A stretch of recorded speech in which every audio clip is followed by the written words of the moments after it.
Ah, nature. The beauty of the outdoors. This picture looks really crunchy, actually. I thought it looked better. Looking at it again after taking like 15 minutes to set up my funny photo app with my vacation photos, it doesn't actually look that good.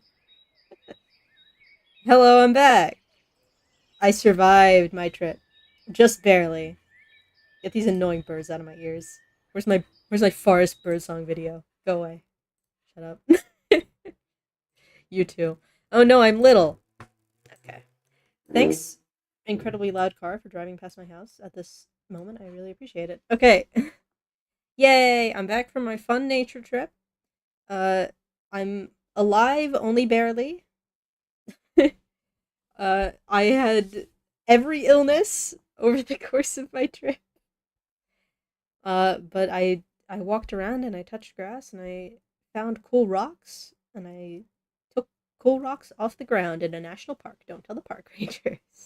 I don't know if that's against the law or not. It was only a couple of rocks. Barely alive. I did not, luckily, encounter any bears, but my dad and my sister did encounter bear poop on a trail, and then immediately left the vicinity. So I'm like maybe 2 degrees of separation from having met a bear. Carried rocks across state lines. Just keep it between us, okay? We can't let the park rangers know. I'm sure they'll be very upset. I was a good boy.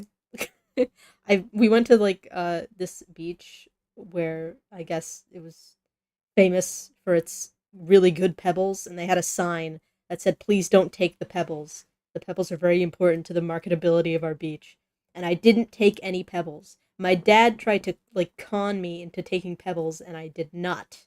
I took a bunch of pictures of the rocks though to remember them by. There were some really cute little rocks, and my uncle found some other pebbles on a different beach that were just as good, and he gave those to me, so it's okay. I do have actually a bunch of vacation photos, but I don't just want to be like, look at my vacation photos, boy. Because it's mostly just pictures of like, look a tree, look another tree, look a pond, uh, and like, look a slightly closer up picture of this pond. Most of the time when I take pictures, they just end up being like wide shot of object, close up shot of object immediately after. Put the pebbles all in a museum to protect them from pebble thieves. Get just like giant digging machines. What are I'm forgetting what every construction machine is called right now. The ones with the big shovels on them. Just run those over the beach, pick up all the pebbles, put them in a giant bag, and take them to the museum. Steam shovel. Maybe so. I wouldn't be able to tell you if you were correct. We love appreciating nature's bounty. We do. They had a lot of the nature was bountiful with good rocks. We stayed when we were in Yosemite. We stayed in like a horrible little Airbnb that sucked really bad. But there was a like river right outside of it, and so me and my dad went out like twice to just pick up rocks off the ground in the river because there were no signs saying we couldn't take rocks from the river. But it was kind of disappointing because rocks look a lot like prettier when they're wet. They're very nice and shiny, and then I like took them back inside and they dried out, and then they're just rocks. I kept them anyway, but they're a little less interesting than they were when we picked them up. Let me, just in case. Why is it so big? Here's all my vacation photos. I don't know. We might want to look at those if anyone's interested in seeing my cool vacation photos. I didn't really plan this out actually at all. I just came home today and I was like, oh, I don't want to play a video game. How can I milk my 2 weeks of absence for content? Going to tumble the rocks? The rocks are already quite tumbled, actually. I do, or at least I did at some point. I don't know where it is right now. I owned a rock tumbler once, and I think I tumbled rocks that like came with the rock tumbler, and I was like, you know what, this is a real hassle. I don't really need to tumble my rocks. I'm happy just having them all sit in a box, covered in dirt and grime, in my bedroom. Incredibly sanitary way to live. I did actually find a very, very cool very specific rock, just like on the ground, that I was very surprised was on the ground. And I do have photos of all of my fun new rocks that I found. Let me see if I can open those up, if they'll show up in the capture. It's opening up a separate window. We'll see. I found some very good objects.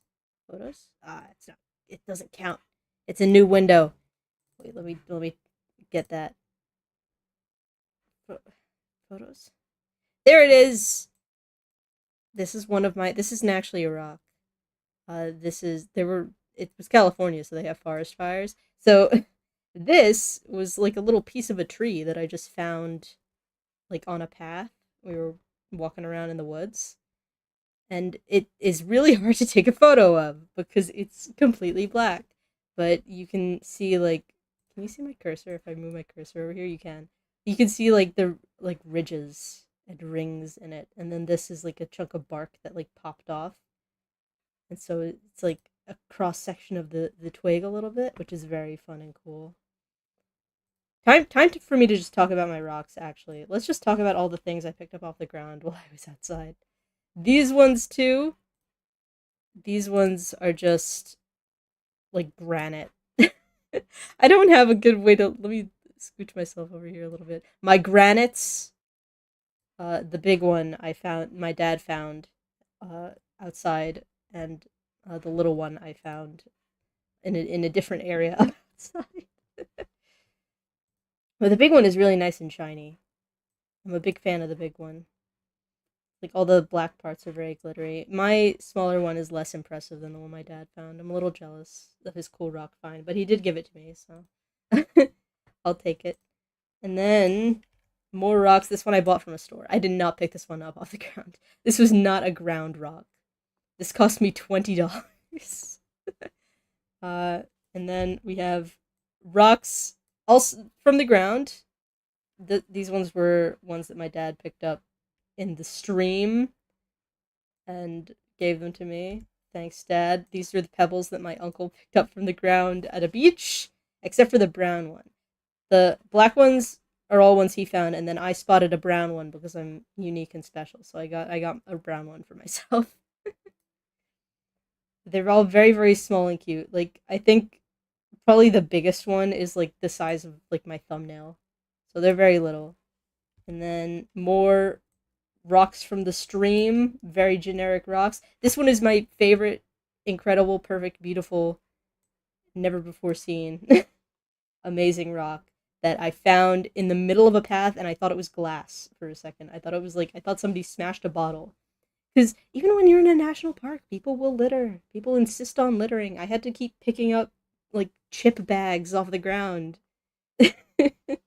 But this I found just on a trail that we were walking, and I saw it and I was like, ah, it's probably glass. And then I was like, maybe no. I'm having a spider sense about it, and I went back and I picked it up. Yeah, it's most likely quartz. I can't really imagine that it would be anything else because it's the clear.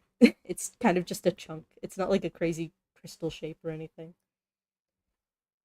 I'm not actually a very good rock identifier. I just know what looks cool. I have like the most basic understanding. But yeah, I was very happy with this one. This one was actually pretty like crusty, and I had to clean it off, but it still got dirt stuck in it. But I was kind of afraid that I would break it because it's got like some little thin sections that the dirt got stuck under. I'm probably gonna have to like find an old toothbrush or something and clean it out, like I'm cleaning the grout in prison. But this one's my favorite. I'm a big fan of this one. And then these are ones that I also bought from the store. This one's coral, and this one is petrified wood. I think it was like petrified palm tree. Also hard to take a picture of. They look cooler in real life. Every time I try to take a picture of any of my rocks, they come out like horrible and like blurry and gross and icky looking. I'm really upset about it. This one has like little cell walls in it, like all the little rectangles. You can only kind of see them here in the picture because it's bad quality. And then this one has like little tiny pores in it, but it's impossible to see because they're dark brown, and so is the rest. And then these are also ones that my dad just picked up off the ground for me. There, there's so many things on my screen I can't figure out which one to move how. Here, big rock. The big one is pretty big, actually. That's probably the biggest rock that I got. It's another one picked up off the ground by my wonderful dad. And I guess I took another picture of my this rock and for some reason put it after the other. Rocks are not very photogenic. No, I'm closing that. Get out. There's my rocks. Thank you for coming. Eilis talks about her rocks. Uh, but yep, that's basically the extent of my interesting information. Is I found rocks on the ground. Good rock haul. I'm happy with my rock haul. I have to like find a good way to like store them. I did go to IKEA and I purchased two little like wall mounted bookshelf things to put all my rocks on, and the boxes are still sitting in my room because I'm afraid of mounting them on the wall. I don't want to mess it up. But like in theory, in the future, eventually maybe if I ever put those up, I want to put my rocks on them all like nice and pretty and aesthetic. I probably have too many to fit though, because they're like little child-sized, like little trinket shelves for like children's toys. Or, like you put a Hot Wheels car on it. They come with a little ladder that you can attach to the side and like put your Lego figures on the ladder like they're walking up. Like it's for babies. So it might not be big enough to hold all my rocks, but I guess I'll see in 12 to 15 years when I finally put them up on my wall. Uh, when I decided to do a stream where I talk, I forgot that I'm bad at talking, and I don't actually remember anything that happened to me the whole time I was gone. I always like the moment an activity is over, all information about the activity has completely left my brain, and I have to like have other people tell me things that went on. Little paper accordion likes on the rocks and have them climb the ladder. I have to put a little like little pipe cleaner limbs on them. Draw a little face on one of my less important rocks. One of my rocks that didn't cost $20.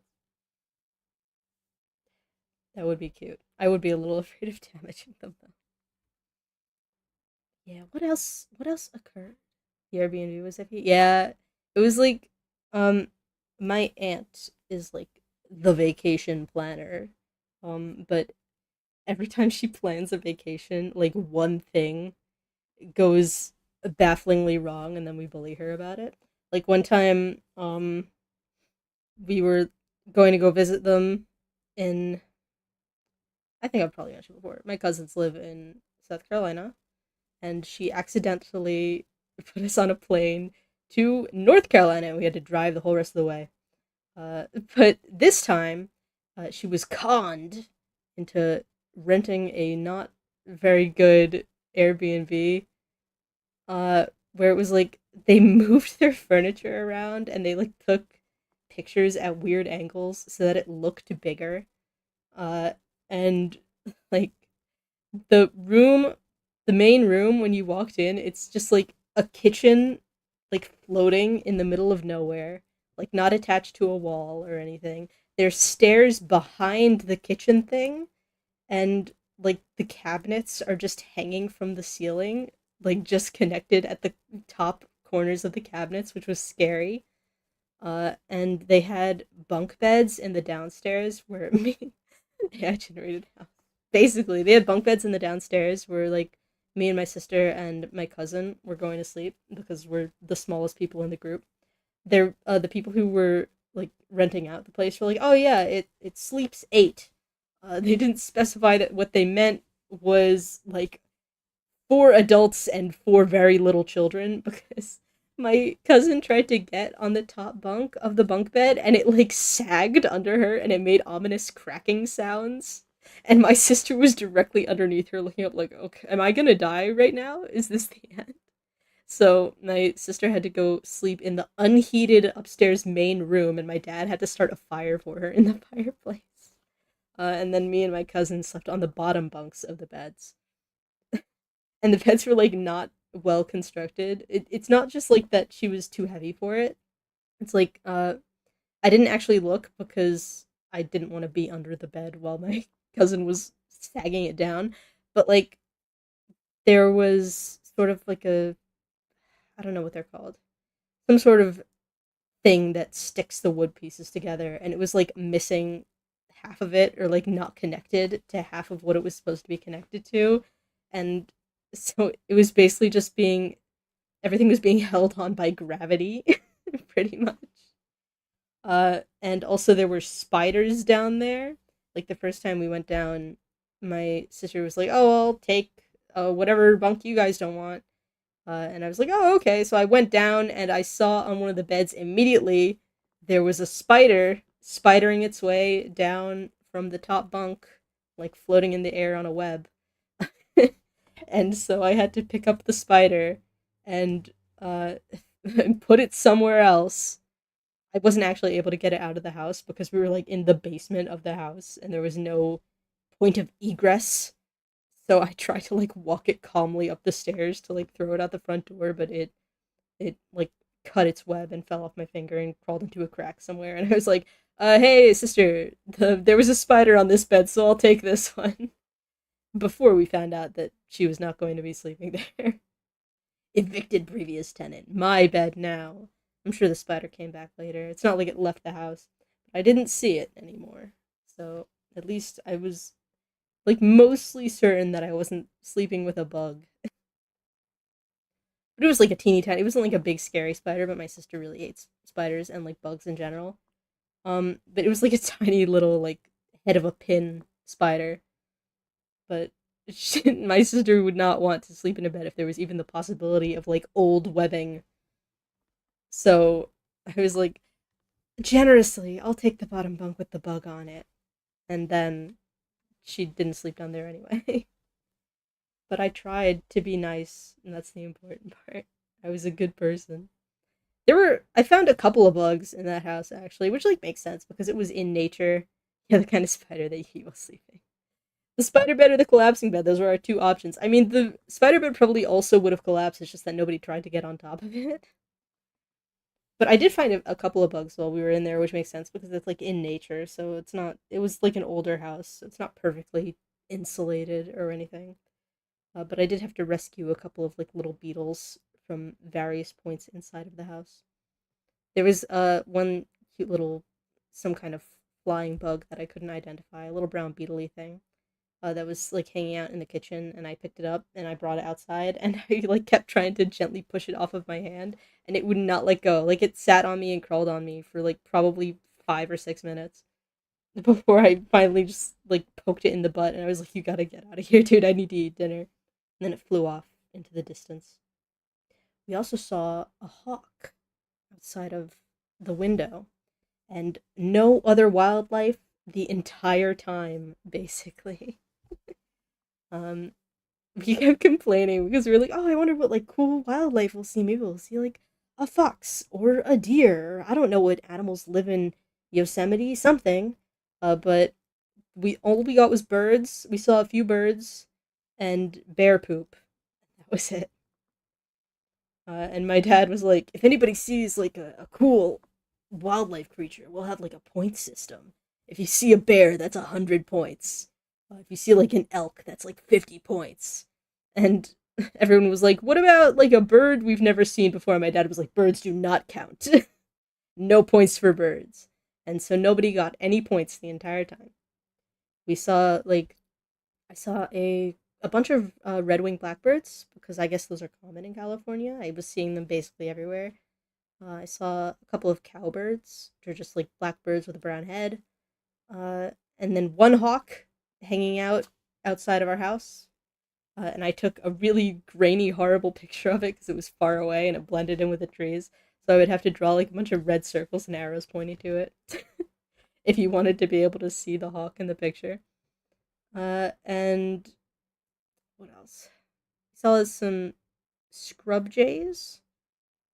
I got a pin of a scrub jay because at the various gift shops and such in the national parks, they sell cute little pins of the wildlife that you can see. And I went to the Everglades a while ago and I got a pin of a bird that I don't remember what it was, some sort of like heron or crane. And then this time I got a scrub jay pin and like a monarch butterfly and milkweed flower pin because I had walked uh 6 miles that day and I deserved a little treat. So I got myself 3 pins instead of just one. I walked a lot and I had a respiratory illness the whole time. I don't think I've ever heard of a scrub jay before. It's basically just blue jay shaped, but black and dark blue instead of like blue and white. I only saw a couple of them. They were not an incredibly common bird. Oh, I did actually see another little bird that I did not know what kind of bird it was, and I still don't because I haven't looked it up. But it was like a little chickadee looking thing. And after my horrible like 6 mile trek, uh, me and my mom were sitting on a bench and like waiting for my dad and my sister to go to like do something else. And this little tiny chickadee bird came up basically right on top of our sneakers, like pecking around. It was very cute. I actually got a little video that I might be able to find my video in my giant folder of videos and pictures that I took. Let me see. Okay, I have it. Where's the bird? I actually don't know if it's a video or if it's just pictures. I did go through and like delete things that didn't look good. A lot of my pictures were kind of crunchy because I like took them out of moving cars, and I couldn't see my phone screen because it was like bright outside. Uh, I think I have it. Let me open up a picture that is close to it, and then I will bring up my capture again, and you can see the cute little bird. Okay, photos. Where is it? Here it is. Okay. Well, we're at the top of a mountain. Squish myself over, and there was snow still, which is crazy. It's cold up there, I guess. Okay, and then there's the little bird. There's a still image of our tiny bird. Zoom right in on his little head. Give him a little pet. He's so cute. He's so little. And me and my mom were very impressed with his bravery. There he is. Very brave. There he is.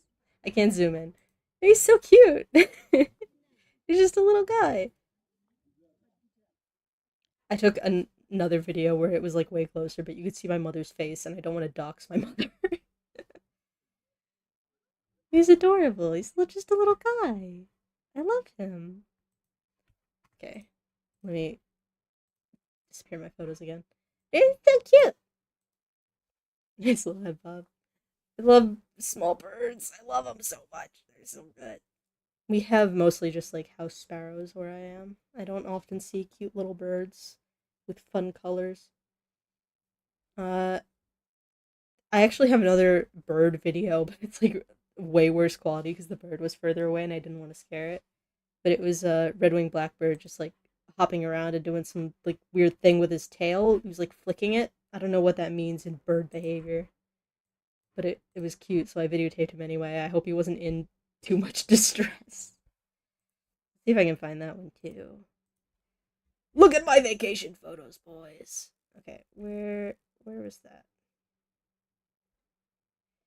I have literally 300 pictures in my folder with all of my vacation photos. It's hard to scroll through and see them because they're all brown and green and have no identifying information.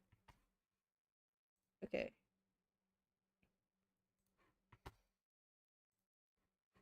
Oh my god, why it keeps going to the wrong one? Every time I try to open up a picture, it will be like, oh, you want your other window? No, I don't. Is this the right one? Okay, this is the image before my bird. The beauty of nature, etc., etc. There's a waterfall there. That was actually a pretty good picture. That's a nice picture. I like that one. There are a lot of mountain pictures. And then bird. Very far away. A very far away bird. I had to zoom in really hard. Oh, he's doing a little like flick. And he's cheeping. I don't know if you can hear the cheep. It was very quiet. Somebody trying to record another bird. Perhaps. I didn't see any other birds in the general vicinity. He was just kind of pecking the ground. but that was cute as well. And then I don't really have any other pictures of animals. I just have the invisible hawk. Those are my two birds, my two bird discoveries. Uh, what else did I do? I can complain about how sick I got if that's fun for everyone. When we got there and I had like the general like plane malaise because I hate being on a plane, but that cleared up really fast. And then like we were wandering around doing stuff in wine country for a couple days because my family loves wine. And then right after the end of wine country, I started getting like allergy, and then we ran out of allergy meds, and then I was allergic to things for a day or so, and then we went somewhere and like we went out to eat. We went to like three different places to eat in succession, and I got sick after every one. I got like tummy wart after every single one. And then I went to my cousin's wedding and it was lovely. Except for it was a loud party and I hate those. But you know, other than that, it was nice. And then we went to Yosemite and I immediately got a respiratory illness. I started getting like a sore throat and like a cough and getting out of breath. And of course, it decided to happen right before I climb up mountains for a week. It's your body telling you California's dangerous. Exactly. It was trying to get me out of there. It was like, you're just die. the it's preferable to being in California. But yeah, I got like a sore throat and such, and luckily my aunt is a doctor and was able to call like a local pharmacy to get medication for my disease. But the medication meant that I couldn't take my allergy pill. So I was allergic to everything again, and I was still respiratory sick because the pills like didn't work right away. So I had to climb up mountains while sick because I didn't want to just sit in the house and do nothing for a whole week. That would be a waste. So I had to climb up like a minor hill, but like treacherous terrain. Uh and then like a couple days after I walked 6 miles up like a slight incline, but it's a lot. It's a lot. It was a big scary scary event. I kind of actually thought I was going to die for a little bit. Like I got almost to the top. We were in some sort of like, oh, look at these cool big trees area.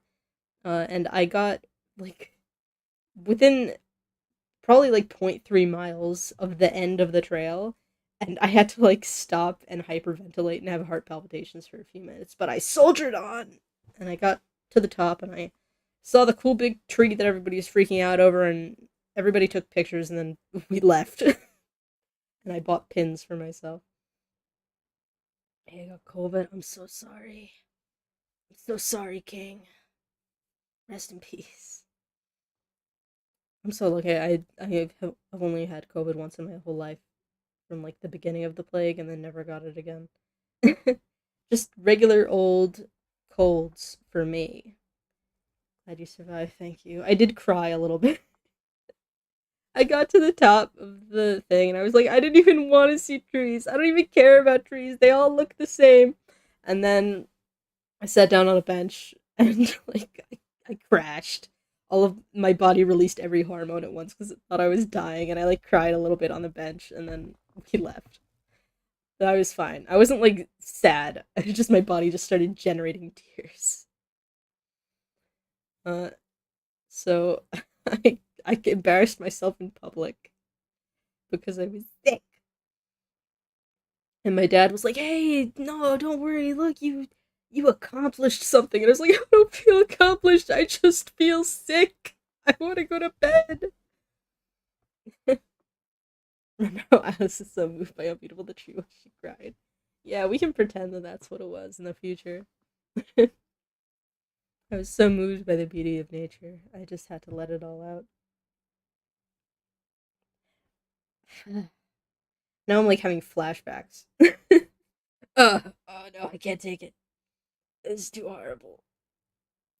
I mean, the walk would have been like hard on me even if I wasn't sick, which is like also having a sore throat and like constantly blowing my nose and like sniffling. And I was like 100 feet behind. My dad and my sister are both like athletic people, so I was like 100 feet behind them the entire time.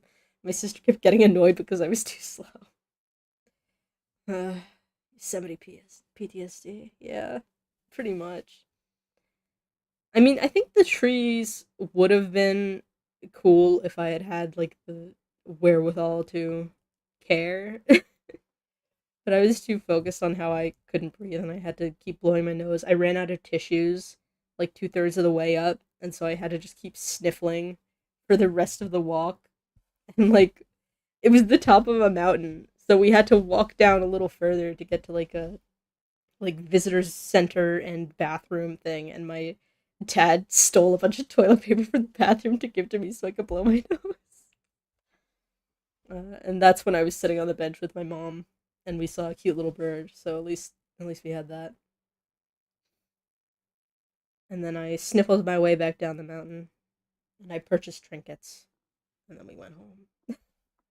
And that was actually the last day that we were there. And of course, after that day, my sick started clearing up. Right when we were like getting ready to leave, we drove to like a hotel near the airport so that we wouldn't have to drive for multiple hours on the day we were leaving. And that's the day that I started to feel better. Bird came to comfort me. Yeah, he sensed that I was feeling distraught, and so he was like, "You know what? I'll throw her a bone. I'll be cute in her general direction. Maybe that'll help." I am actually still maybe a little bit slightly sick. It might also be because it's incredibly polleny right now, but I do still have a bit of the sniffles, exuding deadly vibes.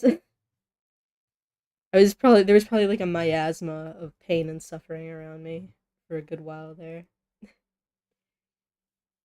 But other than that, the nature was lovely. We saw a bunch of waterfalls. Those were nice. We walked up a very treacherous path where my dad and sister saw the bear poop. That was a fun little activity. My sister found this like not very popular trail that was basically just like you walk very carefully up the side of a jagged hill, and there's a waterfall there, and you ooh and ah at the waterfall, and then there's like a longer trail up like a mountainy area. And my mom and my uncle both tapped out and went to go like wait at the car, uh, like 100 feet in, because there are these steps, not really steps, but like rocks piled up on top of each other that serve the general purpose of steps. And my uncle is old and did not trust himself to walk up them.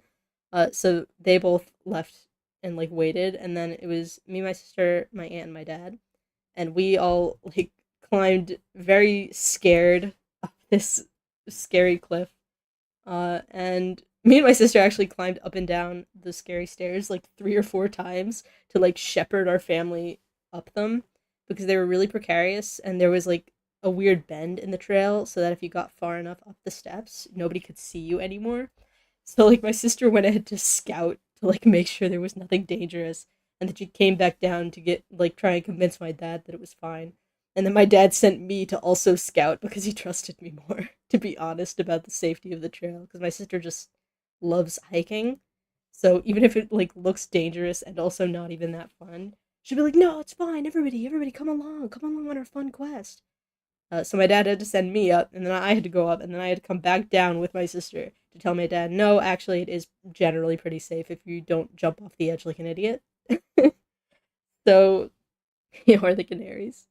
So we did that. We went up and down a few times. Then my sister had to go down again to help my aunt up because my aunt is really short, and so she needed like support to get like clamber up the rocks because she couldn't step over some of them properly.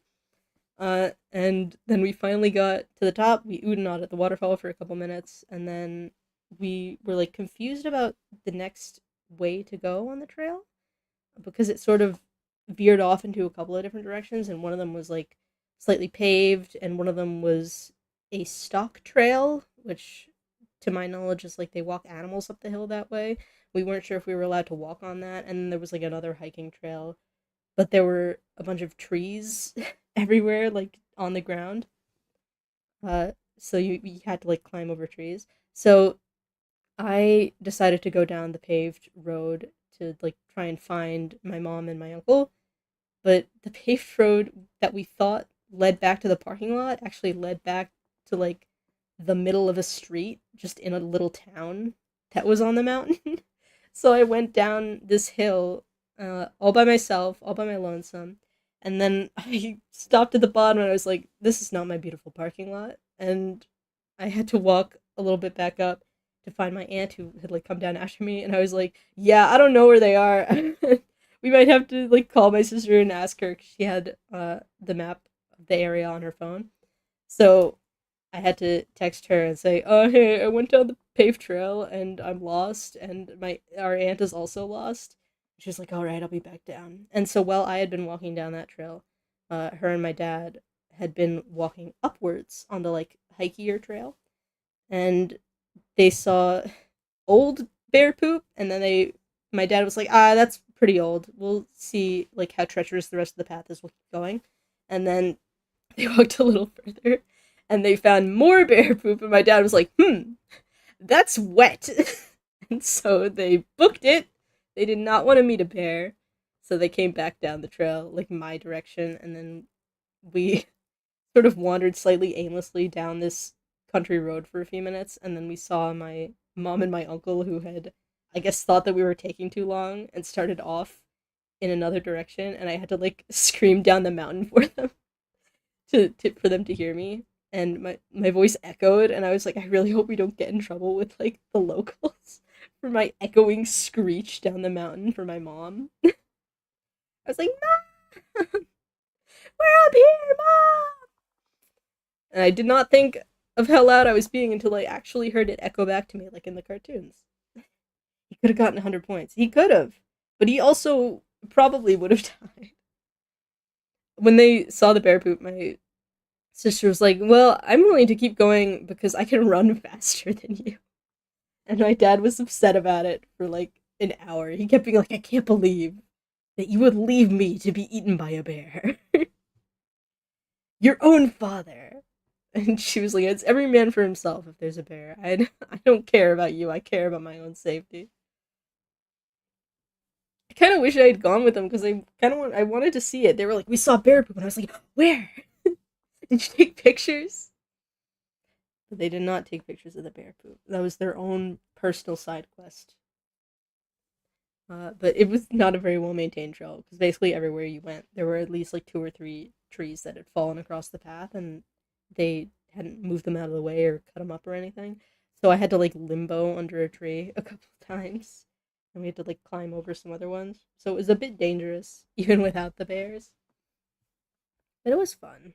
It was a fun activity. I like clambering up rocks. I realized that I can't like walk up a slight incline for hours and hours, but I can clamber around on rocks no problem. I'm like a goat in the mountains. Uh, there was this little stream outside of the place we were staying, and there were a bunch of big rocks strewn about, and I probably spent like an hour and a half just like jumping around on rocks. I was like, wee!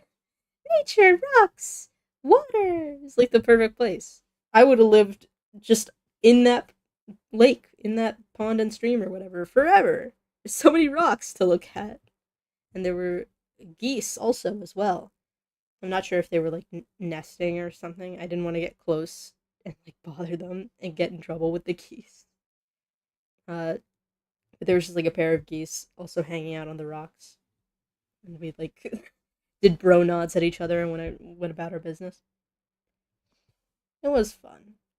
Jumping around on rocks is the ideal activity. There was like this really, really, really big rock right outside in the river that was like big enough to hold everybody that was there with us. Like, so we just went out and sat on it a couple of times just to hang out.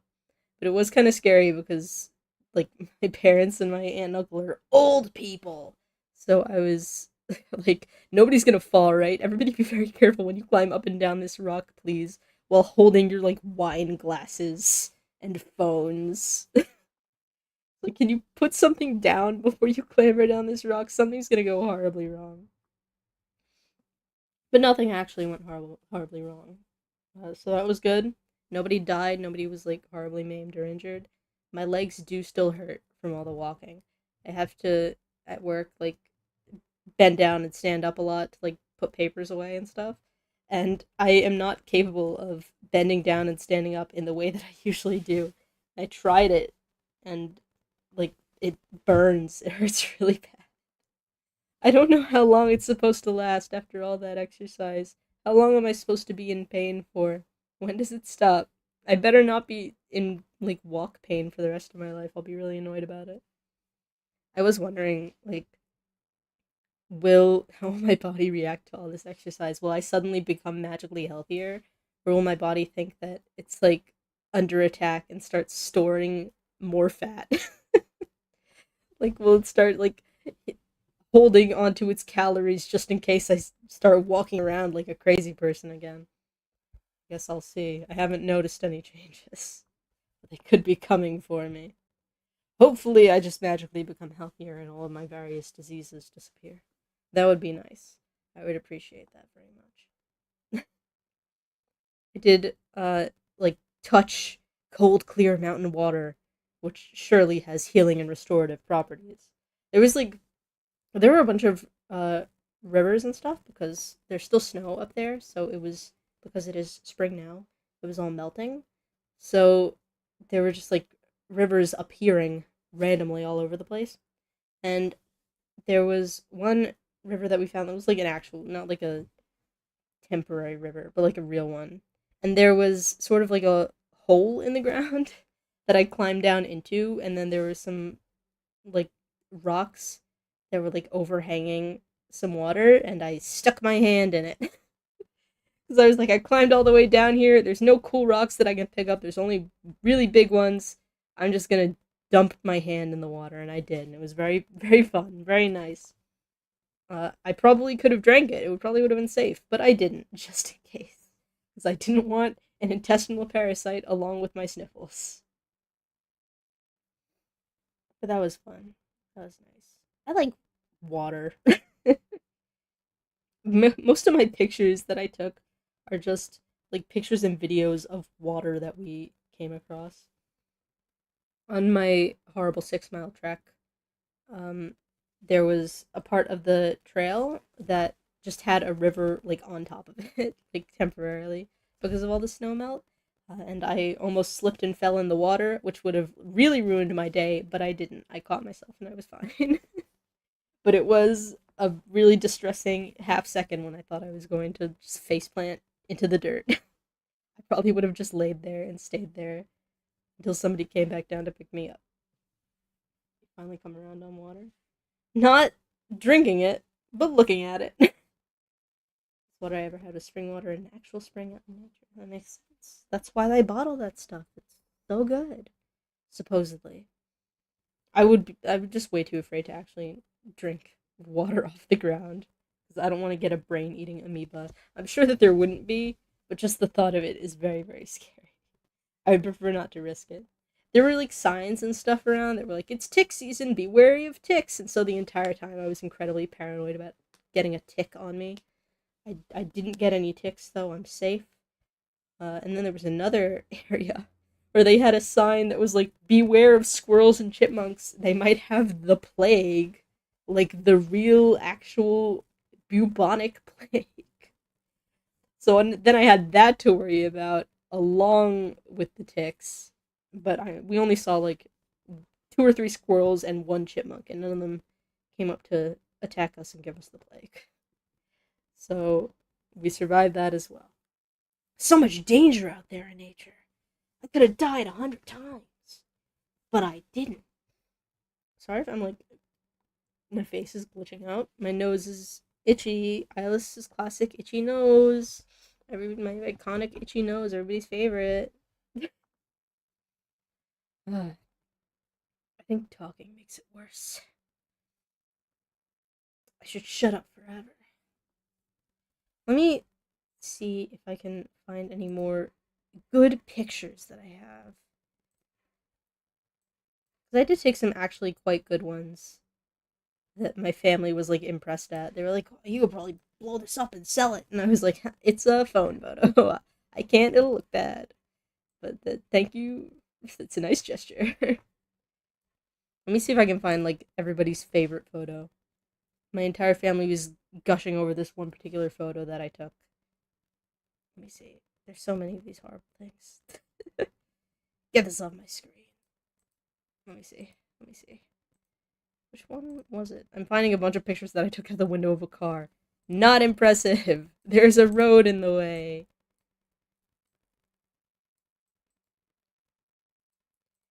There really are so many pictures here of just like a lichen, a moss. Oh, I found it. I found the good picture. Really make that like as bad quality as possible, Eilis. Good job. Is this one? My family's like, whoa, cool mountain. Whoa, big rock. There are a couple pretty good ones here. Fun, fun river and lake area. There's a video of this one too. Woo!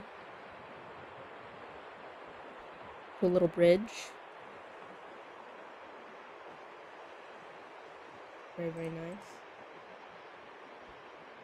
Imagine your nose becoming cartoonish. Basically, yeah.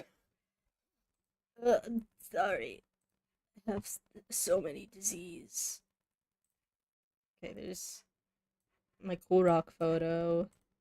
We have lake water. It's very nice and clear. Very pretty. We have moss on the ground. Another lake. A lot of pictures of various waters.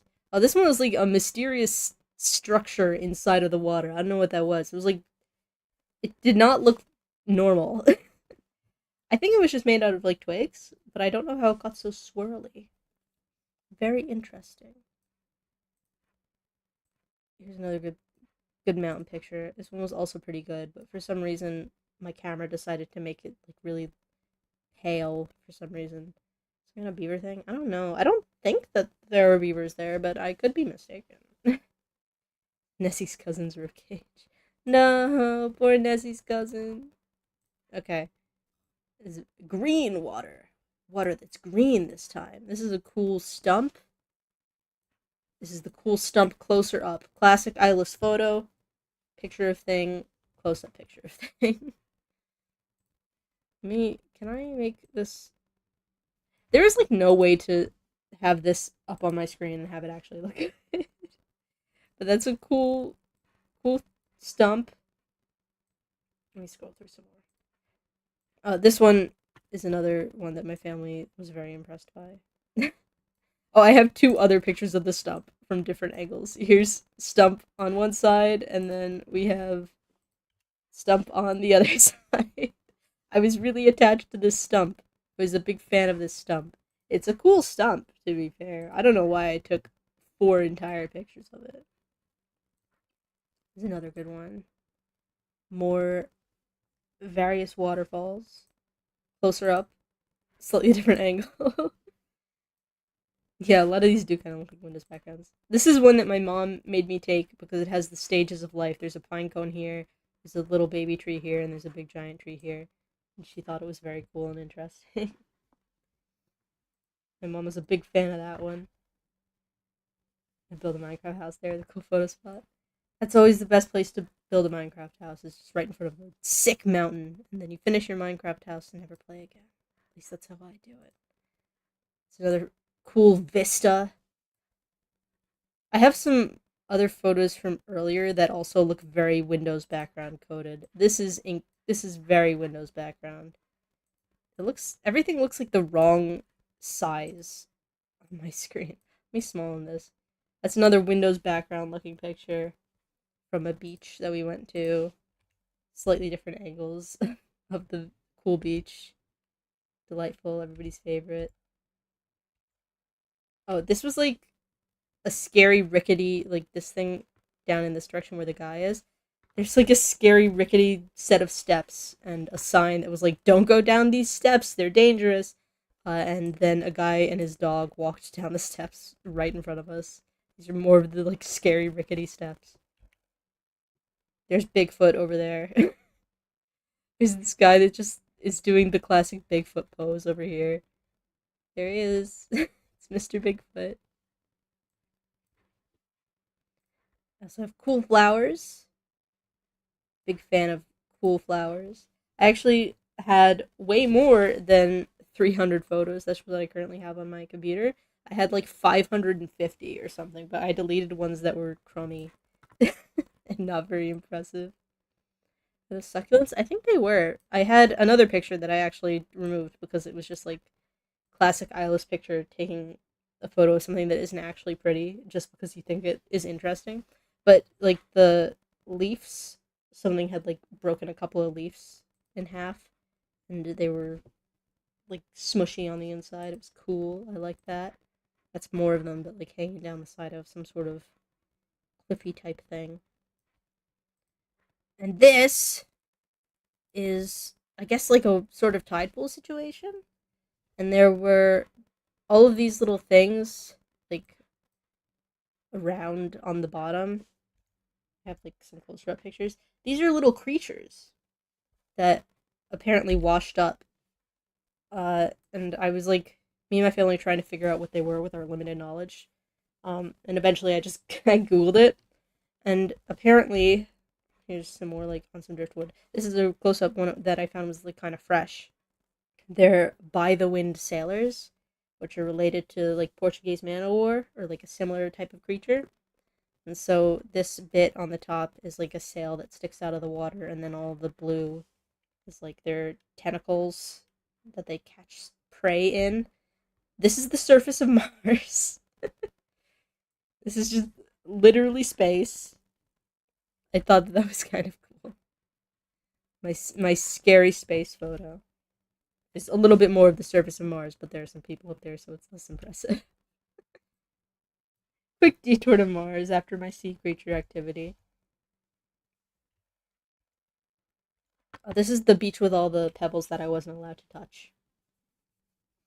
Uh, so I have like here's a little bit more of the surface of Mars and also the ocean in the background. So like the pebbles sort of wore holes into a bunch of the rocks.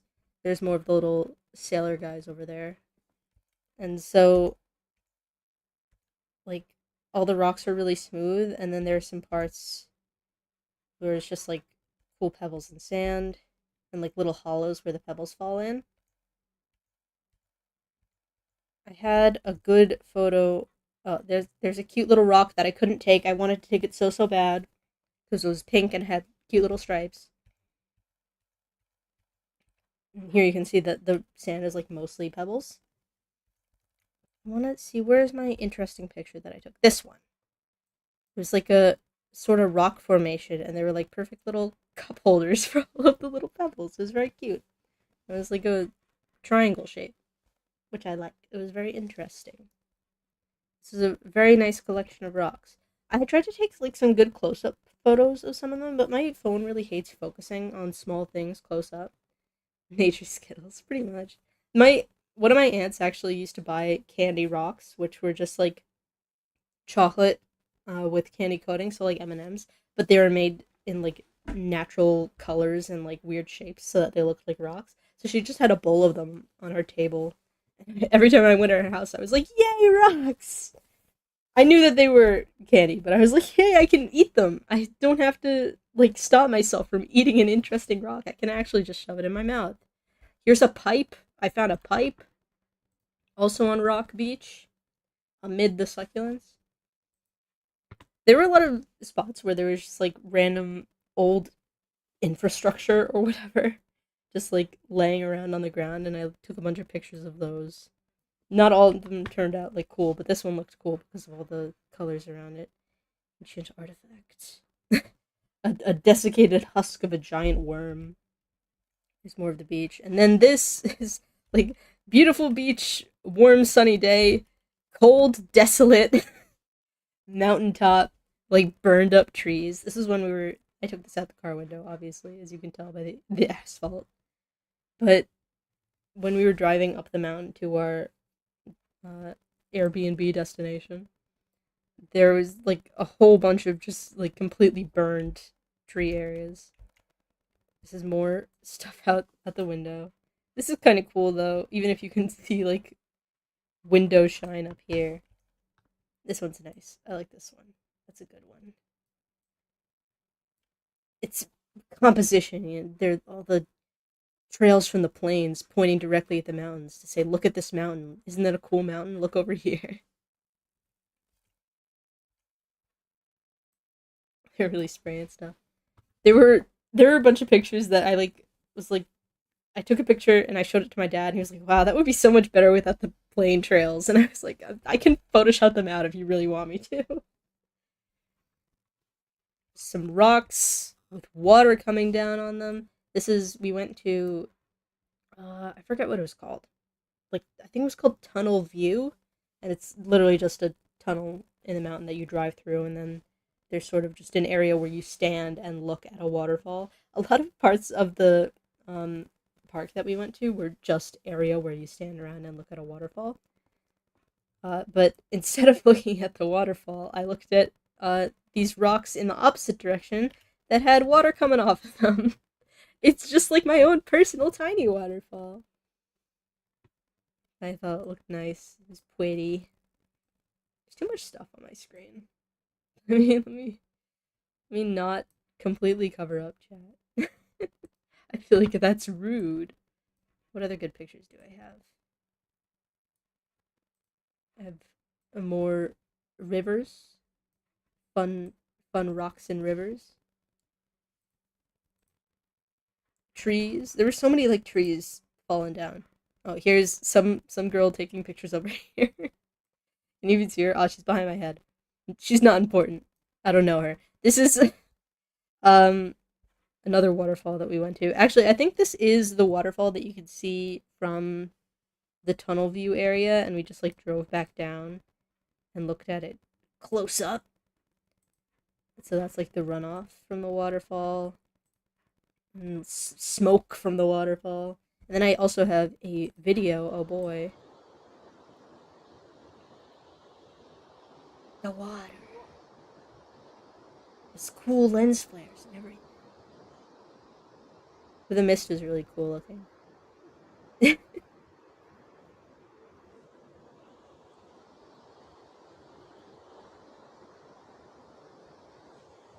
And just a bunch of trees. More cool water!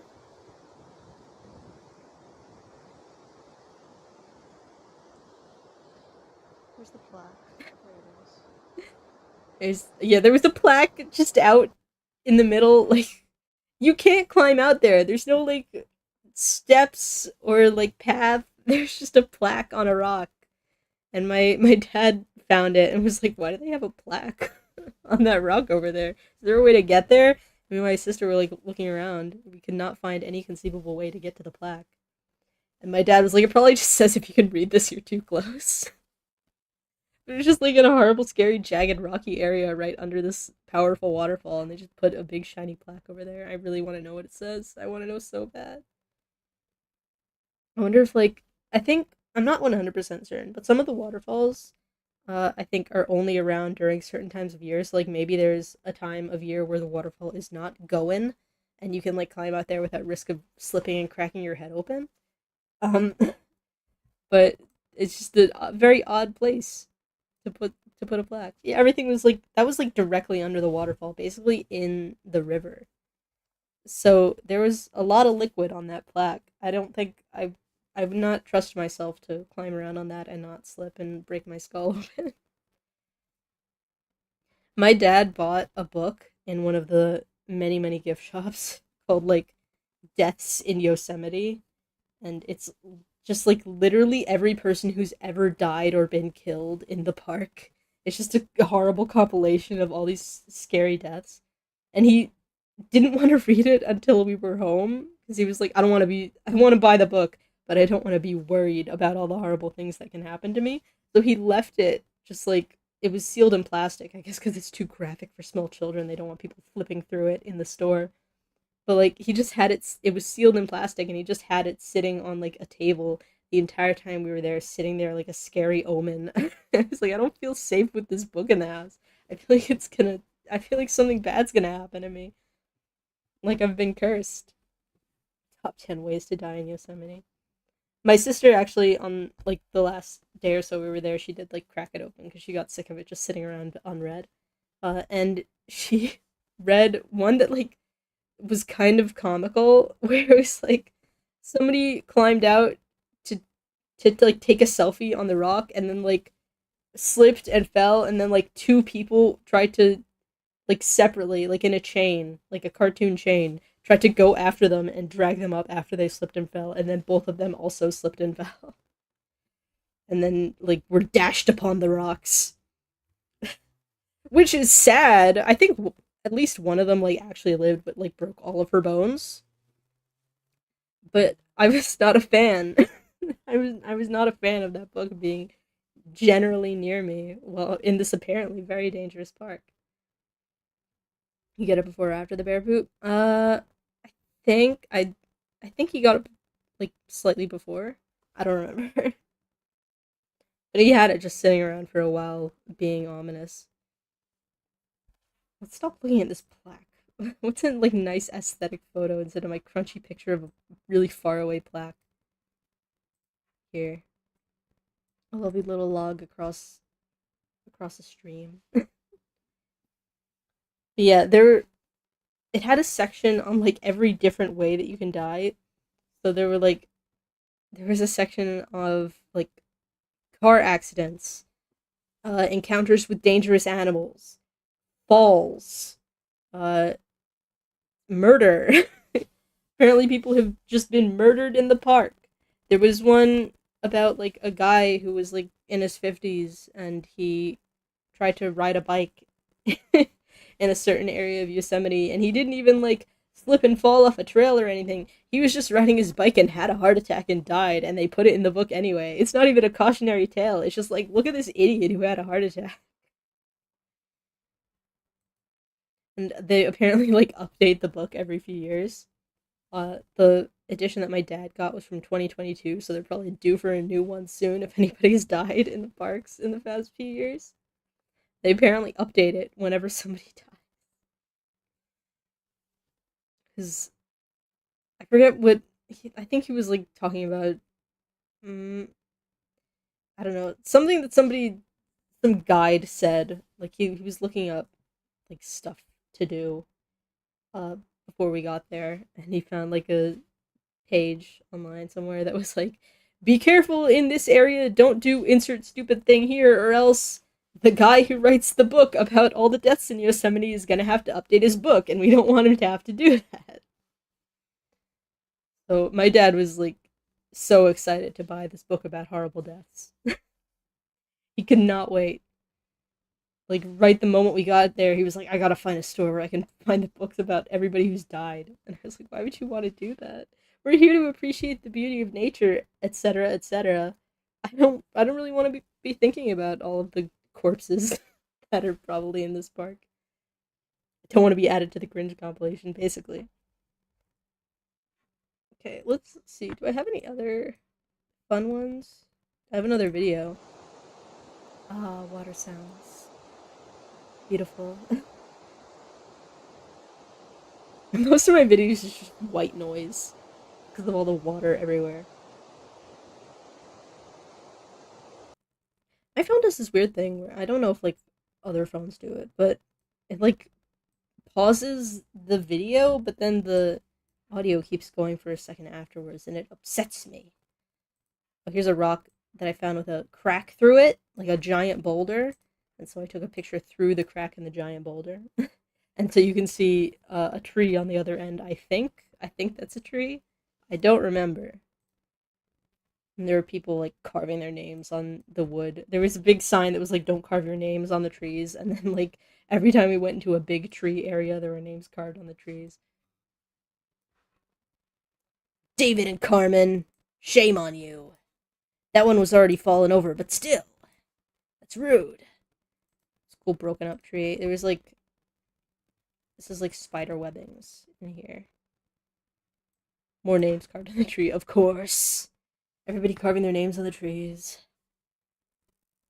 There was actually, I don't think I took a picture of it, just because it was during the horrible trek, my horrible sickness trek. But there was like a really, really, really big tree that fell down like thousands of years ago, probably. Like they don't even know when it fell down, but it still hasn't decayed because it's so ridiculously large. And people had carved their names into the ancient tree. I They're probably old because I can't imagine that like somebody current. Well, I mean I can't imagine because people love carving their names into wood, but like it'd be weird now to just be like, oh, I gotta carve my name in this old tree. Like I feel like you would be worried about security cameras and the park rangers. So like probably some of them were pretty old. I didn't see like year dates on them.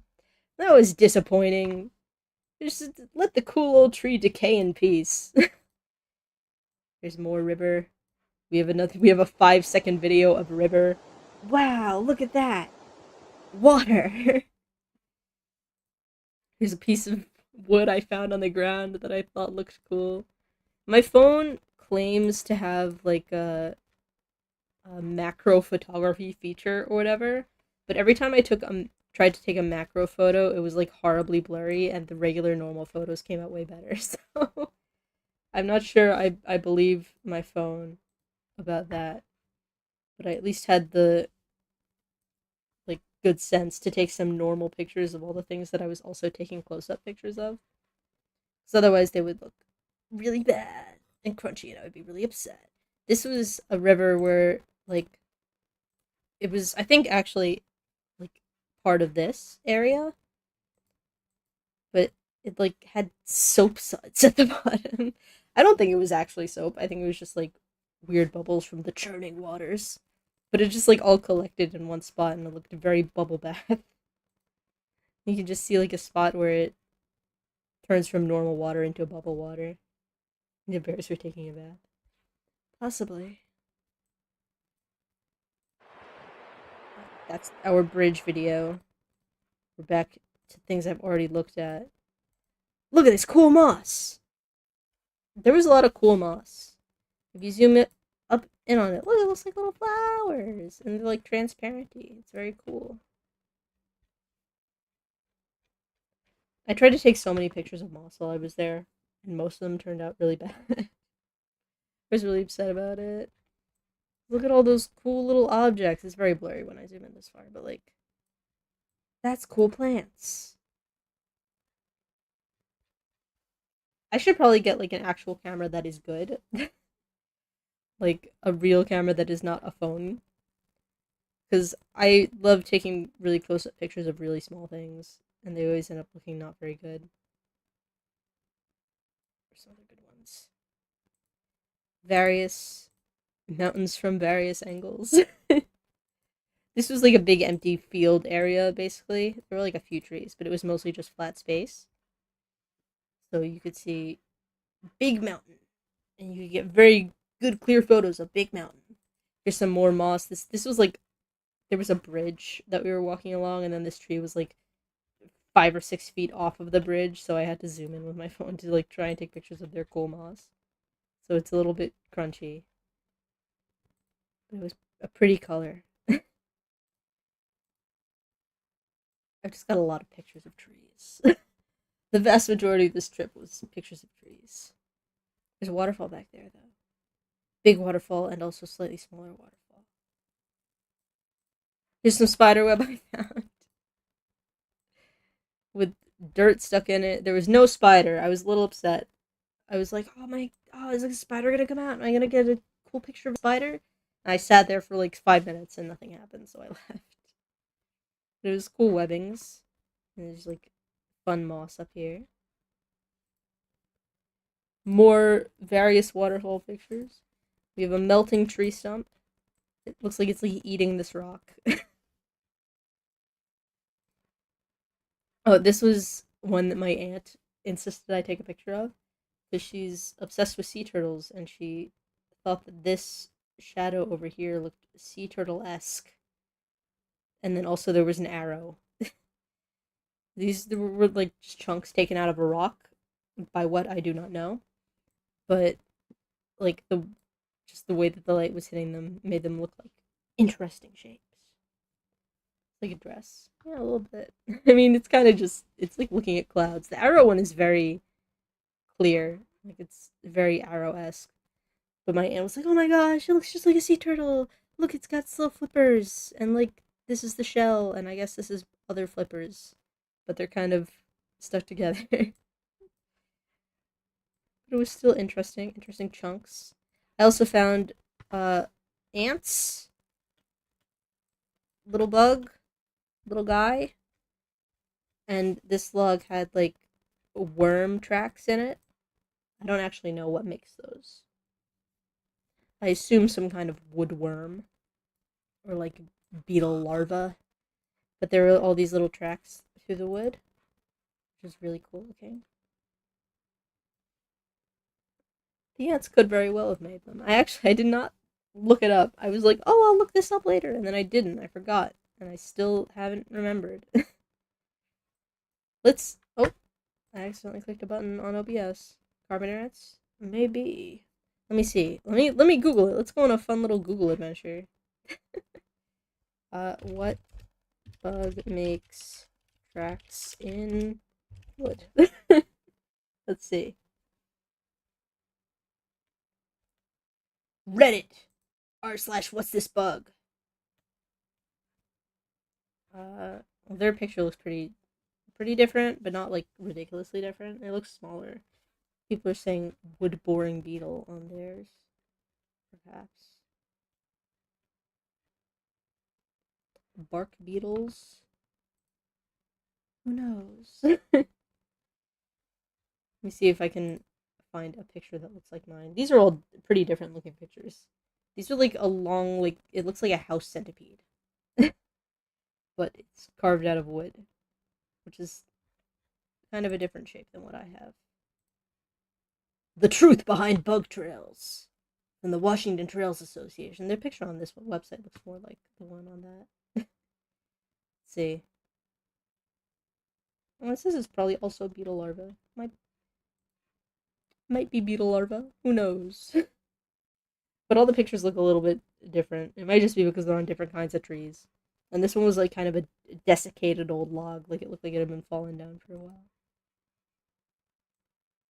Let me see. There's another picture of it. It's all the little holes in there the ants were crawling out of. So I'm fairly certain the ants at the very least made those. This was like a cool twisty tree.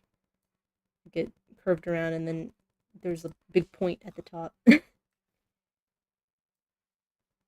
And then this tree with like holes in it. I don't know if that's wood rot. It might be wood rot. There was another tree that had been cut down, I think. And I had like an interesting pattern in it. Let me see if I can find it. From my tiny little thumbnails on the bottom of the screen. Tree, where are you? I think it was pretty late in the trip that I saw the tree that I'm currently thinking about. Ah, there it is.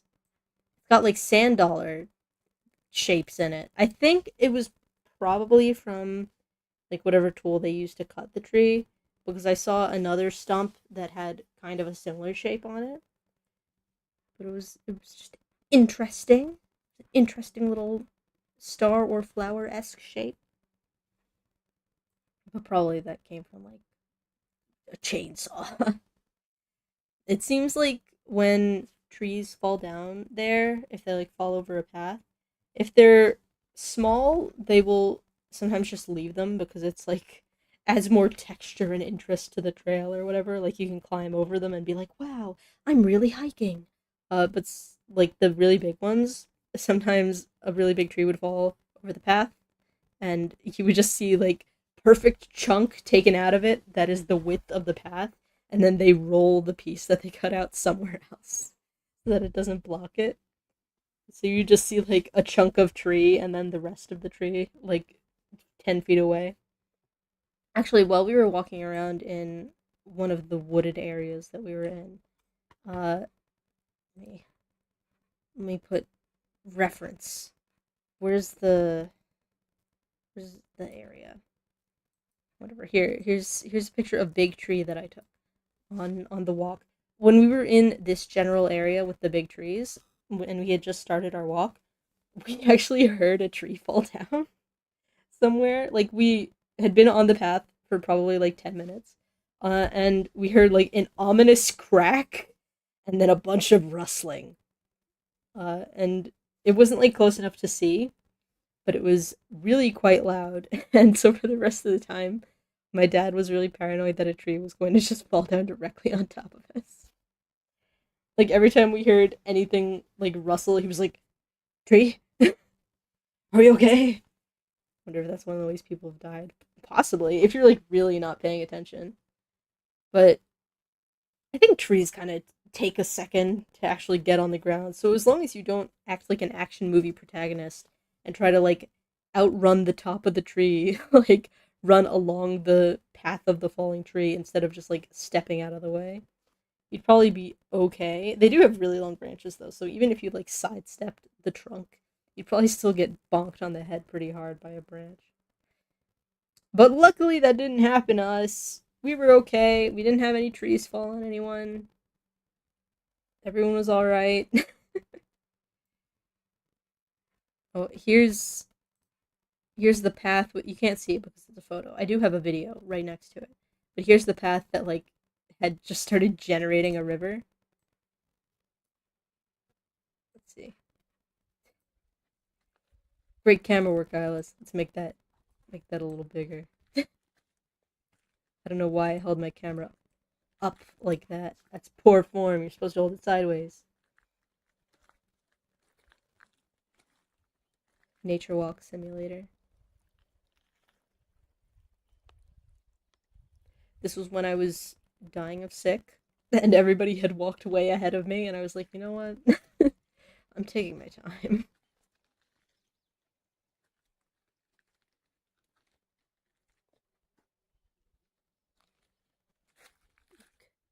And then I fell a little. I've been walking for 3 miles. Please forgive me.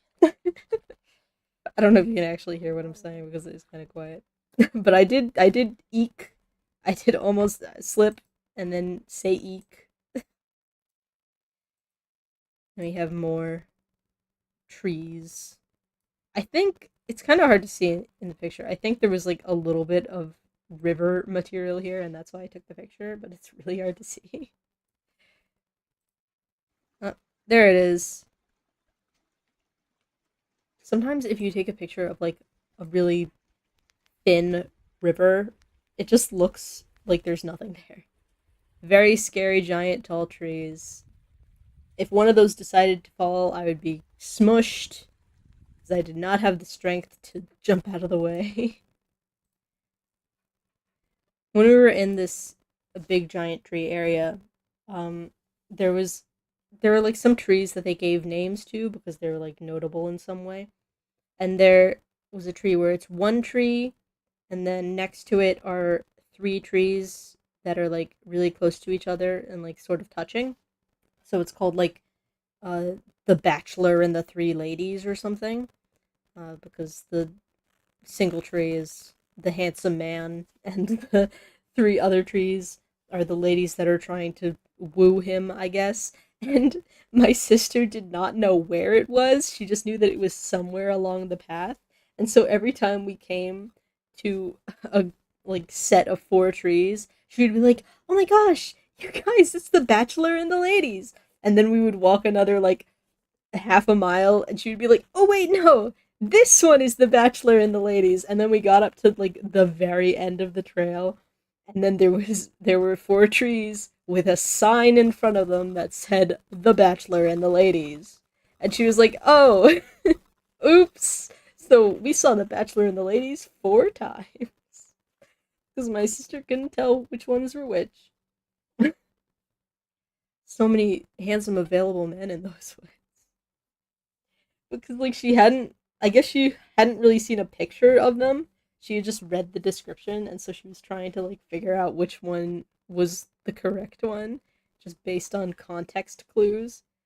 And so just all along the path, she thought she saw it like 3 separate times until we got up to the end where they just had like plaques and signs marking every tree with a name, all conveniently clustered in one spot. So that didn't help my mood because I was already like feeling unhappy and tired.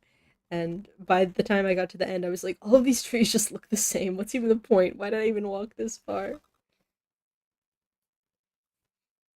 And then there was one really, really big, famous tree that I did not take any pictures of because I was over it. This one, though, is like charcoal standing up, which was cool. Really tall piece of charcoal. Let me move that down. You can see the top because it's California, so they have forest fires and stuff.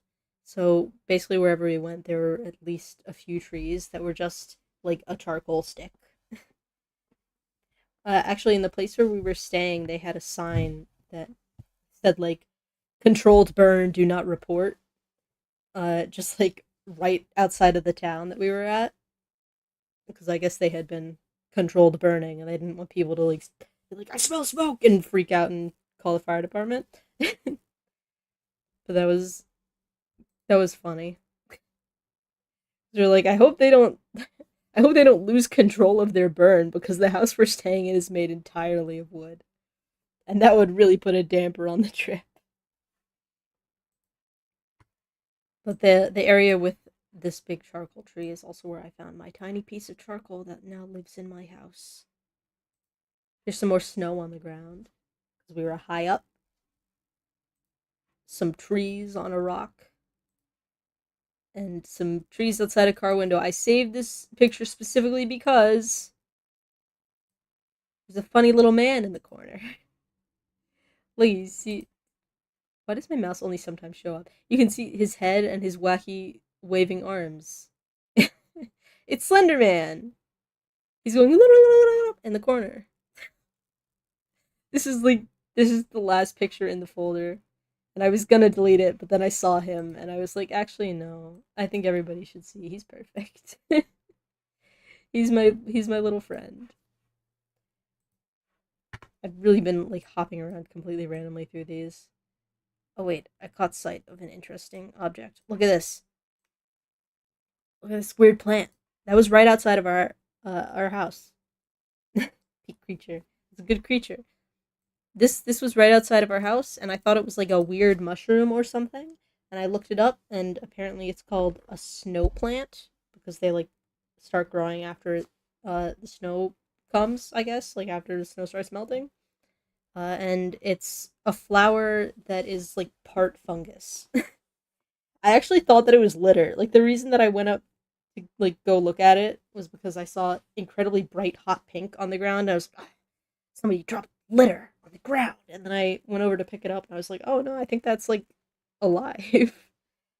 So I took a picture of it, and then I looked it up later. And I found out what it was, and apparently they like grow in shady areas because they don't need to photosynthesize because they have a symbiotic relationship with a fungus. So that's why they're not green. But then for the rest of the trip, every time we were on a trail, I would like spot them off in the distance under the trees. I'd be like, oh, "It's my friend." Looks like you could extract it for a health potion. It does look very fantasy esque. Does not look like a real thing. It was cool. I only took the one picture of it because all the other ones that I saw were like far away and off a trail, like while I was suffering walking.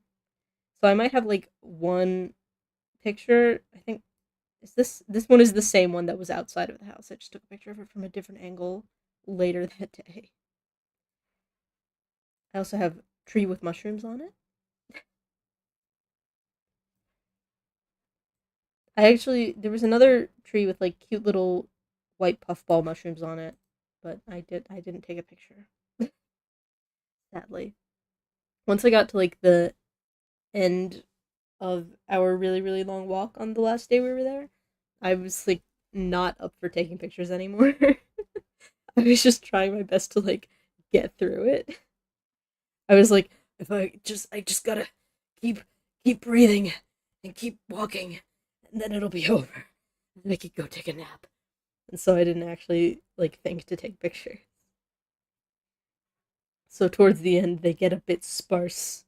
I just like took a picture every once in a while when I saw something that looked really cool. It's a fun like stump chunk that I found. We get several angles of the stump chunk. That looked cool. I like that. You could like have that in your house and it would be modern art. But it's just sitting on the ground in the woods, getting eaten by bugs. What else do we have? We have more lovely water. Everybody's favorite, pictures of water. Oh, this is a cool tree. The roots are like wrapped around a rock and just sort of like hanging out over the water. So that was interesting. I don't really have a lot to say about all my photos because most of them are just pictures of basically the same couple of things. Let's see. I have some nice like oceanscape video. We the ocean. Ah, the sea. That one is the lady tree in a rock lover. So beautiful. We should put up a sign and a plaque. Oh, these rocks also. This was also on the Pebble Beach area. My mom insisted I take a picture of them because she thought that they looked like dolphins.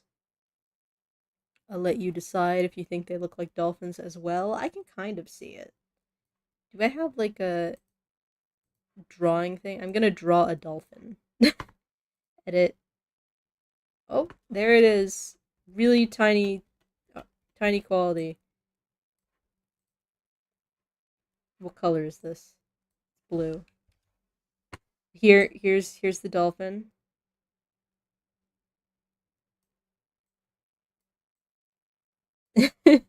There he is. So my mom was like, "Oh, they look like dolphins jumping out of the waves." I'm drawing this with my mouse. Please forgive me. They're so happy. Sort of, yeah, like a little flipper over here. Sort of going in the wrong direction, but we'll forgive him. And then over here, there was like water and rocks in there.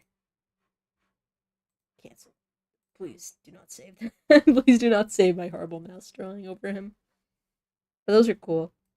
Because I don't know what it is about this beach specifically that made it generate so many pebbles. Because it looked a lot like the other like 4 beaches that we went to. All of these like pretty beach photos are from when we were driving up to Yosemite. We started out. We like landed in San Francisco and then we drove to Sonoma, which is like the wine area where all of the members of my family that aren't me could go drink wine for 3 days. And then we drove from there to Yosemite, so like along the drive because it was like 4 hours or 5 hours. Along the drive, we just like every time we saw a little stop part, we would just get out of the car and walk around and take pictures because we're not gonna just sit in a car for 4 hours. We should at least look at the ocean. We should probably look at some of California while we're here. Yeah, it's really cool looking. I like it. I do kind of wish I could just yank one of them out of the ground and take it home with me, but it was against the rules. There was a sign and everything. It was very nice. Despite the fact that I was in California, it was still a nice trip. I don't really have a lot of pictures from the wine area that we were in. I have probably like 10 pictures from the first few days, and then all the rest of them are from Yosemite. Let me here. This was a tangle of tree branches. These ones were from the first couple of days. These are just like taken out of the car window. And then these ones on the second day that we were there, my family conned me into walking up a hill. And so this is the top of our very underwhelming hill. Like we did go pretty far up, but I expected it to be prettier up there, but it was just like dried brown grass and then nothing. And I was tired. That was a running theme. This is cool grass that I found. I couldn't take like any good pictures of this cool grass. My This is in a weird place. I kept trying to take pictures of this cool grass and my phone refused to focus on it. It was like, "Oh, you want to take pictures of all the like pretty greenery in the background?" Okay. And I was like, "No! The brown stuff, the boring part." But it still looks kind of aesthetic. This is some sort of big concrete megastructure down there. There's more tree branches, stuff taken out of the window of a car. Seal. We went to somewhere, I forget where. We like went out to eat one day, and there were seals or sea lions actually. I keep instinctively calling them seals because just any sea mammal dog looking thing is a seal to me. But they were sea lions technically. They did go or. This I'm so disappointed because this like seconds after this picture and moments before this picture, you see the seal over here. This one guy was asleep, and this one popped up and like gave him a little smooch and then swam away. And this one woke up, and it was so cute. I was like snapping photos and I missed it. It was really upsetting. Those didn't count as points. My dad, one, hadn't come up with the point system yet, and two, this was an area that was like well known for having a lot of sea lions in it. So I think he probably would have disqualified them. Kissing his buddy goodnight. It was so cute. Like popped him out of the water and gave him a little kissy kiss and then swam away. And this guy was really disgruntled because he was having a lovely nap. I did take a very, very long video of all of the sea lions. They were having like sea lion drama.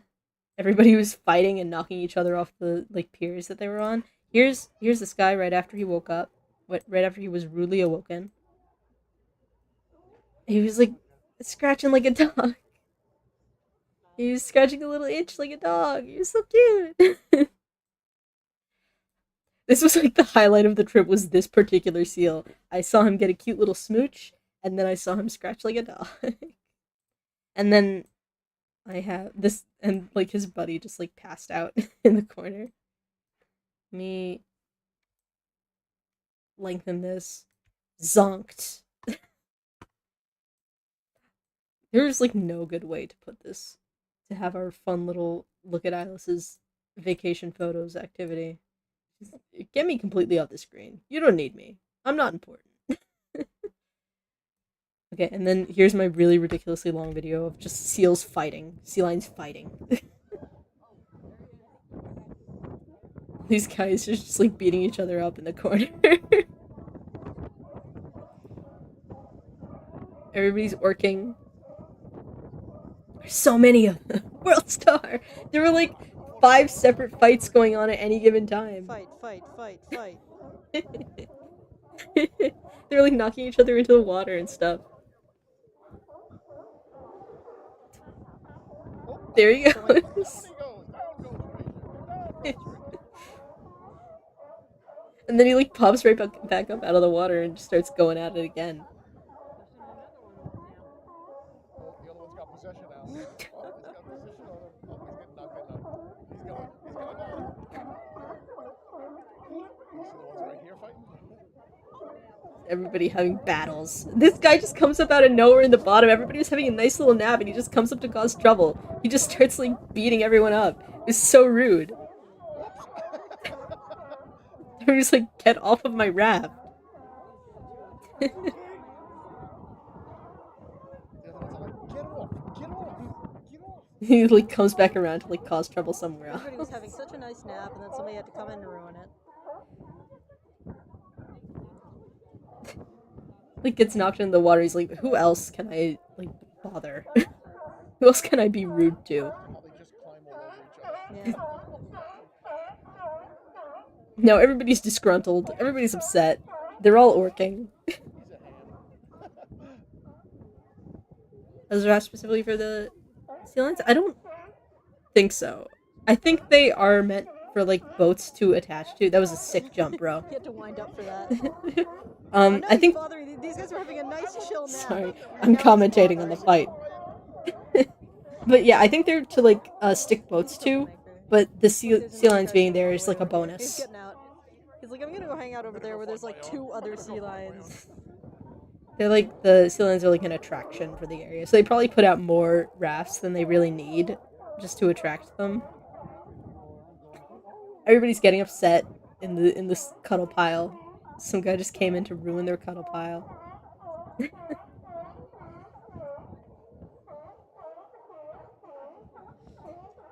I like that The little one. one bending over backwards was giving them side eye.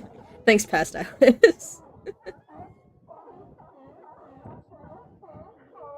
This was like the best part of the entire trip. Was just watching sea lions beat each other up. Decimated the vibes. Absolutely ruined it. I felt so bad. There were like 3 of them just hanging out over here, having a wonderful nap. And then this jerk comes in and is like, let me just ruin your entire day for you. Horrible of him. Let's go back. Look at him sleeping so peacefully. He's so cute. We actually were worried that this one was like dead. Because we walked over and the other one that was next to him was like wiggling around a little bit, like moving his flippers. And then like big guy on the edge was just completely still.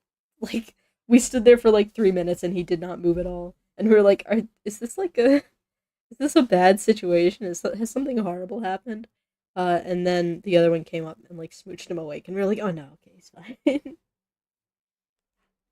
I generally have like I'm generally good at taking pictures of like moments. There have been a couple of really good pictures that I've taken of like my sister making the perfect silly cartoon character expression by accident. But somehow I managed to miss the sea lion smooch, which is really upsetting. Yes, that resurrects you. I had another good video that you cannot see because all of my family members are in it. But like my mom had like some I don't know why, but she like had made it her quest to dip her toes in the Pacific Ocean. She kept talking about it. It was like a whole thing with her. So we had to go to a beach so that she could dip her toes in or whatever. Uh, and so they were doing that, and I was staying on the sand because I had sneakers and socks on, and I did not want to take off my sneakers and socks and get sand in my sneakers and socks.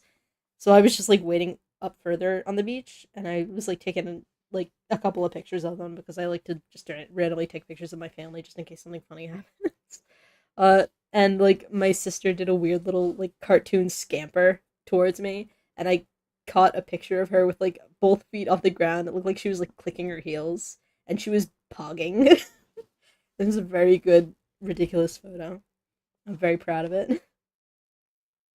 I have another picture of my sister, not from this trip, but from a trip many eons ago, where we were in like a beach area, like a not a like an oceany area. It wasn't a beach.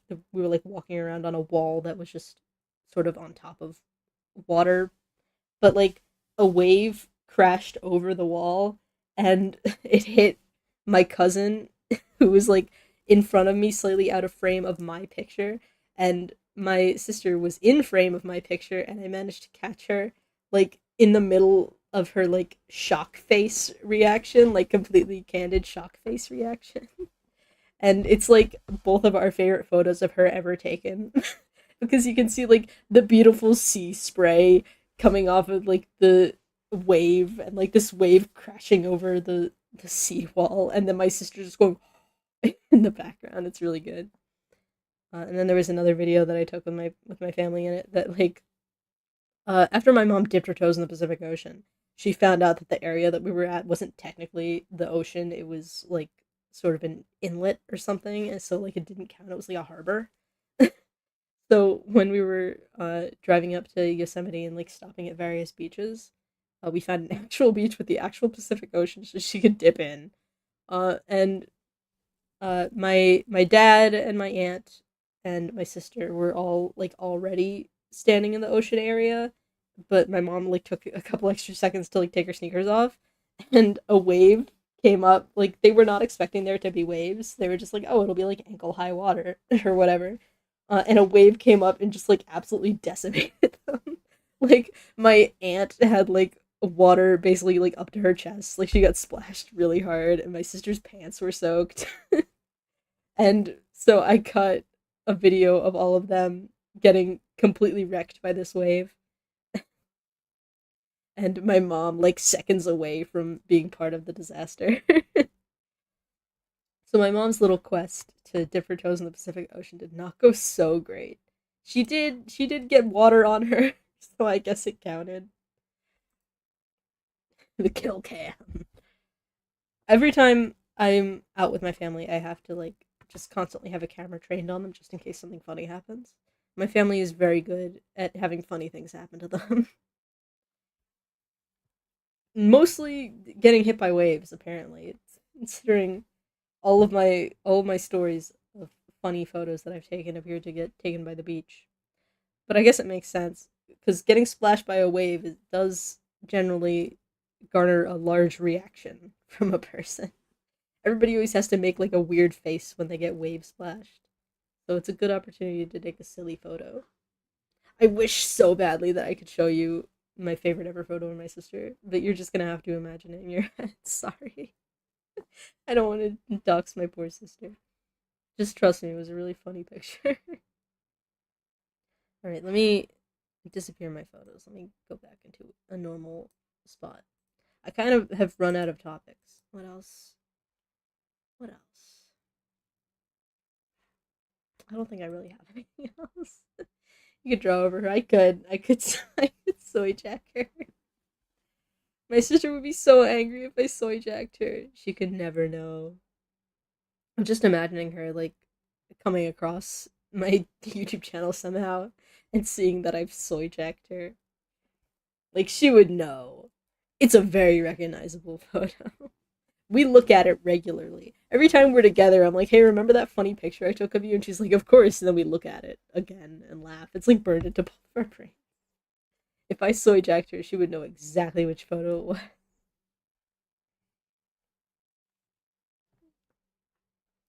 I should just start soy jacking photos of my family. I think I could come up with some pretty funny faces. I think soy jacks may actually be the pinnacle of art. I think they're so evocative of an emotion, and really, isn't that what art is? Every time I look at soy jack pointing image, I'm like, I understand exactly what you're trying to convey to me. I get it. Hence my funny soy jack thumbnail. Whenever I can't think of a thumbnail to do, I'm like, what if I just threw soy jack in there?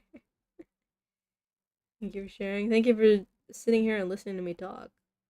I'm really like bad and disorganized about everything generally. So when I like go through photos that I've taken, I'm like completely incapable of going through them in chronological order. I just like skip around because I remember another picture and I'm like, oh yeah, that one's good too. And then I completely lose track and I probably showed you some of my pictures like 3 times. But I had a good time. Despite my illness and suffering and not being very good at being outdoors, it was still nice. I liked seeing all the waterfalls. I really wanted so badly to like go off of the marked trails and paths and stuff that we were on to like look at cool things off in the distance. But I was very afraid of like falling down a hole and breaking all my bones, so I didn't. I probably could have gotten some cooler photos that way, but I guess it's more important that I live or whatever. Rate the trip out of 10. I mean, the trip is probably significantly colored by the fact that I was ill for a lot of it. Uh, the first part of the trip, like the first half, when we were not in the national park, I would probably just rate like a 5 because I didn't do anything really. Because since we were in wine country and I don't drink, my family, like everybody was just going out to wineries and stuff, and I either didn't go with them or if when I did go with them, it's just a wine tasting thing. So like it's not like they had snacks. So I was just sitting around while my family consumed liquids and I had nothing. There was one place that gave me some grape juice. They gave the little 12-year-old some grape juice to tide her over. Uh, so that part of the trip, since I did basically nothing, was like 5 out of 10. The rest of the trip with all the cool nature, for the parts when I wasn't actively dying, I'd say like, I don't know, maybe 8. I don't really know how to rate things out of 10. I think it was an 8. I was uncomfortable, and I like there were things that I think would have been more fun to do that we didn't do because everybody in my family wanted to hike. So we didn't see an incredible variety of stuff. We mostly saw the same things in different places, but it was still pretty. I got to see some nice water. I appreciate some nice water. Got some good rocks. So discounting the illness, which would have knocked it down a couple points, but really was my fault and not the fault of the trip. I'd say 8. 8 out of 10 is all right. I I feel like every rating that I could possibly give anything is both too good and like not good enough. I don't know why. I can't conceptualize a number rating.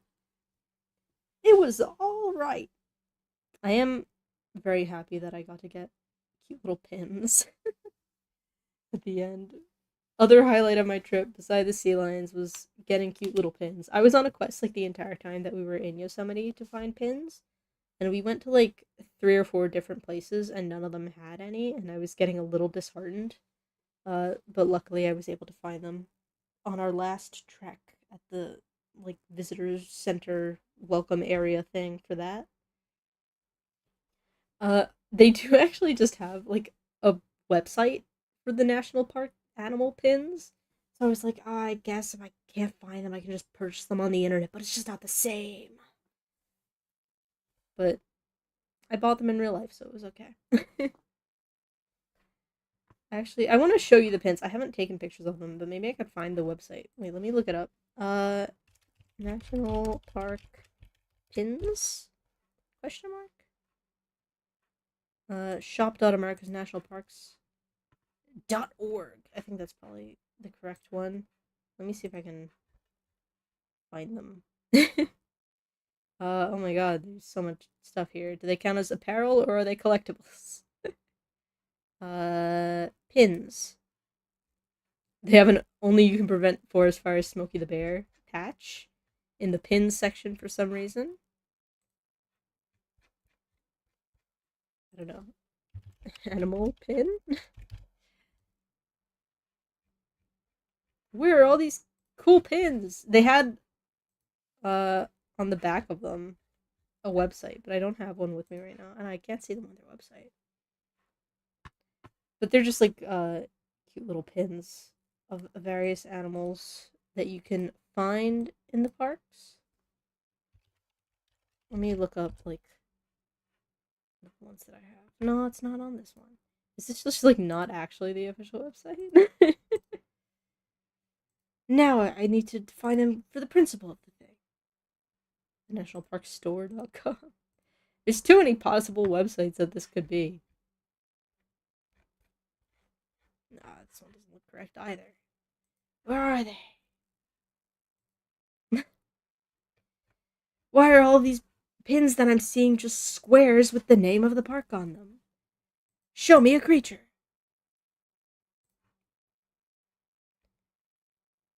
I don't know.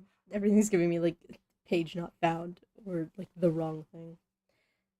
I'm sure if you look up national park like wildlife animal pins and look around for a little while they'd show up, but I feel like that would take a while. One more try.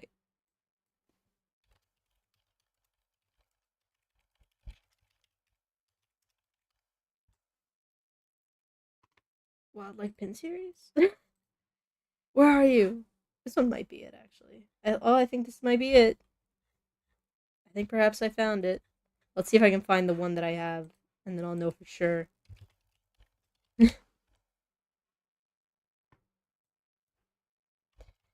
It might not be it. Oh no, I found it! Oh, Stellar's J. That's what it was. I've been gaslit by my aunt because she kept calling them scrub jays and they're not. They're Stellar's jays. Let me show you. Let me show you. Let me copy paste my image. Fine, take screenshot. Download. let me put in an image source now.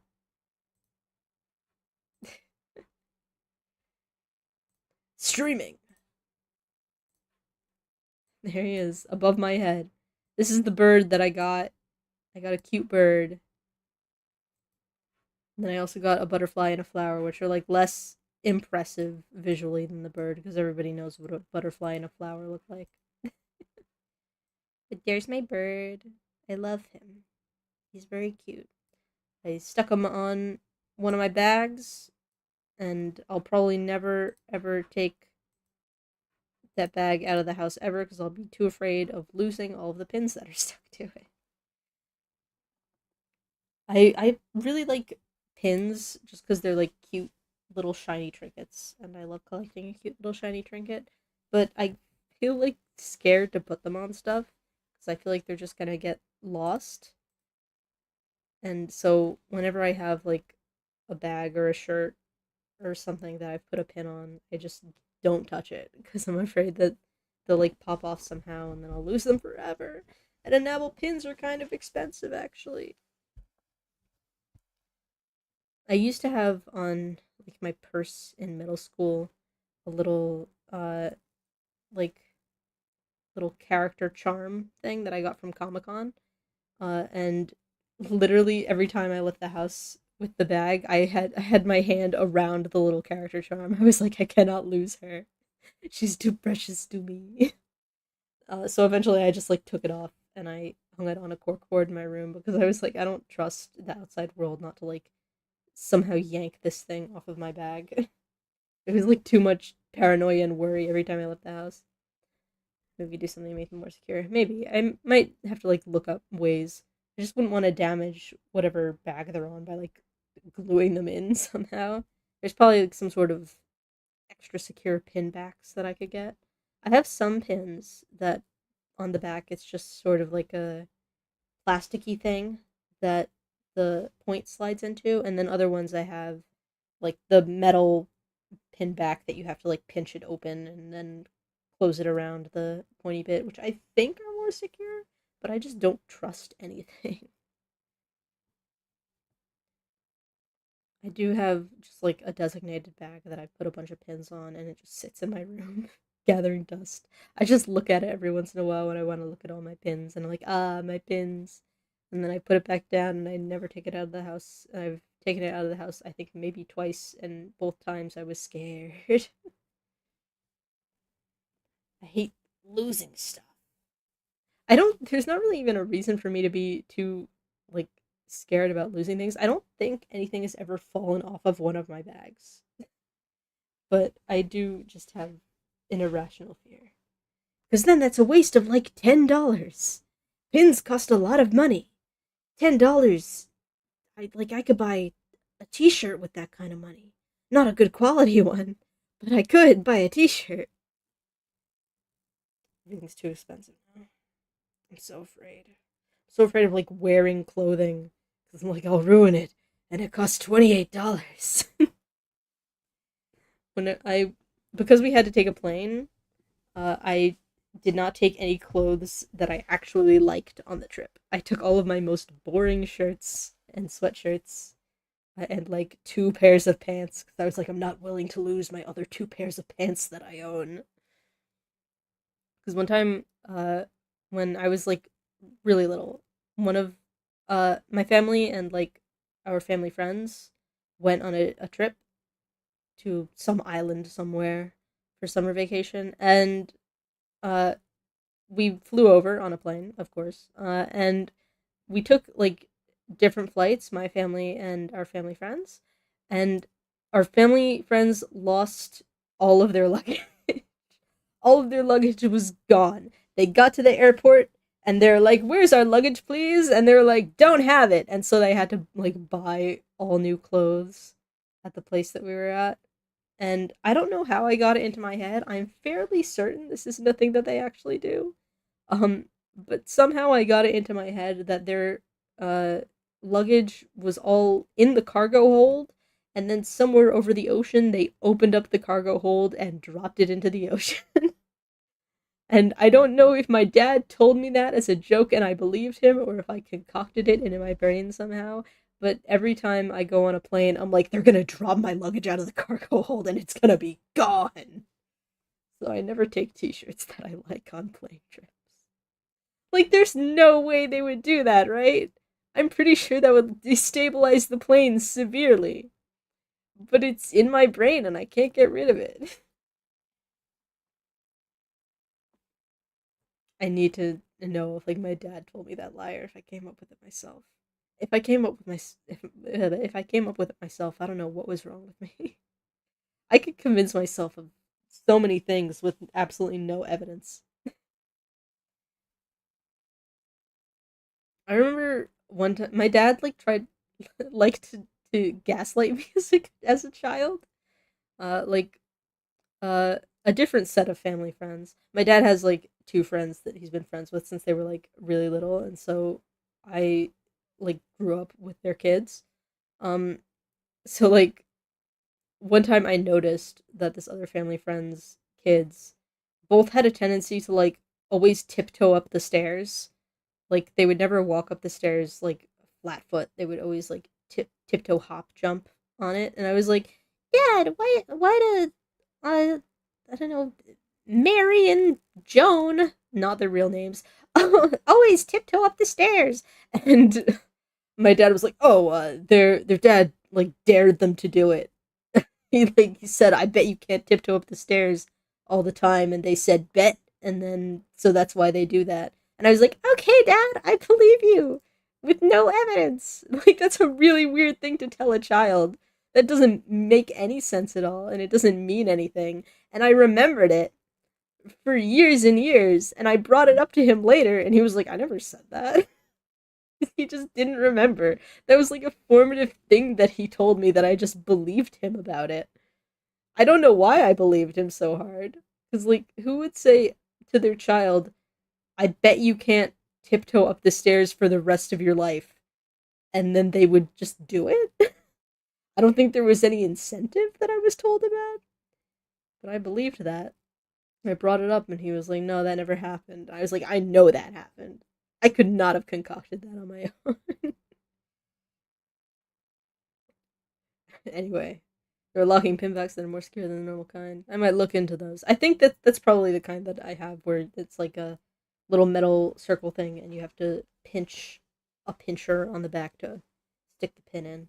Because those feel quite secure. It's just that I don't trust anything ever at all. I know of a guy who told his kids that meerkats and piranhas are the Serengeti. That's a good lie. My dad convinced convinced me and my little sister for like longer than me, that we had once had a brother and they got rid of him. They were like, if you misbehave, we're gonna have to do to you what we did to Chad. And we're like, who's Chad? And they're like, your big brother Chad. Don't you remember your big brother Chad? He was around for the first couple of years of your life, and then he was bad, so we got rid of him. We sent him away, and I believed the Chad story for like maybe 6 months. My sister believed the Chad story for like 4 years, and my dad got his friends in on it too. Like one time, my sister and my dad and his friend were at like a baseball game together, and my dad had not told his friends about the Chad lie, but he was like something. Oh, you were gonna have to blah, blah, blah, send you away like Chad if you're like bad at the baseball game.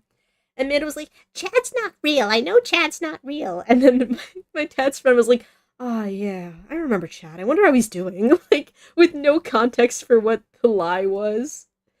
Just he knew that my dad was cooking something up, and he was like, I gotta take part. I gotta make this kid believe in Chad. So they really they really pushed the Chad story on my sister for a little while.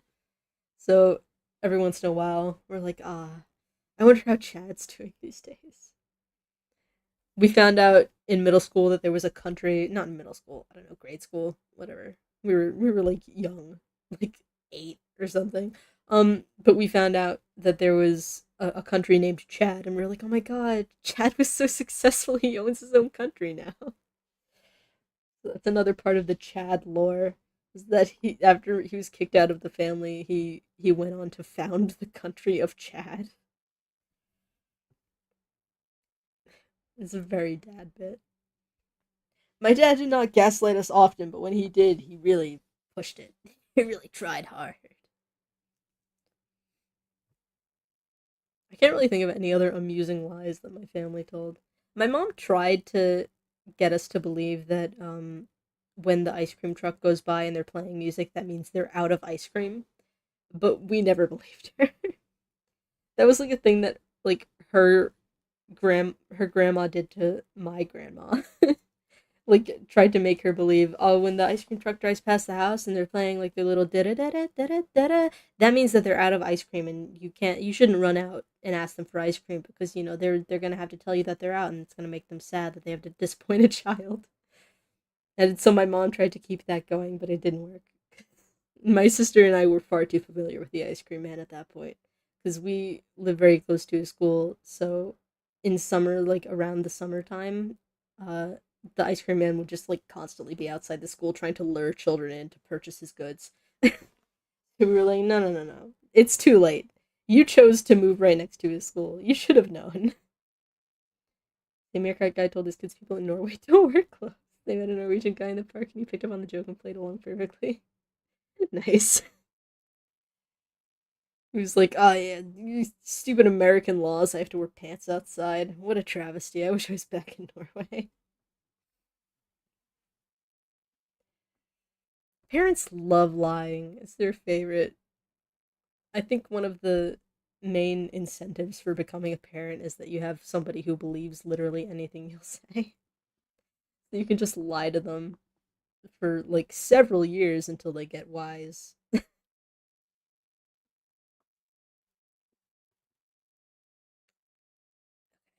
We've come to the point in the sitting around talking stream where I feel like I've exhausted every single thought in my brain. I have nothing left. How's everybody else doing? How was everybody's 2 weeks while I disappeared? While I was dying in the wilderness. Did anything interesting happen to anyone else? I keep freezing. Camera, don't do that. Don't break, please. New kitten in the house today. Aww. Baby. I love kittens. I love cats. I can't have cats. Because, like, my dad and my sister are allergic. There's a possibility that I might be slightly allergic or, like, develop an allergy at some point with my luck. So I wouldn't be able to have a cat, but they're cute. I like them. There's a lot of hard weather. The weather. We haven't really had much weather to contend with. There's just like ridiculous amounts of pollen, which is like just as bad, if not worse. When we came back, like my dad's car and my mom's car in front of their house was like completely yellow, like they were under trees and had not moved in 2 weeks, so they were just completely covered in pollen. It was really gross. It snowed, held, and got to 85 degrees in the same day. I'm sorry to say, Squishy, it may be the end times. I think the apocalypse may be coming for you specifically.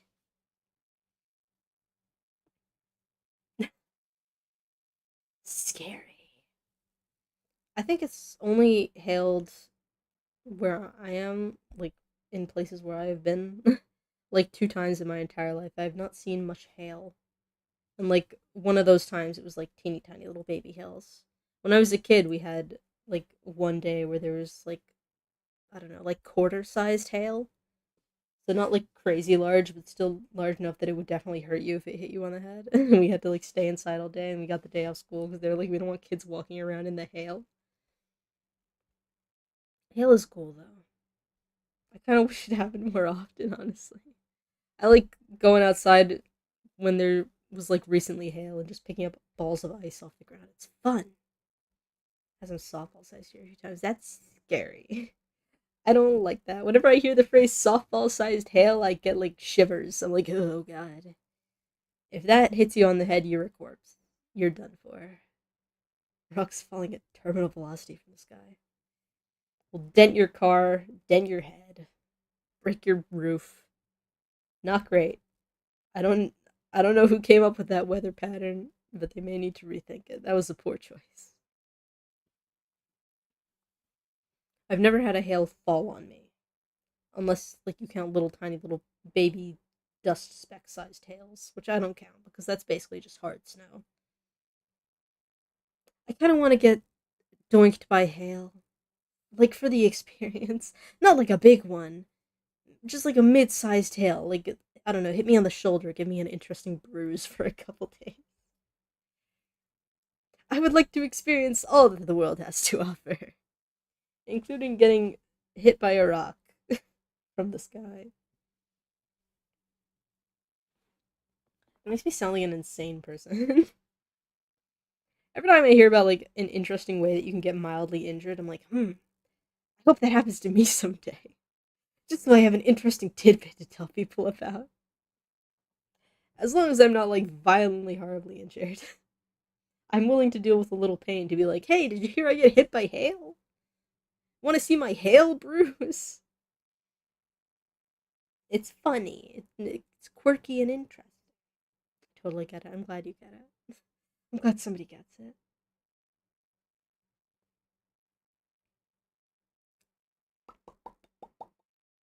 Oh, also, uh, you know how I said I was gonna upload stuff and then I didn't? Sorry. Never believe anything I say ever. I'm always lying to you constantly at all times. My excuse is that I was ill and there was no like good place to put my computer, so I was like really slow on doing all the stuff that I had planned on doing. Uh, but I am like currently working on the things that I was planning on uploading the past couple weeks, and they're like mostly done. So if I don't like get overly ambitious or decide that I hate it as I tend to do, I'll probably have something to upload soon. But I don't know. Just disbelieve literally everything I say all the time. Try soon F1 tornado for the street cred. That's like a little bit too scary for me. I had uh I had a friend who like lived in Tornado Alley, basically. And she would just like go out and sit on the porch when a tornado was coming in. She'd be like, "Oh boy, a tornado. Let's go stare at the tornado until it gets a little too uncomfortably close, and then we'll go back inside the house." And I I just don't understand it. The people in Tornado Alley are just built different. That's how you do it. I've heard apparently that is how you do it indeed. But I don't think I would be able to. I would see the sky start turning green and I'd be like, I gotta get out of here. I need to leave the state effective immediately. One time when I was a kid, there was like not like a tornado, but like a mild, small tornado that literally went right down my street. It was crazy. I might have told the story before because it's one of the very few interesting things that's ever happened to me in my entire life. But like, me and my sister were at home, uh, either alone or like with our grandma in the house, but she was in the downstairs apartment, so she wasn't like actively with us. And a semi tornado just like went down our street and like ripped up a bunch of like grass and like knocked down a couple of tree branches and then disappeared into the air. And then our mom came home after work and there was like the police had come and they like put up caution tape around our house because there were like dangerous fallen branches and like a power line got hit a little bit. And my mom was like, "Did my family just get like horribly murdered? What's happening here?"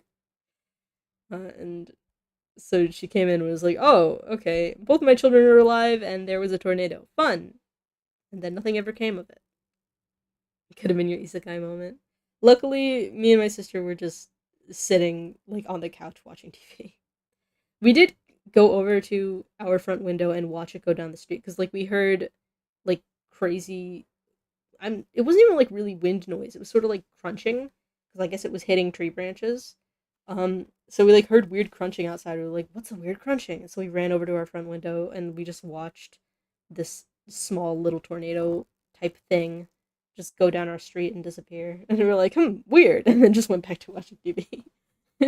Like, we didn't even see the police show up and put caution tape around our house. We didn't even notice they were there until our mom got home.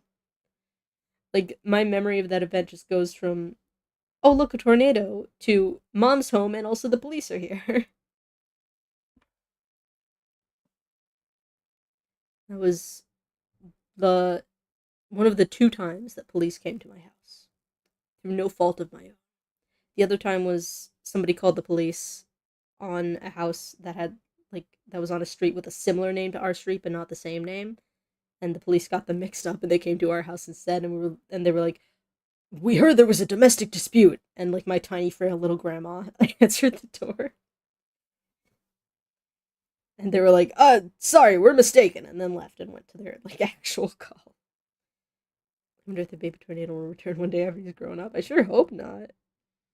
That wouldn't be very fun. It was like especially weird. I don't think our area like ever has tornadoes. It's not a tornado-y place. Actually, I'm gonna Google it right now.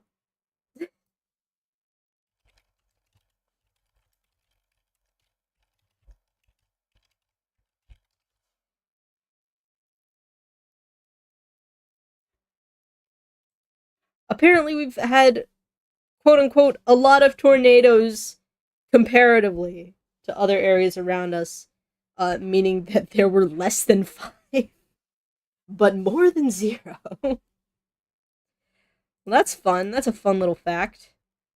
It's so weird. Now I want to like read the Wikipedia page about every tornado that's ever happened in my area. I saw one of the less than 5 tornadoes that's ever happened in my area.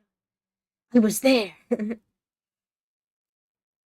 saw something once that said tornadoes weren't a thing in ancient times. I don't know. I don't really know enough about tornadoes to say whether or not I think that's true. I mean, considering like the environment, etc., changes over time, like, very possibly there could have been not tornadoes or like significantly less tornadoes. Just because like the shape of the land would have changed, the continents are like in different places. But also, if something happened long enough ago, nobody would have written it down, or like they would have written it down, but they would have called it something else, and so you wouldn't really be able to like Control F search in like some ye ancient text the word tornado. Like it wouldn't come up. They would call it like the Wrath of Zeus or something.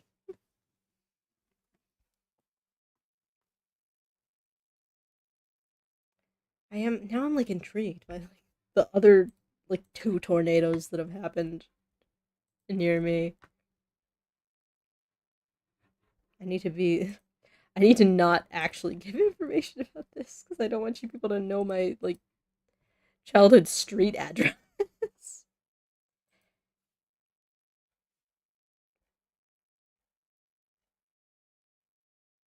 Hmm. Ah, no, a paywalled article. Gosh darn. There's an AI generated advertisement picture on this website of a bunch of old people standing in like 3 perfect rows, all holding giant soft serve ice cream cones. Thanks, the internet. What is that supposed to be advertising to me?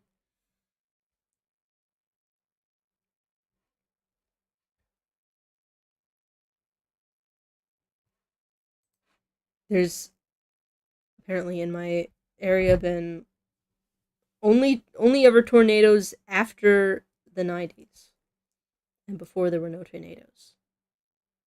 You probably Google that and then find out where I live. Anyway, does make you want saucer ice cream? Not really. I think it was one of those doctors hate him types of ads. I didn't actually read the text. I just looked at the image and I was like, that's weird. And then I didn't actually look at the rest of it. Let's see if I can get it to appear again. Advertisement, where are you? Are you still there? Come on, advertisement. It's just a white space now. It disappeared. Oh no, now there's another one. Now there's another one that's less fun. That's about sleep apnea. I don't care. I want to know why all those old people were eating ice cream. There's a bunch of pictures of feet on the bottom of this webpage. There are like 5 advertisements for articles about neuropathy, and they all have people's feet on them. The tornado curse is slowly moving to your area, it seems. Maybe in 100 years we'll have 8 tornadoes. maybe even we'll get up to double digits. What are they advertising these days? I don't know, like news websites always seem to have like weird spam advertisements, and they're all about like old people diseases, and they usually have like either an AI generated image that doesn't look very good and also has not much to do with what the quote unquote article they're advertising is about, or it's like a picture of a gross body part. And it's a doctors hate him type of ad. I probably should like put ad block on my streaming computer, but I just keep forgetting because I don't use it for anything other than streaming. So I like very rarely open up a YouTube video and see an ad.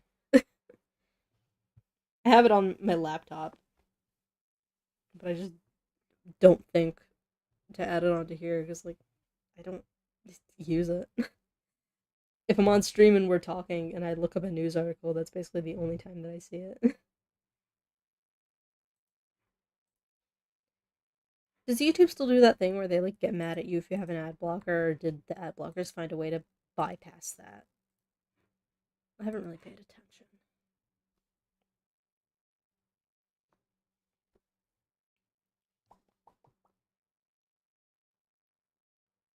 I thought I heard a sound. I did not hear a sound. I hallucinated. Anyway. I do, but whatever braver Ewok does seems to handle it. Occasionally. Because I just remember that, like, I was on this YouTube account and I was like watching, I had ad block on, I was watching something or whatever. And then YouTube gave me like a scary pop up that was like, "It's against the rules! If you have too many strikes, we might delete your account for blocking ads." And I was like, I'm sorry. And so I turned off my ad blocker. On my computer, I use Brave, like my laptop. I have Brave browser, and so I don't really see advertisements on there. But I did get afraid of the YouTube pop-ups telling me there would be severe consequences for having an ad blocker. So I turned off like my additional extension ad blocker, and then like just never really turned it back on. I don't really care that much about seeing advertisements because I'm impossible to advertise to. YouTube often doesn't even know what ads to give me, and it'll just randomly give me ads in other languages. Like, I've gotten ads in Spanish, and I've gotten ads in Chinese a couple times. And I'm like, I'm sorry, I don't speak any of these languages. The ad's not gonna work on me. I don't think I've ever actually purchased anything because I saw an advertisement other than the Fushigi Ball when I was in middle school. I saw the Fushigi Ball advertisement on television and I was amazed and gobsmacked by the Fushigi Ball. And I begged my mother to buy me a Fushigi Ball, and she did, and I couldn't figure out how to use it, and so it is sitting in my room gathering dust. I still have it, and I haven't touched it in years. The Fushigi! It was like this metal ball with like plastic, like clear plastic around it, and you were supposed to be able to like move it around in your hands, so it looked like it was levitating. And it came with like a booklet and a DVD that showed you how to use the Fushigi ball, but my mom got it from like an As Seen on TV store, I guess, and they didn't give you the booklet and the DVD, so I couldn't figure out how to use the Fushigi ball. Let's watch the Fushigi ball ad. Because I feel like I remember it so vividly. This is a very important part of my youth.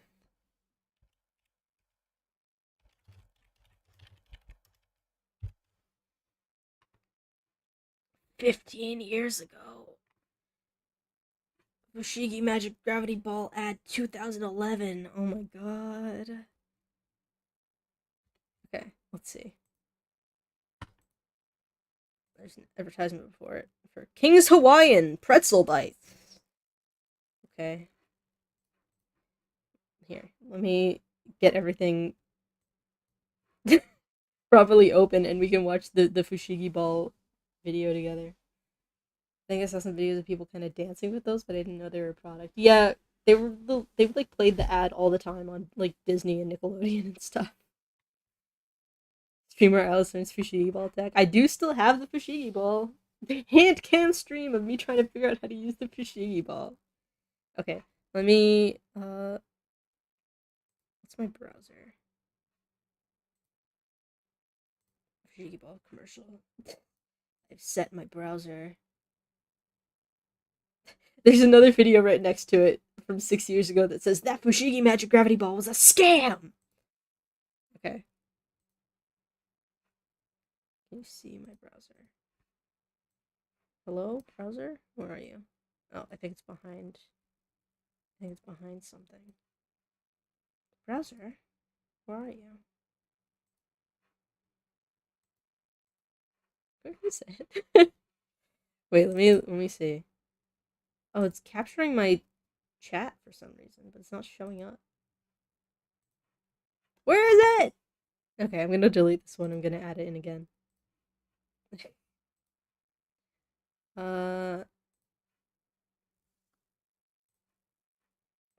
New capture Fushigi Ball commercial. There it is. There's Fushigi Ball commercial. Okay. Fushigi just means, yeah, I think it means like mystery, mysterious, or whatever. Let me crop this all nicely so that you don't see my tabs. Yeah, just cover up my entire face with the Fushigi Ball. Put him up here in the corner. Put me up on top of him. Here I am. Let's watch the Fushigi Ball together. There he is. There's Mr. Fushigi. It's here. It's wild. It's sweeping the nation. It's sweeping the nation, you guys. Look at that. I was mesmerized. Fushigi, All... like, I don't know what it is, but it's the coolest thing ever, and I can do it. They have like a scene girl on her phone.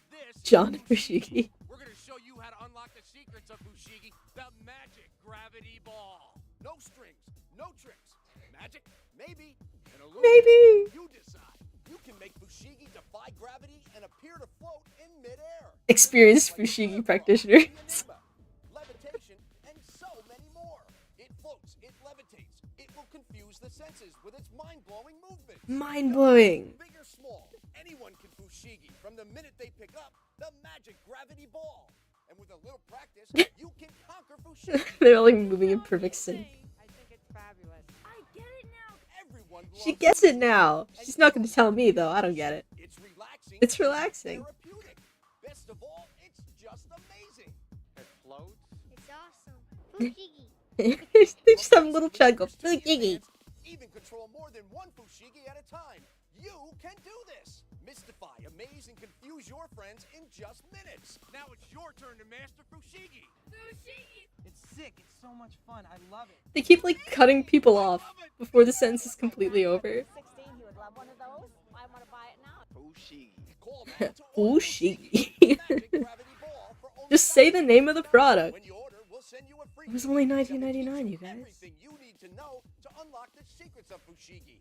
Just pay processing. Call now. God, that guy looks so sick. He was floating it on his hand.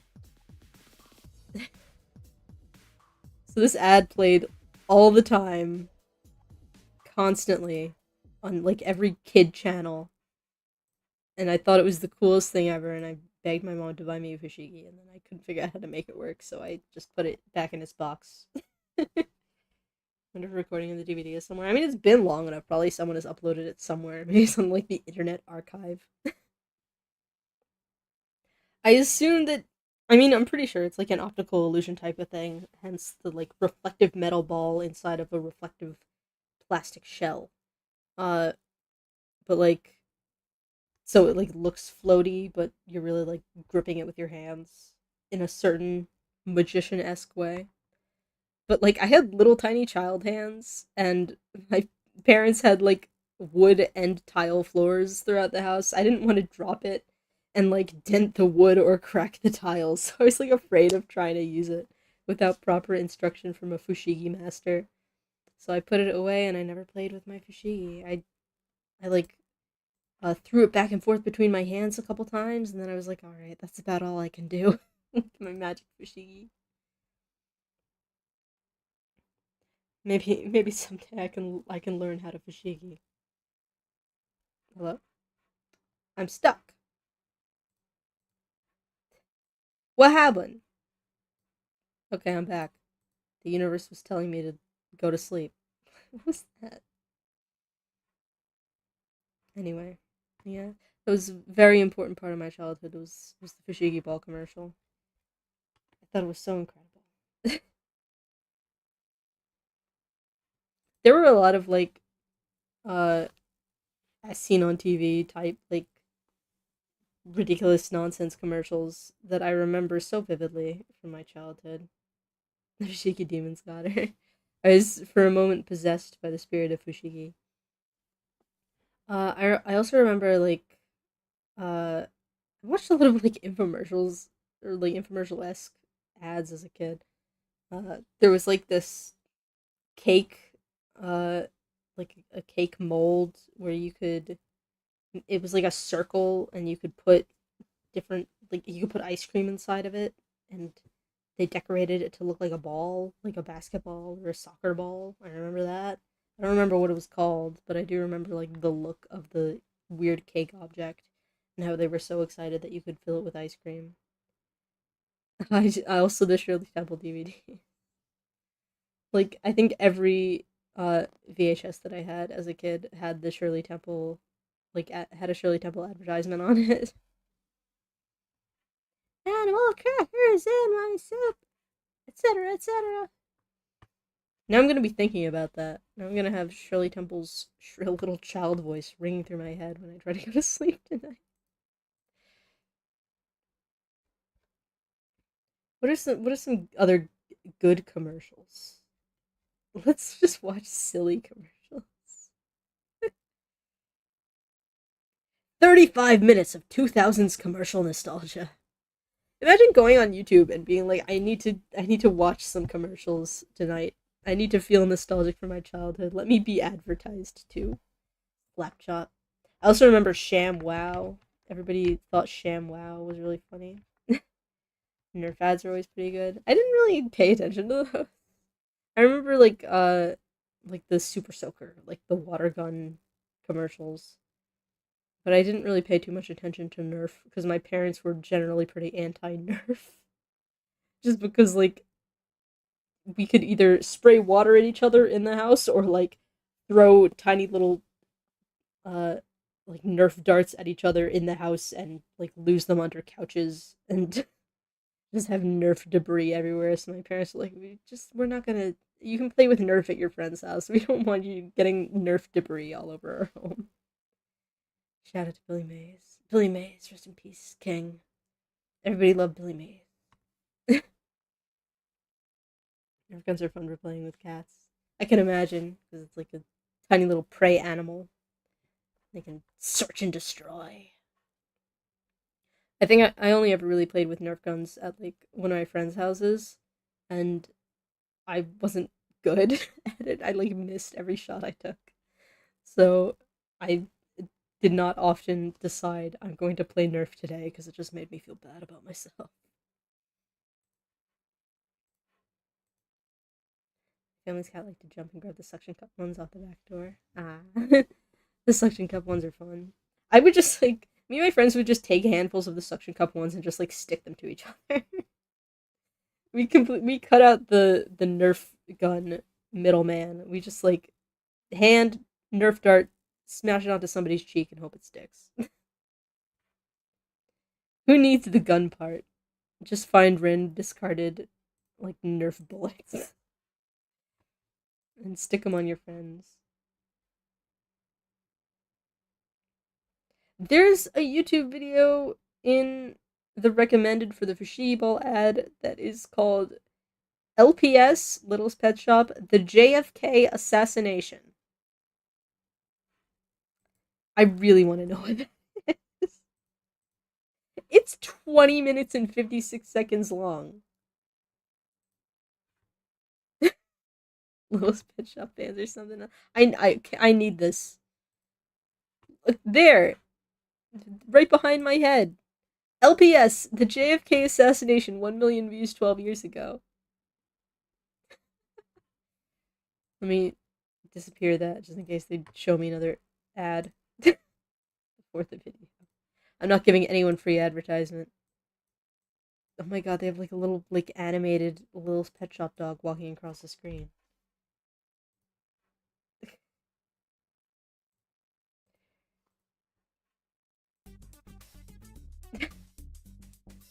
What is happening here? Why is it wiggling like that?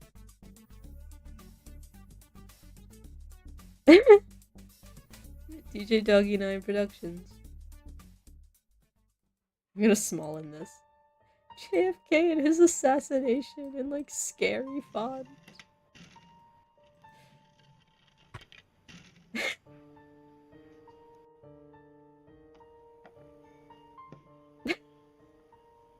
Why with Littlest Pet Shop?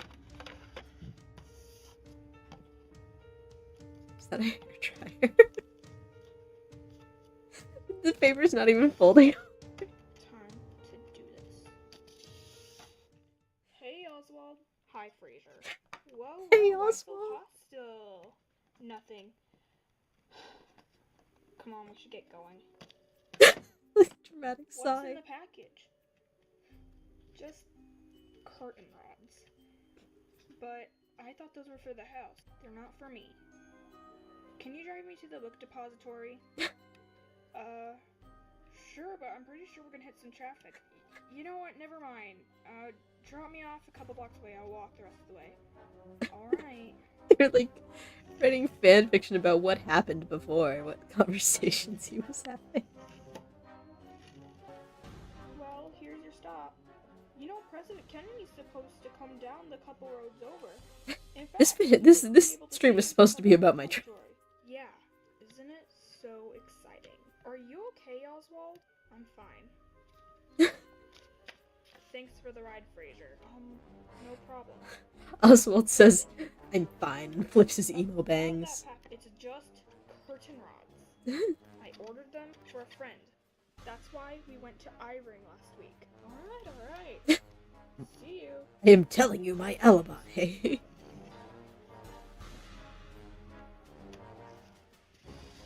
He slick skateboards away. Blast all these people. At least there's gonna be one less of them. Are He's you Governor? solving Crowley? overpopulation by killing Yes, JFK. I am. We are agents of the Secret Service. The president has arrived.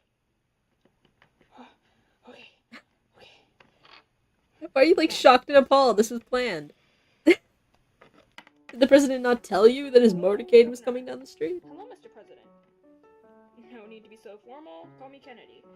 Yes, sir, Mr. President Kennedy. I'm sorry. Kennedy is still his last name.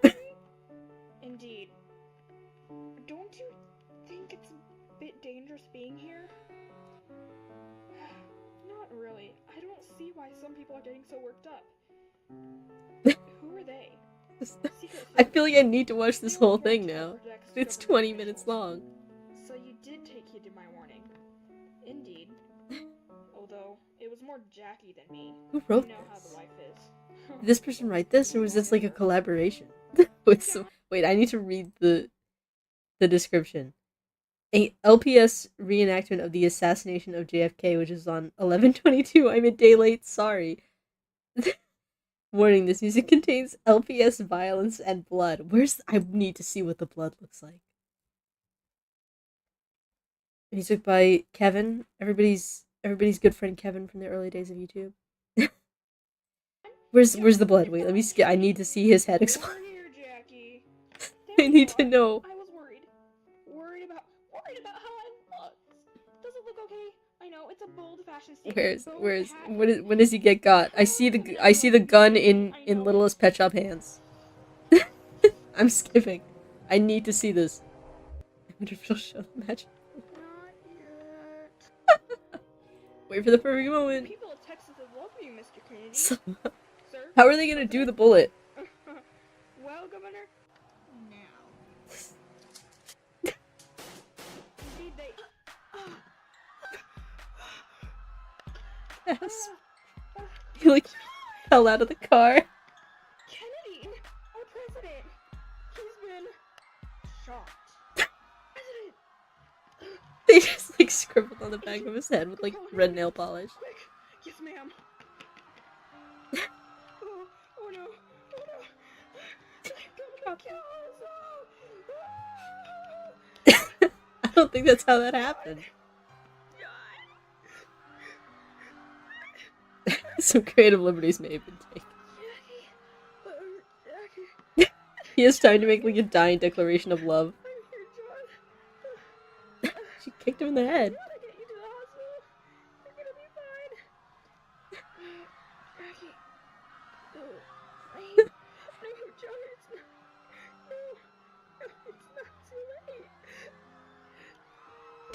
Taking a long time to die from this shot to the back of the skull.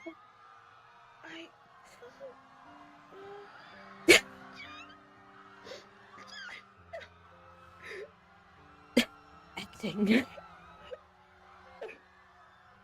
They're dripping water on his face. Through the tears.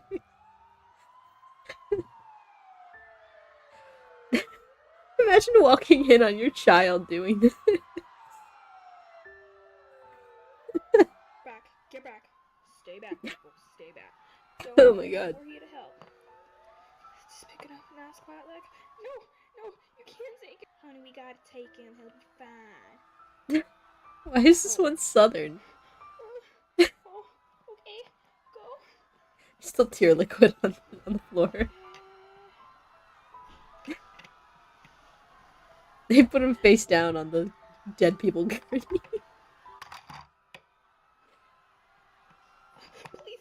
can I go? Not in this ambulance, you can't. Sorry, honey. Wait.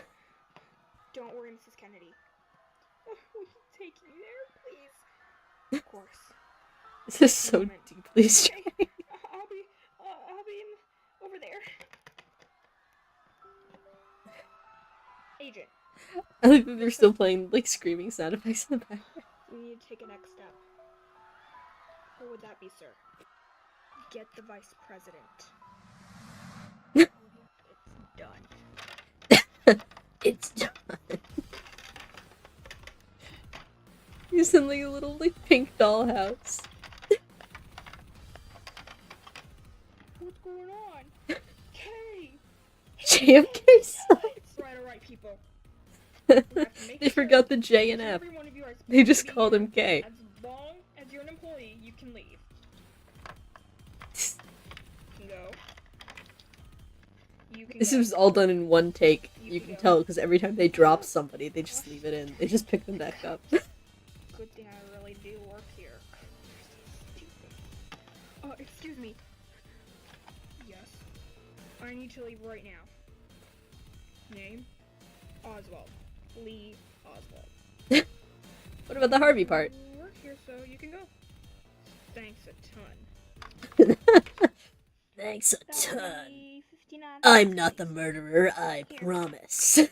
Oh, here you go. Sorry about that. And thanks, Martha. Anytime. Martha! What? Did you hear? The president's been shot. Why, I heard a lot of things here in the store. Kennedy's been shot. What? Are you crazy? We're just doing like side stories. Turn on the radio and listen. Turn on the radio, it doesn't matter which channel. The thing is, I cleared a plenty way. I like the little subtitles in the bottom, like apologizing for the production quality. 8 cents in national secret source. Thank you. Are you serious? He has been? Yeah. Okay. Just keep your eyes peeled. Could be anyone. Right. I like that they're doing like civilian side stories, of, like the world's reaction to the assassination. Can I help you? No. No, it's him! Thanks. Watch out, Martha! Suspicious character.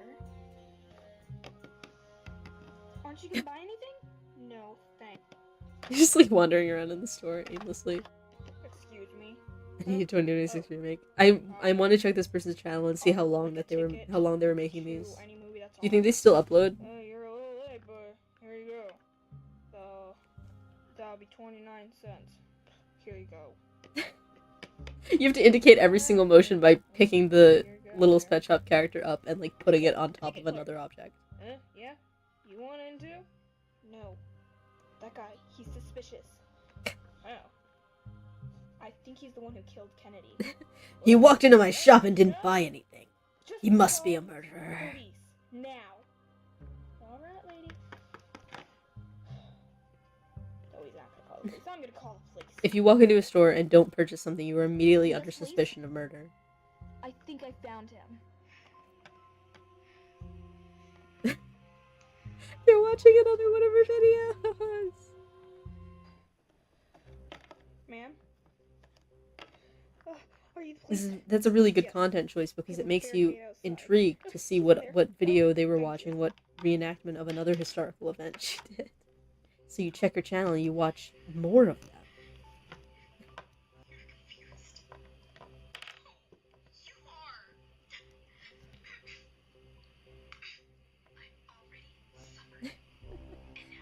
I like that in these videos, everybody just puts like, you don't need like 4 fingers to hold the head of one of these little creatures.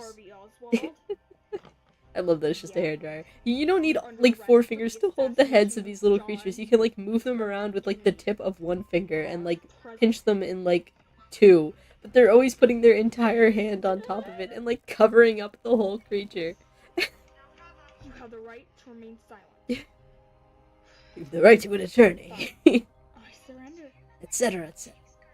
But I didn't do anything. I've been here watching this movie. It's really good. I've been here watching this movie. It's really good, by the way.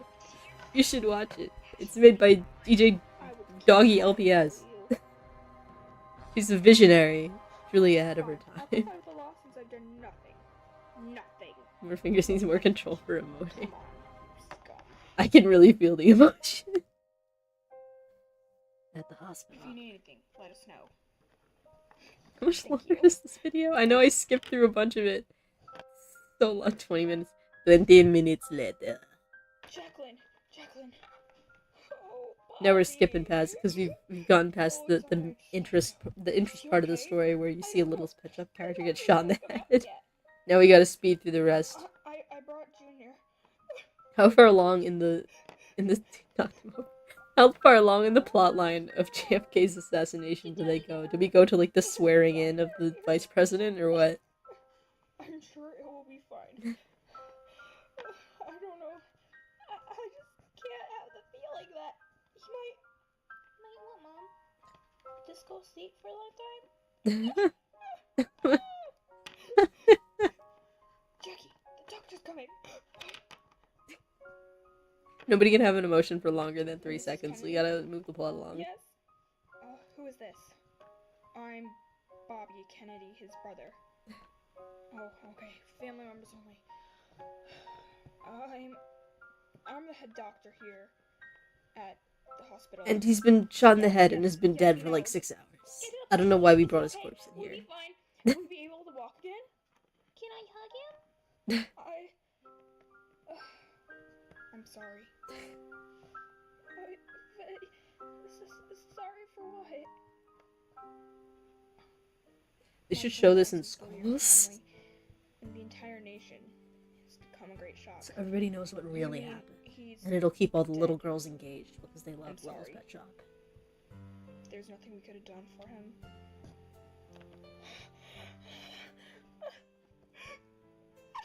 Run off crying again. Oh, Jackie. Oh, okay. We'll arrange. There's so much of this. We'll arrange funeral arrangements with the church. We'll arrange funeral arrangements. Where are we going, Uncle Bobby? Wait, what's... Okay. Somebody has another gun again. I'm gonna Wait, spare what's- Jackie Kennedy of her misery. Like how? Wait, why are they having like an altercation? Okay, I probably Or I need to know the say context. goodbye to your father. There's like suddenly like battle music. You're the man now. There's the dog in the background. That's him. He's barking out of sadness. Move along, you scum of Oswald. Why does it sound like they're in like a club? I'm telling you, I didn't murder him. We'll see when you go to court. Come on. I swear. Hey, Oswald. What do you want? I'm gonna spare Jackie Kennedy of her misery. Like how? Like this. Oh my god, he's been shot too. Guys, DJ Doggy 9 here. I just wanted to make a couple things a Yeah. little more clear for you. Extra historical notes. Of course, this isn't an exact copy or replica of what happened, but it is pretty close. After Lee Harvey Oswald was murdered, Lyndon B. Johnson, the vice president who became the president after Kennedy was shot and killed, was declared a 10-month investigation. After that investigation, they found that Lee Harvey Oswald acted in his own ways and wasn't part of a terrorist group or anything, and that This is a good little Jack history Ruby, lesson. the man who killed Lee Harvey Oswald, was The also illusion's acted ruined. on his own. Now, it is a pretty sad day when another human being wishes to kill and I steal feel like someone this else's music life. isn't really appropriate. While history is interesting in this way, it is still pretty sad. Murder is bad, Now, I kids. hope Don't you murder. Don't kill the will all president. remember It's this against man the along law. with another great man, Abraham Lincoln. The strange thing is about Abraham Lincoln's assassination and the JFK assassination is they have so, and I mean like a lot of similarities. To name Conspiracy one, theories. Abraham Lincoln That guy's death is and kind of JFK sad. were both elected president this, like, not the same year. At the same but year. At the same time, we had 100 double years apart. presidents. So I think it was 1930 something and 1830 something. I'm sorry, I don't remember the exact thing. I don't have information with me right now. And there's just so many similarities. It's really crazy. Another one is that Crazy, you Kennedy's friend, assistant, Lincoln told him not to go to Dallas, Hmm. and then Lincoln's friend Kennedy told him not to go to the theater where they were both shot. Lee Harvey They're Oswald premonitions. ran from the warehouse, the book district, to a theater, and it was caught in a theater, while John Wilkes Booth ran from a theater to a warehouse and got caught. If you want to know more about the strange similarities between these two, I suggest searching online. There are a lot more. If you want to know more, Thanks for Google it. watching this. I'm not here to educate you. Yeah. Wow. It's just, you know, I love government conspiracies. It's so cool. I love mysteries and stuff. What a thing to hear a Littlest Pet Shop character say, I Anything love else government you wanna say? conspiracies. Thanks for watching, guys. And it's like a Tell me little what you sausage think dog. about this assassination along with Abraham Lincoln's. If you want me to make an Abraham Lincoln one, if Oh you god, I think hope she should, made an Abraham then Lincoln also one. Tell me that below. I hope so subscribe you can much. see some of my other videos. And Okay, share she's it. just advertising to me. What was her most recent? 9 years ago. No, she doesn't upload anymore. Wait, I need you to see. Spark, excite, inspire. I feel pretty inspired.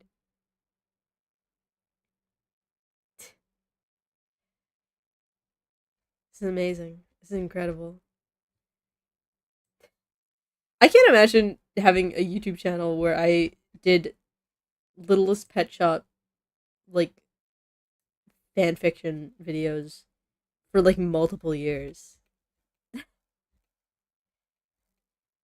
I don't know how people manage stuff like that. I get bored of stuff really fast. I don't think I think I was maybe interested in Littlest Pet Shop when I was a kid for like 6 months. Wish I had this kind of lore. The the most like strange child thing that I ever did on the internet was uh try to like be iCarly on kidsbop.com. And all of those videos are like lost to the ether now. They're probably not on the internet anymore. That's a little sad. I probably should have been uploading my videos to YouTube. Then I would have history. I remember when kidsbop.com was still like a social media site and not just like an advertisement website.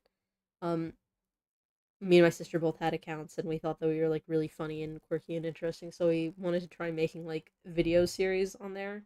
And our parents were like not stupid, and so we're like, please do not show your face to people on the internet. Please do not dox yourself. And so we like drew masks on like printer paper and just like sort of taped them onto our heads, and we were like, this is enough to hide our identities, right? As we were like filming in recognizable rooms of our home. Never knew there was a website. I thought they just had CDs. Back in the day, in like the early 2000s, kidspop.com was like child MySpace.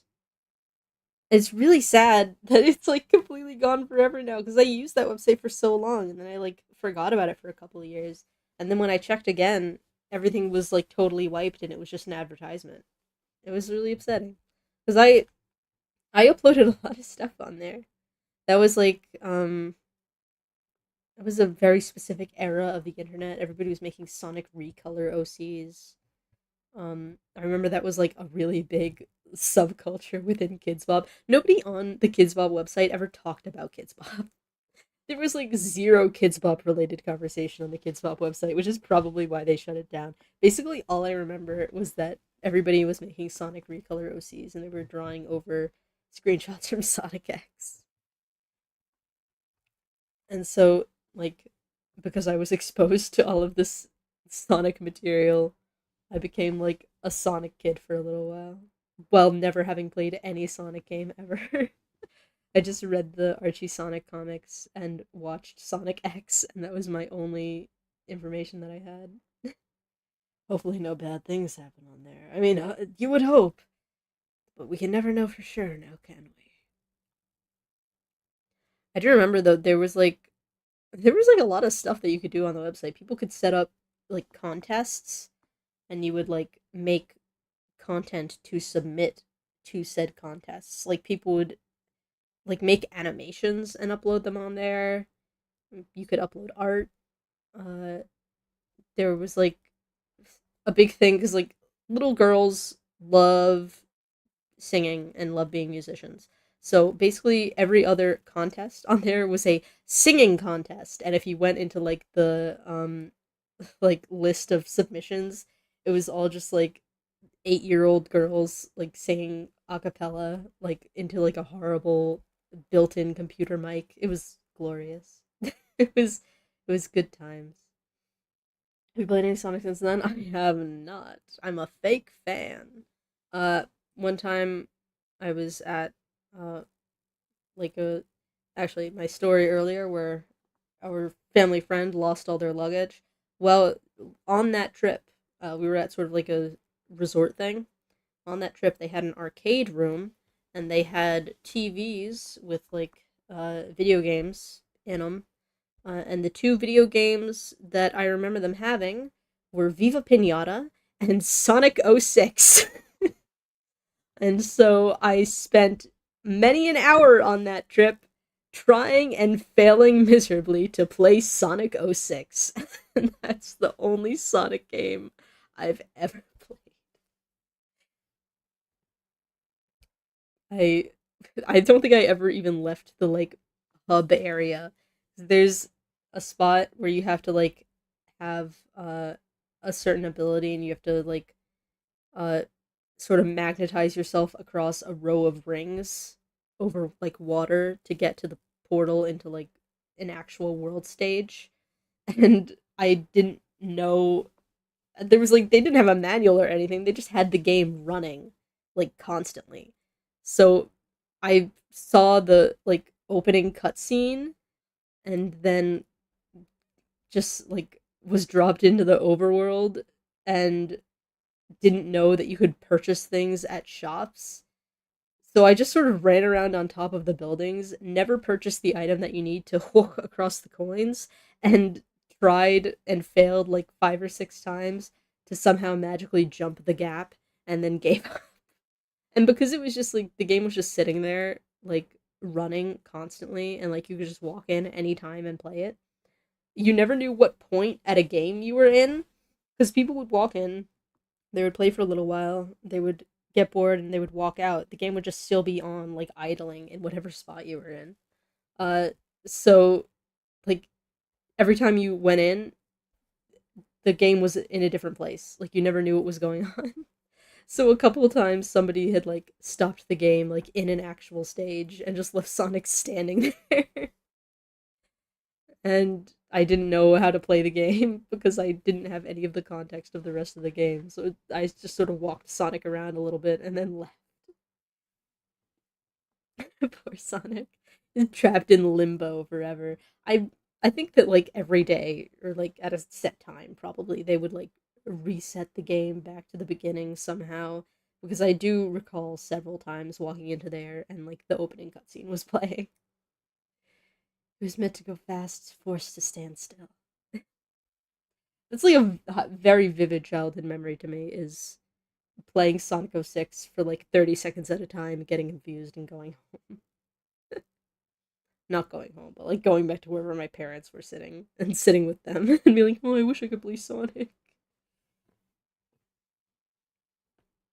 I am really not a very good video game fan type of person just because I'm generally bad at video games, so I don't like to play them, especially since a lot of them cost significant amounts of money. That's why I play like a lot of like cheap and or free like indie games because I don't want to spend $60 on a game and then be bad at it. So all of my Sonic exposure as a child was through watching Sonic X on 4Kids and reading Archie Sonic comics. I really love the Archie Sonic comics. I still have a bunch of them. I have like a whole big pile, like in a box. They were good. I mean, they weren't like good. I'm pretty sure people generally dislike them for not being very good.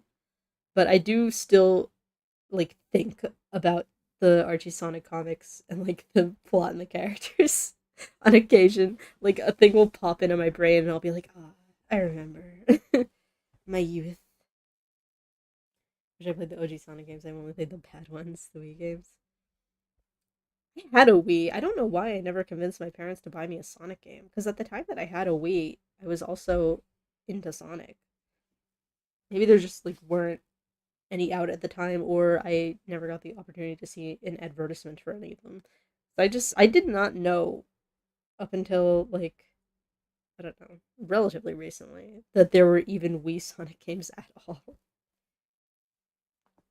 I think I only found out that there were Sonic games on the Wii because like I saw a Game Grumps video where they played the night one. And I was like, they had Wii Sonic games. Crazy. And then I never looked any further into it. Now that I'm thinking about the Sonic comics, I'm just like having memories rush through my head. Did anyone read those other than me? Or is that just like a me thing that I have now?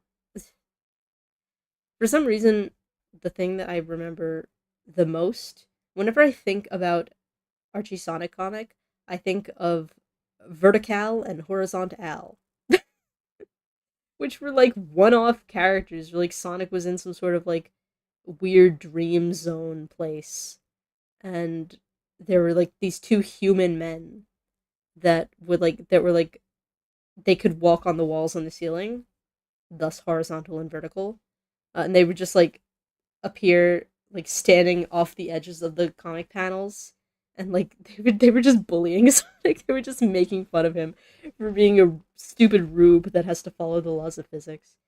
And like whichever one was standing vertically was vertical, and whichever one was standing horizontally was horizontal, and they switched off depending on where they were standing. I don't know why, but those characters like charmed me. I think of them every time I think of the Sonic comics.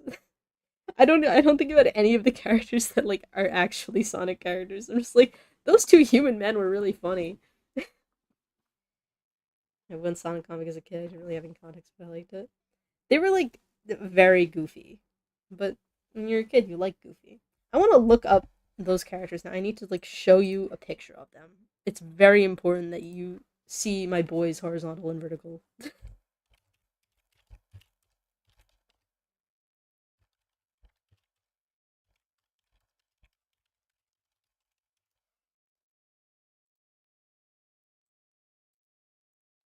Where is it? Where is it? Where are they? Oh, it's them! It's a picture of them! Wait, let me let me find a good one where you can actually see them like doing their gimmick. Here it is. Okay.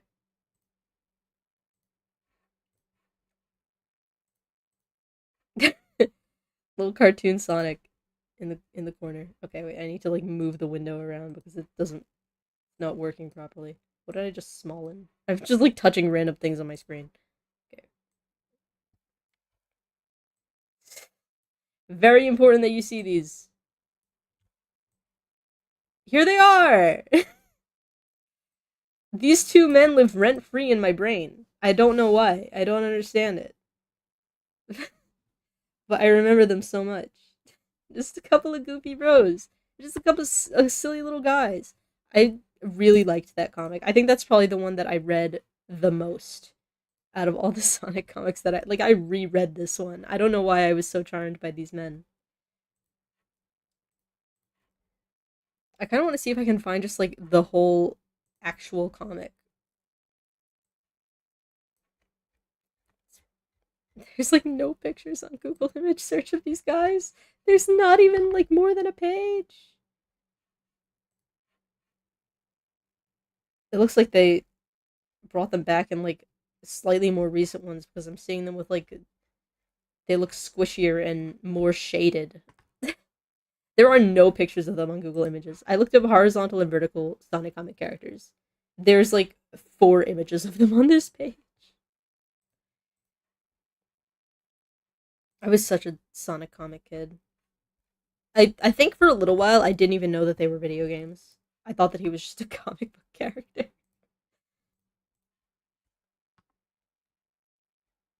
They have like a wiki page somewhere.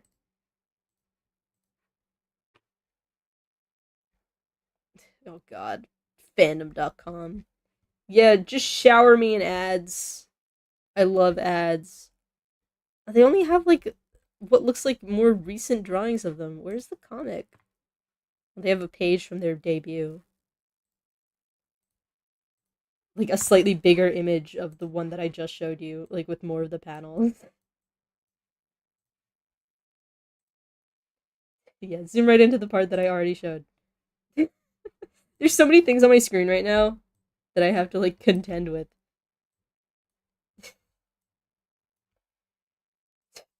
Masterful work, Eilis. Oh my god, it's so hard to move things around on OBS. Here it is. There they are! Covering up chat. This was peak. This was peak entertainment to me. They're so charming. I'm reading this again and I'm like, I need to find that comic and I gotta read it. It's been so long.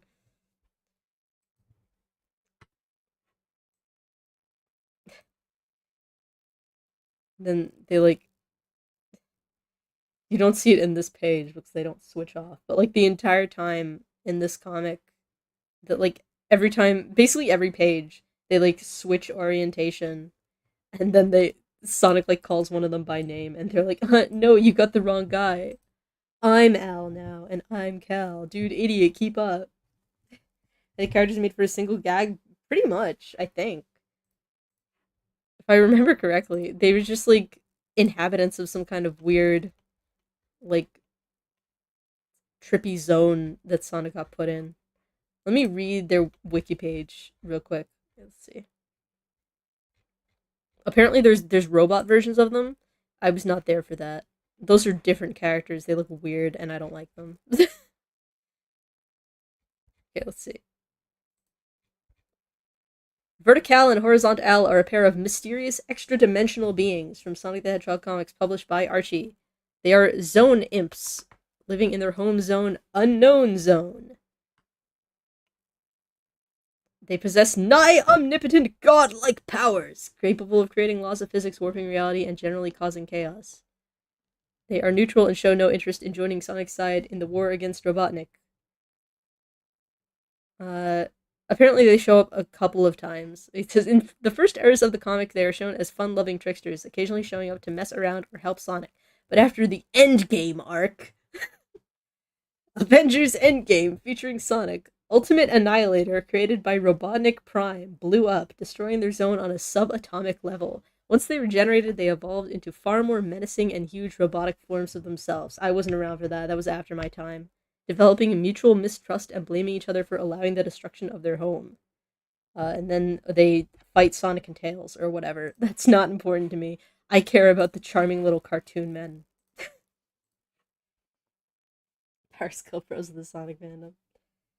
I'm pretty sure I had a couple of comics that featured them. There was like the comic that was like their comic that was about like, or at least largely about Sonic going into their zone and having to like get out. But I think they did show up like a couple of times later just for like short, like a couple of panel gags where like they pop their heads out of their dimension and are like, "Hey, Sonic, take some information about something. Also, I'm gonna make fun of you," and then they leave. I actually do not remember anything except for just the general vibe of these two strange little men. I just know that I loved them and I cared very much about them. So that's more Eilis lore. I also really liked Bunny Rabbit when I was reading those comics. I thought she was really cool. She was probably my favorite character.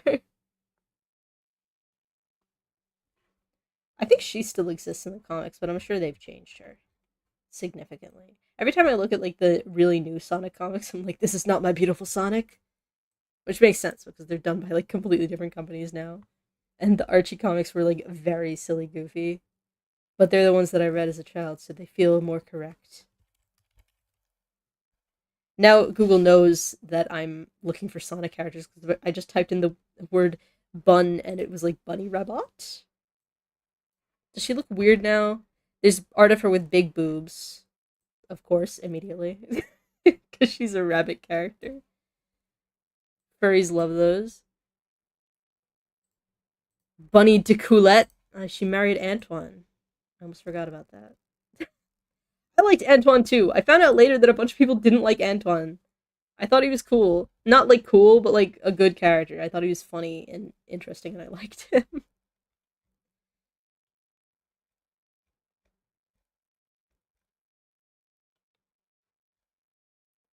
They're showing me like so many images of this character that I do not recognize. She looks so odd. She looks so different. Where's my girl Bunny? Who's this woman? I need to look up Archie comics.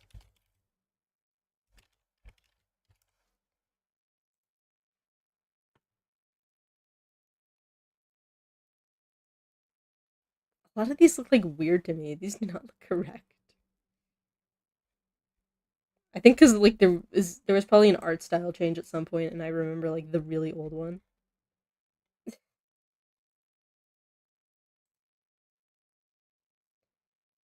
God, they all look so stupid.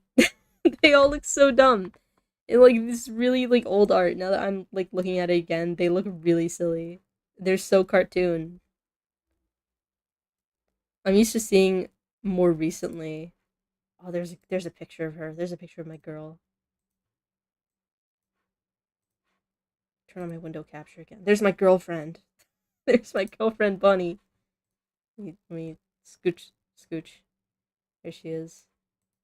There she is. She's a cool robot. I thought that was awesome. Okay. I need to get the Sonic character on my screen. I'm being embarrassing in public.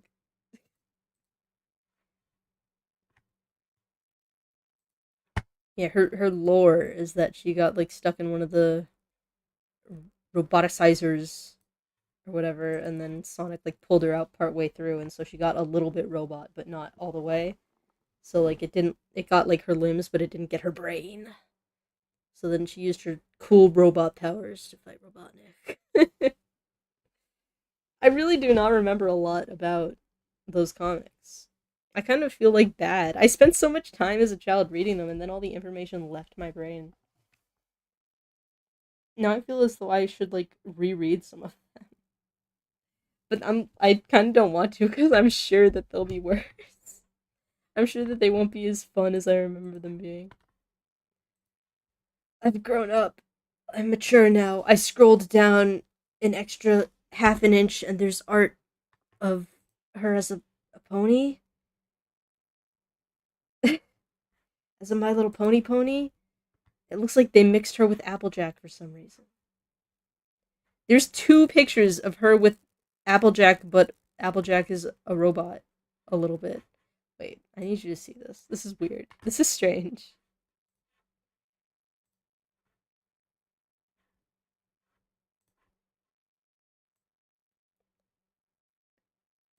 Why? Who are you people? Why is Applejack a robot? Have they like switched bodies? What's going on here? There is some whenever you look up like any Sonic character on Google Images, there are like weird. There's always something strange. Like not safe for work strange, but just like weird. Like who thought of that? Also, for some reason now there's a picture of a Has-Been Hotel character.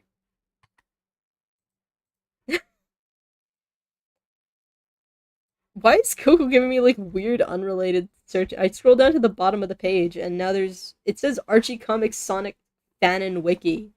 But then there's a picture of some guy from Has-Been Hotel. I know I keep turning the window capture on and off, but like why is he there? Sir, I'm looking for Bunny. You're not Bunny. Also, there's an echidna up here. The echidna's ruined the comics, I remember that. The echidna's made everything lame and not fun anymore. Search engine's gonna be cooked. That's okay, I don't usually search for things on this computer. I guess probably the unrelated fandom images are because it was like a .fandom wiki, and so I think they connect to all the other ones. There's probably like an advertisement on some page for the Has-Been Hotel wiki. But then it's just like strange and off-putting to see in my Google search for Bunny Rabbit from Archie Comics. Anyway, that was a fun little detour. Whenever I do talking streams, I'm like I have a topic and I'm gonna do my topic, and then I finish my topic really early, and then we just start Googling stuff.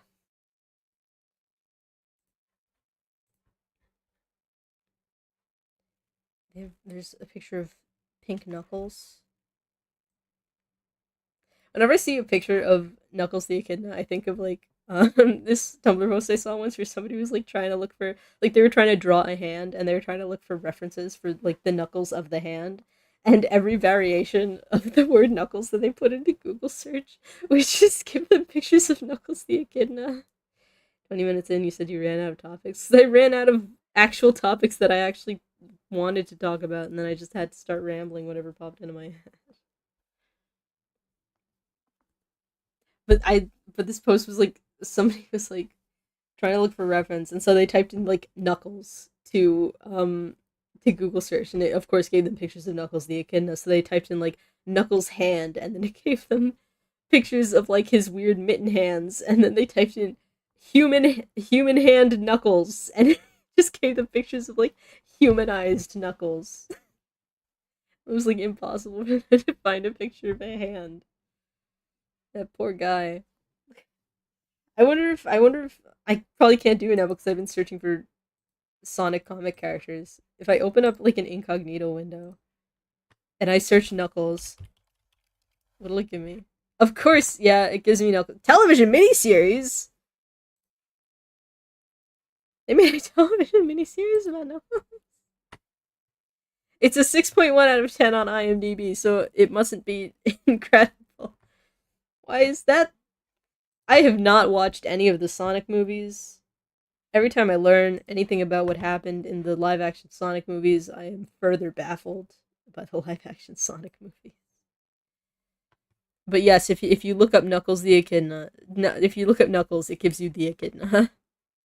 And then it's just see results about Knuckles' movie character. Nothing about, like, the anatomical part of a body. I heard they were good, but I also have not seen them. I have, like, a grudge against, like, Sonic Goes to the Real World. Because, like, why are there people there? In Sonic X, it was, like, fine to me because they were all still cartoons. Whenever they take, like, a cartoon character and, like, drop it into live-action world and make a live-action movie with it, it's, like, off-putting to me. Remember when they did the Smurfs, like, 4 times and all of them flopped, but they kept making the Smurfs in real life? Like, cartoon characters just look weird when you try to drop them into a 3D real world with real humans. And then to, like, justify the fact that there are real humans in this story, you have to, like, give the real humans subplots where they have, like, human problems. And then you just have you come to watch a funny cartoon character do funny cartoon character things, and then you have to sit through, like, this, like, human person with marriage troubles or whatever. I want to see my funny little characters run around. I feel like I vaguely remember something about a Smurfs movie. There was a Smurfs movie with Neil Patrick Harris in it as the male lead. You know, besides the Smurfs. Where the Smurfs go to, like, New York City or something. And then there was a movie after that, I think. I think that was the second movie. It might have even been the plot of the first movie. There was, anyway, another Smurf movie plot point at some point was that there were, like, gray Smurfs, and they were, like, bad, and so they were punks, and the gray girl Smurf had blue streaks in her hair, because that's how you show that she's a rebel and a punk. And then I don't remember what happened afterwards, but I know they made at least one more. Sonic, I know you have to save the world, but it's prom night! Sonic, I can't be late to the prom! Jessica's gonna be so mad at me! Really, the only thing that I know about the live-action Sonic movies is that at some point, like, the main human character, like, gets married and they have a wedding scene. And I'm like, I don't want a wedding scene in my Sonic movie. I want to watch Sonic run around.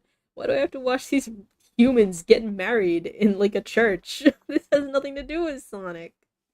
Hollywood needs to be stopped. They've gone too far. Although, speaking of Hollywood, have you guys seen they're making a movie about Clayface? One of the Batman villains I like.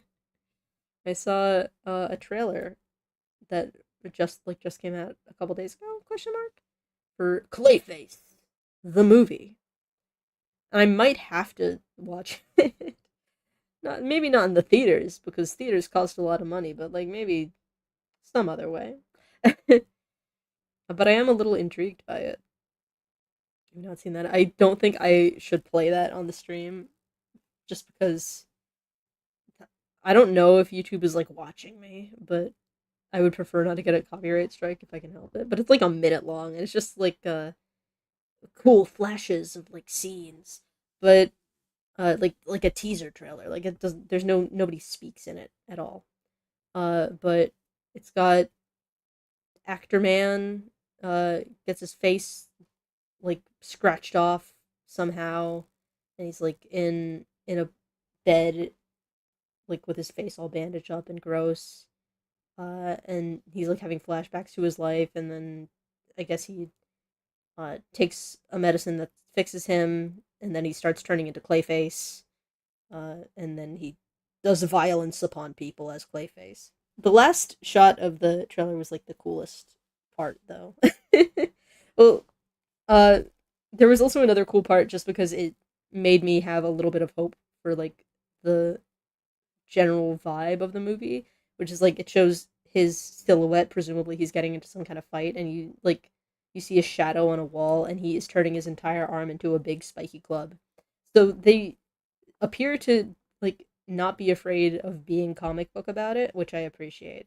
Because if it was just like squishing his face around, sure, it would be like there's a Clayface that just squishes his face around. There's like every possible permutation of Clayface in the comics. They've done a lot of Clayfaces, but like I like that they can do like a just straight up his entire body is made out of clay and he can shapeshift his entire body into stuff. I appreciate that.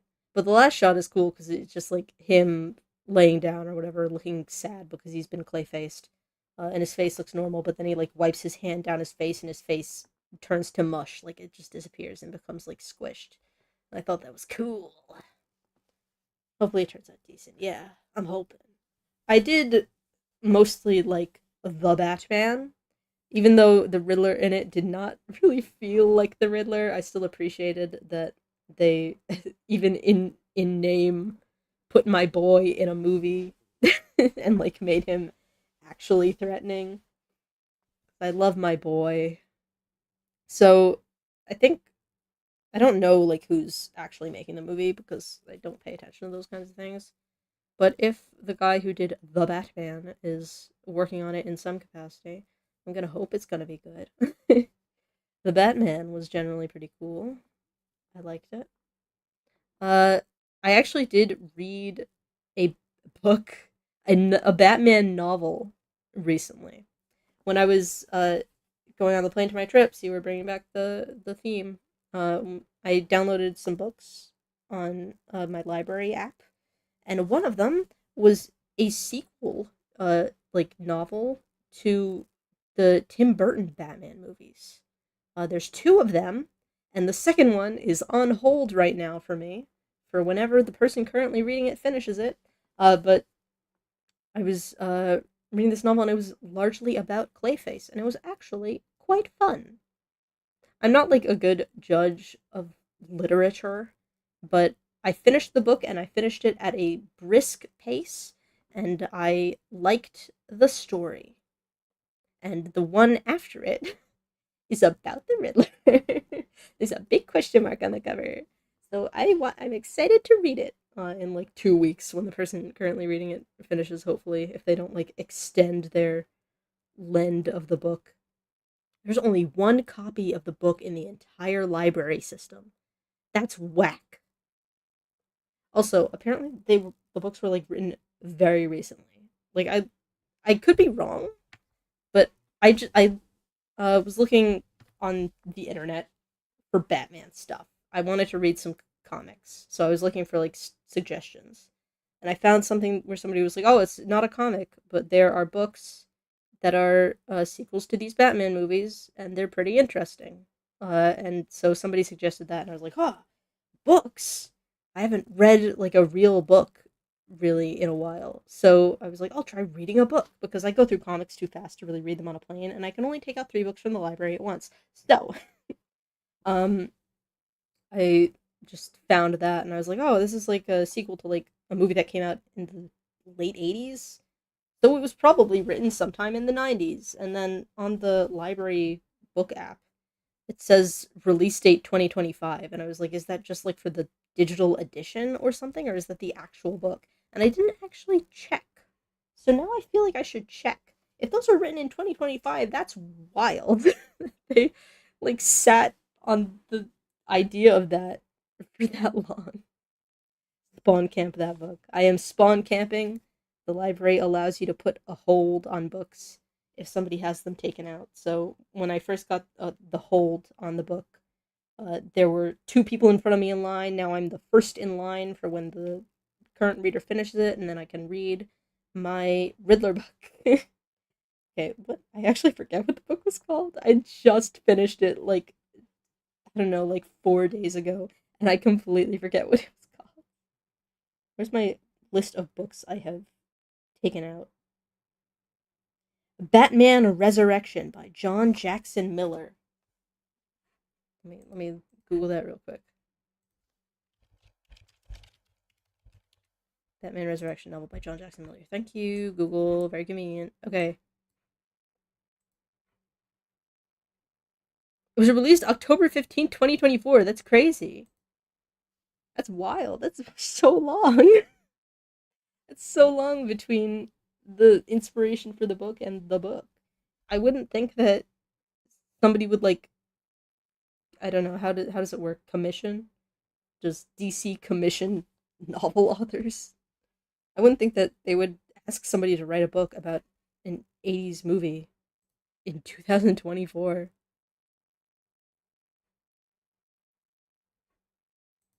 Takes place in between both of the Tim Burton Batman movies, apparently. So it's a midquel. But it was actually pretty good. I liked it. I do like Clayface, like, conceptually as an idea, because there have been like 1,000 different guys who are Clayface and have like the Clayface powers, or at least some of the Clayface powers. Clayface is very much like a concept character and less of like a character. Every time they reboot the universe, they make a new guy to be Clayface. But I always love like a shapeshifter monstery type of character. So he does get up there in my list of Batman villains that I'm interested in.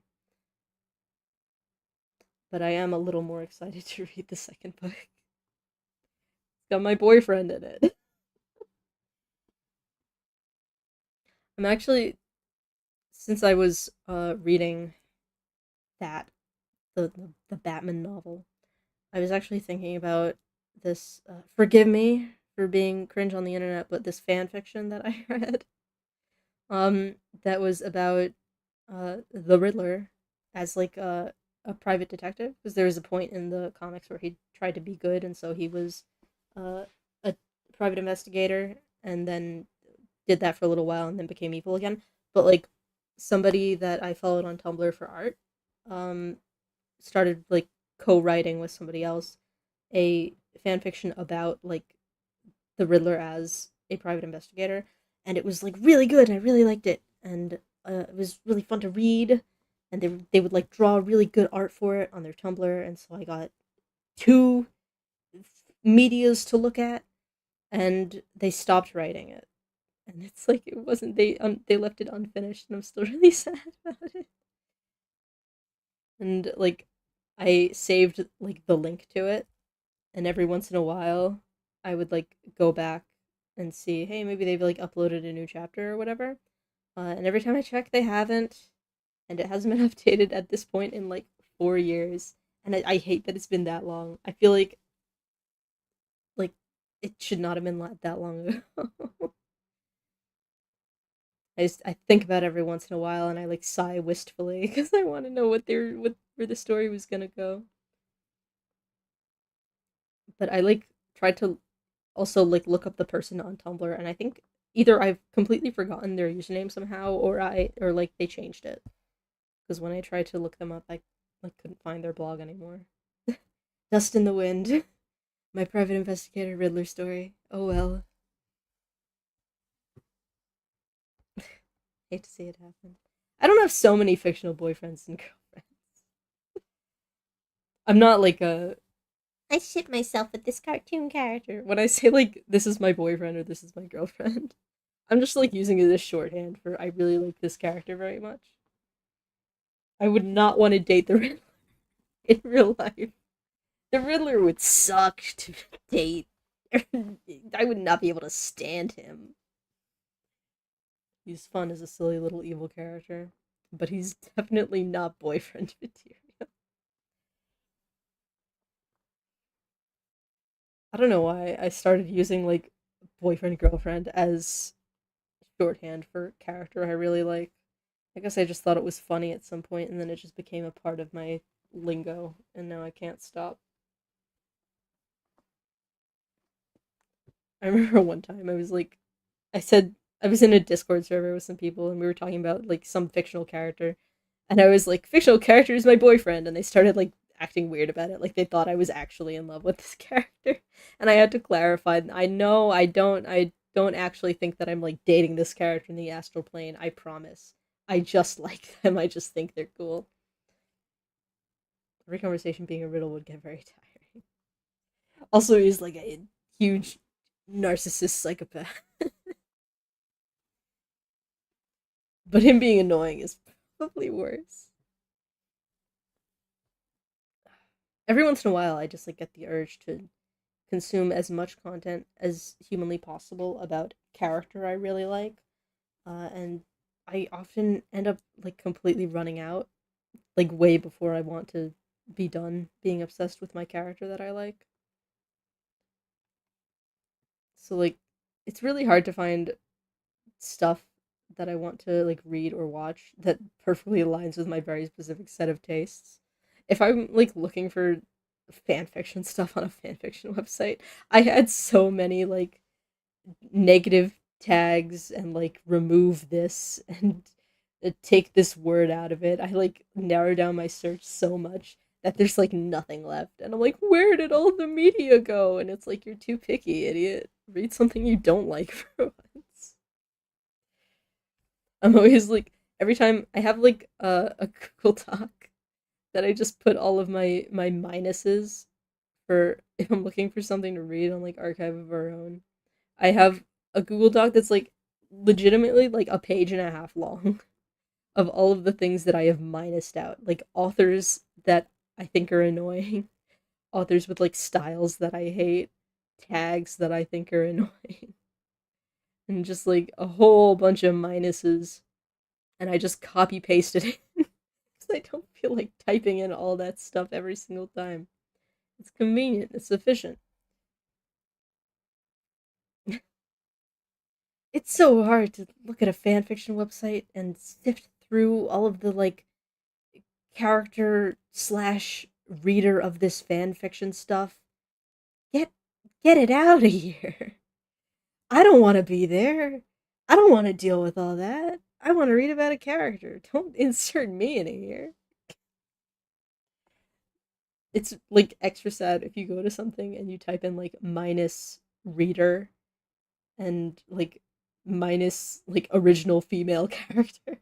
And it like removes half of the stories. Every time.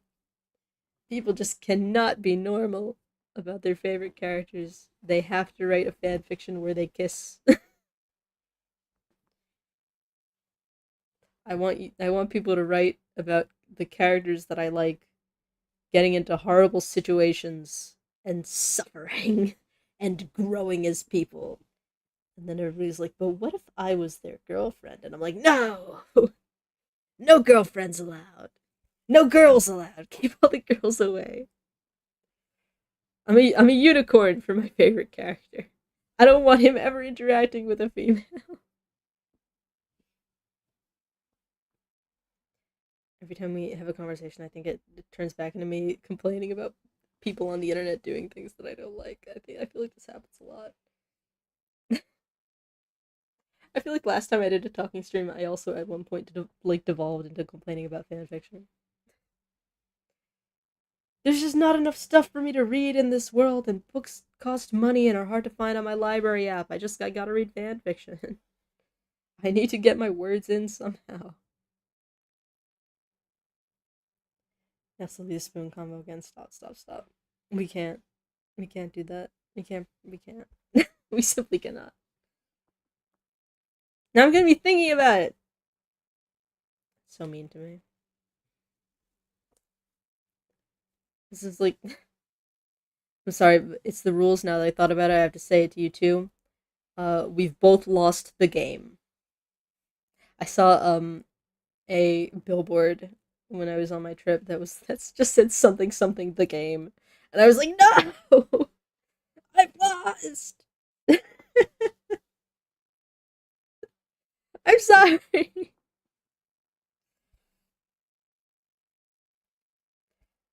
I always have such a good streak, and then I just see like the word game somewhere, and a neuron connects in my brain, and it's like, you lost, you idiot! And I'm like, no, I forgot about you. How long is that? When did that start? We're just like, it's on a godlike streak. Ain't that always the way? When did somebody first come up with the concept of the game? Since we're in the process of losing it right now, uh, it's so hard to search stuff like this on the internet. The game, okay, the game, mind game. Thank you, Wikipedia, for always having my back. Okay, the origins are uncertain. The most common hypothesis is that it derives from another mental game called Finchley Central. Okay, which is some British thing. The original version of Finchley Central involves taking turns to name stations. In 1976, members of the Cambridge University Science Fiction Society developed a variant wherein the first person to think of the station loses. The game, blah, blah, blah, blah, don't know, science stuff. Anyway, supposedly maybe possibly started in England. The first known reference to the game is a blog post from 2002 where the author states that they found out about it online 6 months ago. So we may never know. Apparently the Finchley Central game is like a joke funny haha game where whoever is the first person to name the station of Finchley Central wins. So you can literally just say it as the first station and then you win. And so it's funny, I guess. It's British humor. I'm not actually reading the page, I'm just like skimming it. Somebody says an opening move of saying Finchley Central is too much of a cheat. So you might wish to start with, say, Liverpool Street, when assuming that your opponent isn't rude enough to reply with Finchley Central. Leaves you with a mate on your second move, though you probably would prefer to stall by playing, say, a bank, in the hopes of a more spectacular win later. So, like, the joke is that you have to try and take as long as possible to say the thing that will win you, but you have to, like, mind game it out to make sure that you say it before the other guy does. I guess. A British person's elaborate bit gone wrong. Those Brits. They sure do know how to do a bit. They're always doing a bit.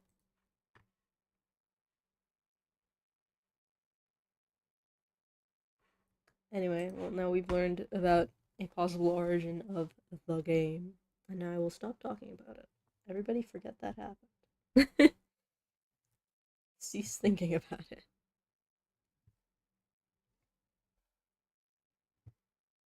At what cost? Those darn Brits saddled us with it. Maybe. Asterisk, maybe. Well, now I'm thinking about another thing that you're not supposed to think about.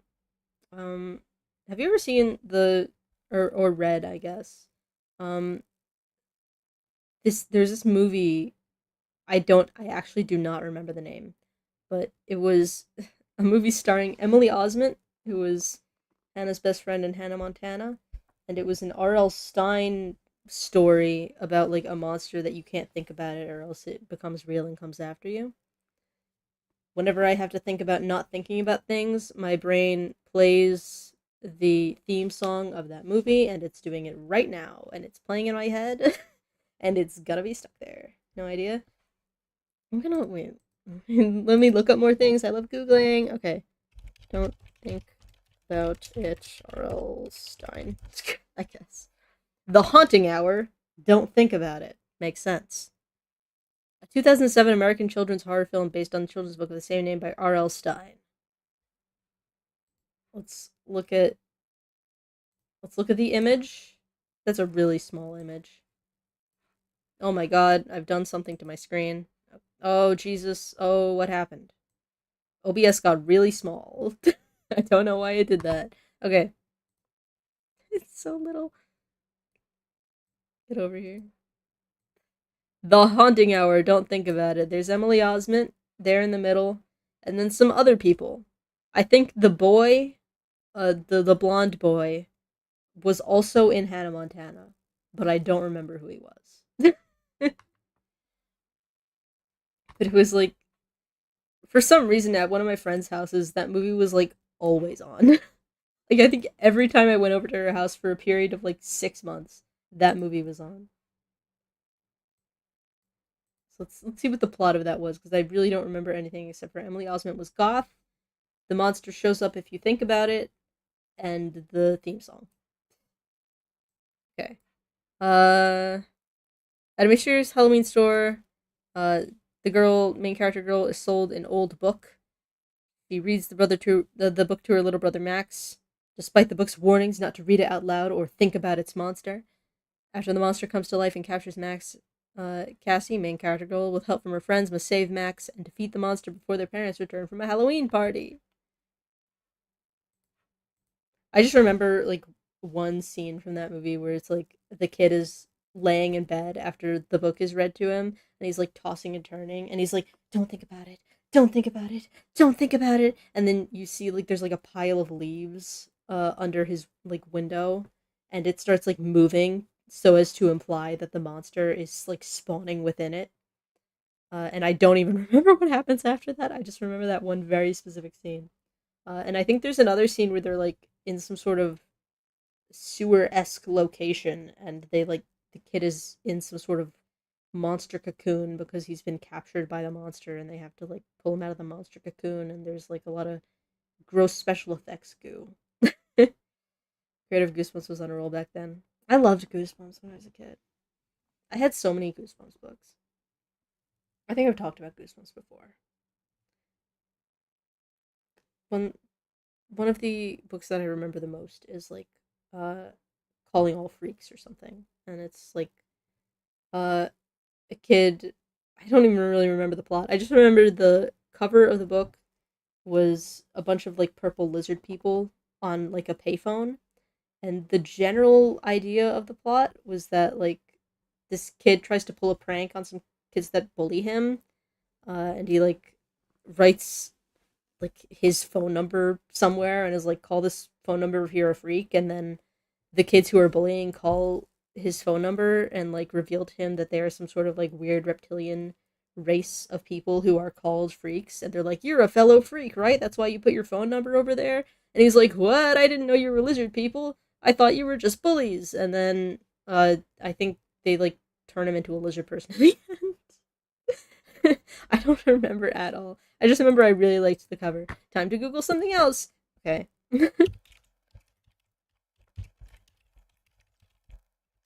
Calling out creeps? Oh, it was that. Okay, it was creeps, not freaks. Sorry, my mistake. The cover was really cool. I really like the art on the cover. Open up my window capture. It's small in that. This was just like cool looking. I just love the look of this cover. Probably just because they're purple. But I loved that book. All the art on the Goosebumps books was really, really cool. I remember liking the one that has cover art of skeletons at a barbecue. That's the one with like the camera that if you take, it was like "Say cheese, you're dead" or something. It was like a camera that takes pictures of people, but it shows them dead. Return to Horrorland. I don't think I read that one. I do remember the one where the kid is a dog. That one's another vivid memory. I remember the cover of Why I'm Scared of Bees, but I don't know if I ever read Why I'm Scared of Bees. I might have just seen it in the bookstore. I remember one with like, actually it might be the one I'm remembering might be Horrorland. Return to Horrorland might be Horrorland related. It's like some creepy old mask merchant seller person that sells kids masks, and then the masks turn them into monsters. I'm like really blurry on a lot of Goosebumps books. Mostly when I read them, I would like speed through them really, really fast and then just admire the cover art for hours on end. It's so like cool and shiny and weird. Let me zoom this in. Let me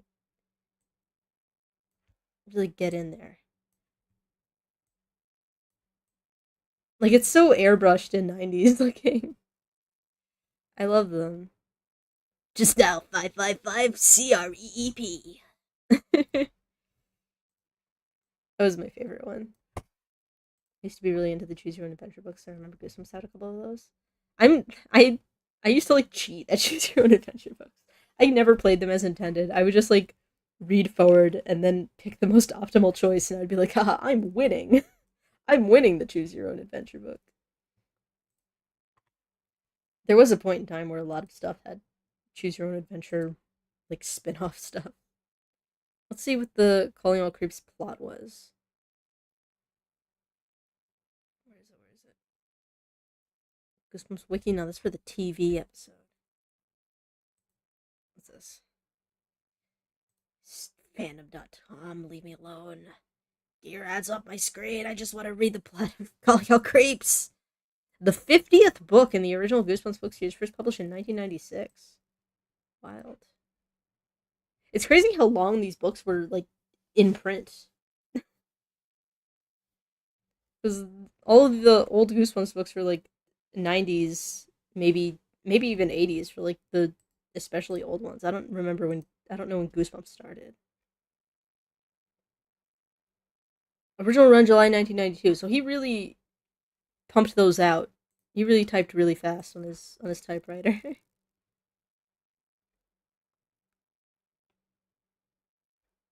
Okay, what's the blurb? Ricky Beamer is furious when he gets kicked off the school paper, so he decides to play a joke on Tasha, the bossy editor-in-chief. Just a little joke. Harmless, really. After school one day, he sticks a message in the paper. If you're a creep, call Tasha after midnight, it reads. But somehow Ricky's message gets messed up, and now he's getting calls. Strange calls from kids who say they're creeps. Creeps with scaly purple-colored scales. Scaly purple-covered scales. Great editing on that blurb. And long, sharp fangs. So like his number gets accidentally substituted for the other person's number, and then he gets called by the creeps, who are reptilians. I don't know why I like that book so much. Everything was such a strange plot. What was the end of it?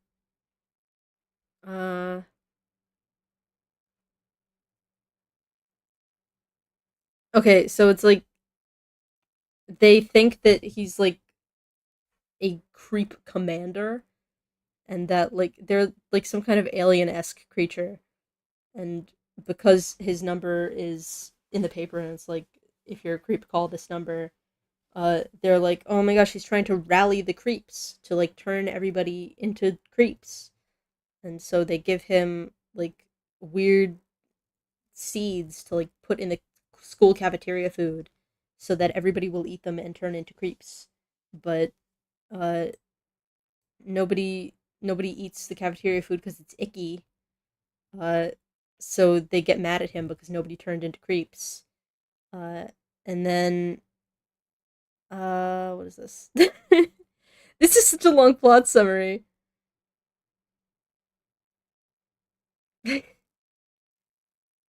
Okay, so at the end they like bake these seeds into like cookies so that the creeps don't like get him for not turning everybody into creeps, so they like put them in a food that people will like, and they're gonna give them out at a bake sale. And then Ricky goes up to the podium and is like, don't eat the cookies, they have creep seeds in them. And everybody's like, haha, you idiot, what are you talking about? And then they start throwing baked goods at him. And then the creeps tell him, when the kids eat the cookies and turn into creeps, that they'll all listen to him because he's the creep commander, right? So then all the kids are eating cookies, and Ricky's like, I'm gonna eat a cookie too and be a creep, and things are gonna change around here, and that's the end of the story. So he does probably turn into a spooky monster at the end. That's probably part of why I liked it. I love it when monsters. It was like the fandom wiki summary is like, how many paragraphs is this?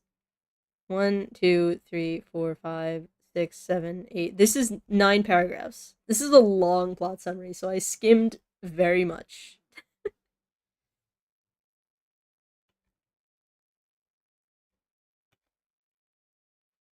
The original 1996 artwork. Ah, yes, they have it like quality without the book stuff on it. Open image. Yes! It's actually not significantly bigger than the book version. A lot of things that I like really remember very vividly from when I was a kid are just like something that looked cool. and then I don't remember anything else about it other than how cool it looked. I don't really think there's any Goosebumps book that I remember more vividly than the one where the kid is a dog. I read so many of them, I did not retain basically any information other than the vague general concept of the creeps and the dog one. Those are my only two Goosebumps memories that aren't uh don't think about it the movie. Which is weird because I really did read a lot of them. I think when I was a kid I used to read like so much, way more than I do now.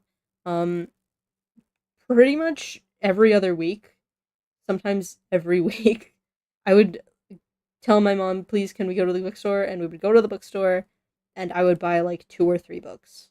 And I would read basically all of them by the time, like, by the time the weekend rolled around. Like, I would read one book on the way home, like, in the car. And then I would read whatever other books I got, like, during class when I wasn't supposed to be reading. So I read so much, but I did not retain any of it because I think I went through them way too fast. I just liked consuming words, but none of them really stuck. So I just have like vague, blurry knowledge of all the things that I read as a kid. I remember like the big moments, but not any of the connective tissue of any of the stories. I go to the library a lot when I was a kid. I would go to the library a lot too because there was a library really close to me. And my grandma like loved like mystery and detective novels. So she would go to the library like all the time to like return her various detective novels and I would always go with her and just read like whatever books I picked up. I was not like discerning in my tastes. She would go to look for new novels after like returning her old ones and I would just sit in the like kid area and I would just read any book that had been left out on the table, pretty much. You were reading books, I was reading Pokemon stats. I can't do Pokemon stats, I'm bad at math. I'll never understand competitive Pokemon, it will elude me for all of time. My Pokemon strategy is to grind until I'm 10 to 15 levels higher than everyone else in the general area, and then kill them all in one hit. If I ever like played a Pokemon game on stream, it would be incredibly boring to watch. It would be 90% grind. I love doing my repetitive tasks. Like every time I have played a Pokemon game, I try to get to like level 100 before I get to the Elite Four and like the Pokemon champion or whatever. I'm like I don't want to go through this more than once. I just need to beat them into the ground as quickly as possible. I play Pokemon for the plot. I don't care about the actual fighting part. Isn't there like another new Pokemon game? They're really like pumping them out. Did they used to come out this quickly? I feel like there's been a Pokemon game like every year for the past 8 years. What was the new one? I've seen like pictures of the main character girl and basically nothing else. The most recent Pokemon that isn't Pokopia. I want to play Pokopia so bad. I might be close to making a poor financial decision and purchasing a Nintendo Switch 2 so that I can have Pokopia and Tomodachi Tomodachi Life Island and maybe a new Pokemon game.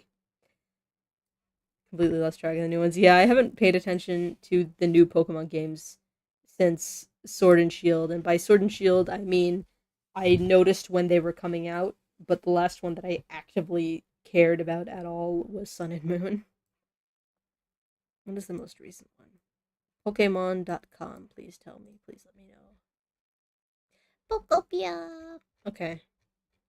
All the Pokopia characters look so cute. Where can I find what's the one that you just announced? Video games and apps. This is all about like the TCG and Pokemon Go. Where is it?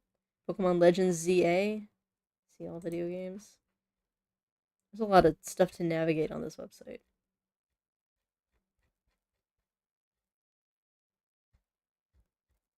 Oh yeah, Pokemon Scarlet and Violet exists too. I don't know, is Pokemon Legends ZA the one that's coming out, or did that one already come out? I thought there was one with like a whole new region or something.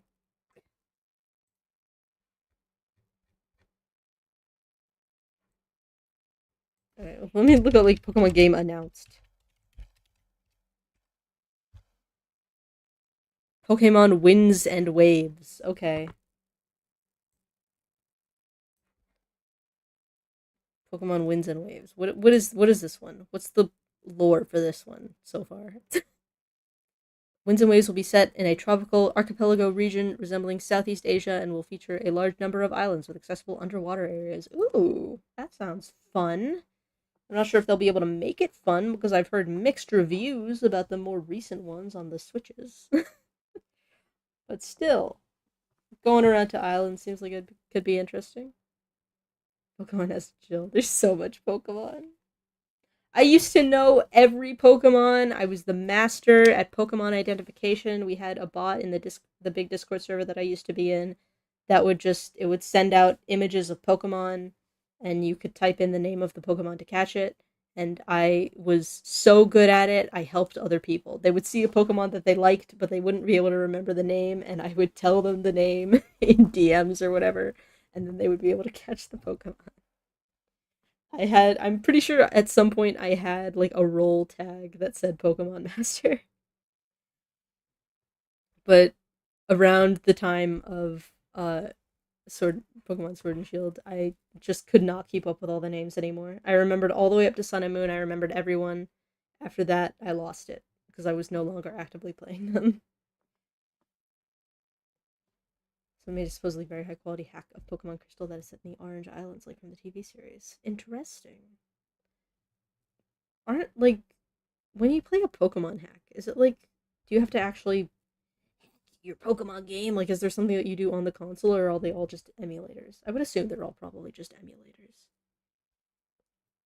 I don't think ever be able to figure out how to get an emulator to work. Every once in a while, I see like a video game where it's like, oh, this works on an emulator, and then I Google how to emulator for dummies, and then I read like 3 sentences of information, and I'm like, oh, that's too much. And I could like get scared. There probably are more than 1,000 Pokemon I know. How many Pokemon are there? Let's Google how many Pokemon are there. 1,025. That's so many. Mostly emulators with some nerds get them on the original hardware. Emulators are easy. They probably are if you're like willing to actually look at the information, but I just see like 2 words that I don't fully understand and I get scared. I'm just kind of afraid of doing anything to a computer. Like ever at all. Like I'm always afraid that I'm gonna mess something up and somehow like brick my entire computer.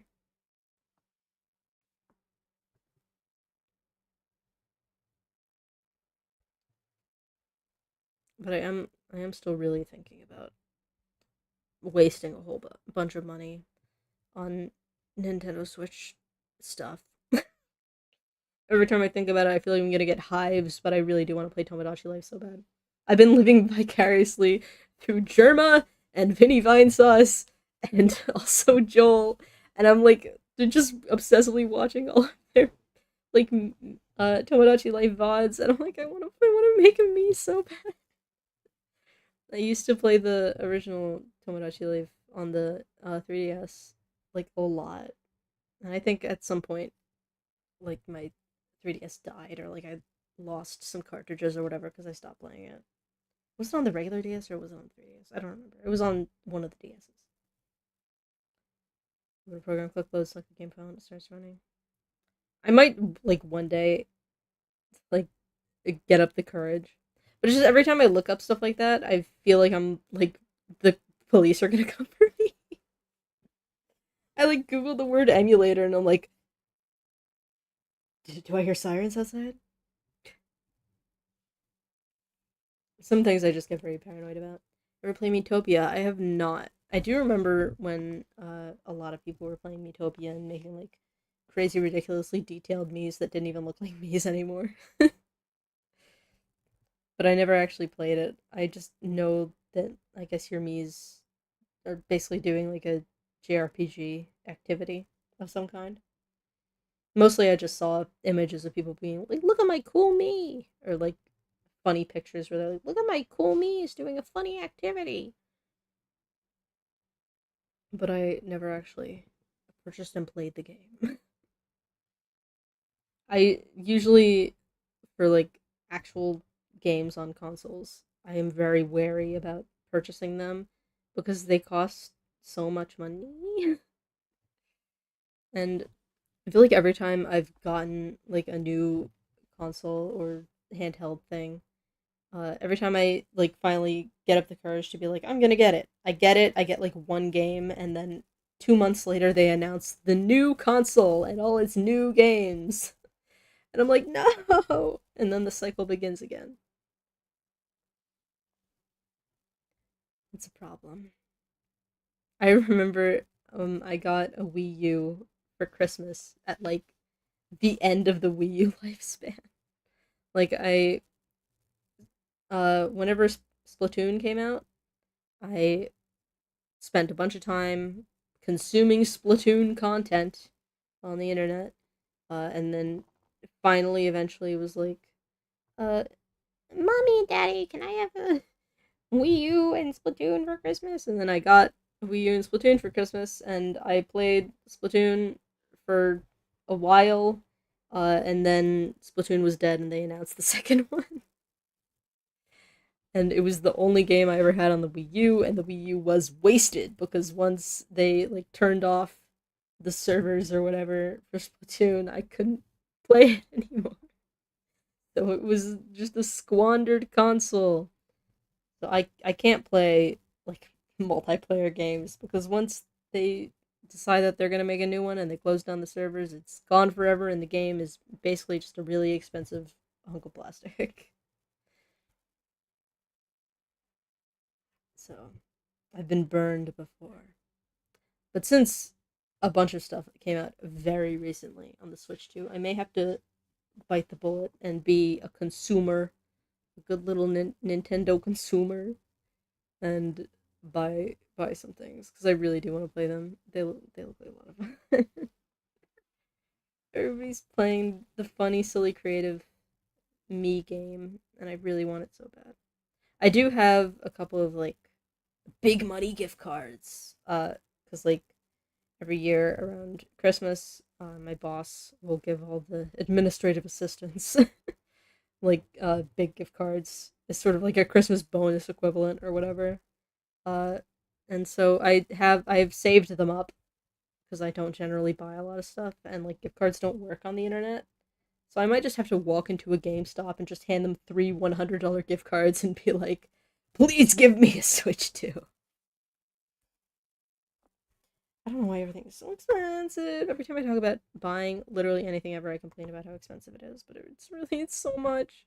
I looked up how much a Switch 2 costs, and blood started coming out of my eyes. And then I looked up how much a Switch 2 game costs, and blood started coming out of my ears. Heckling the GameStop employee. I would pay the remainder of the amount. It's just like it'll hurt less if most of it is gift cards, because then it's not my money, it's my boss's money that he gave me 2 years ago that I didn't use.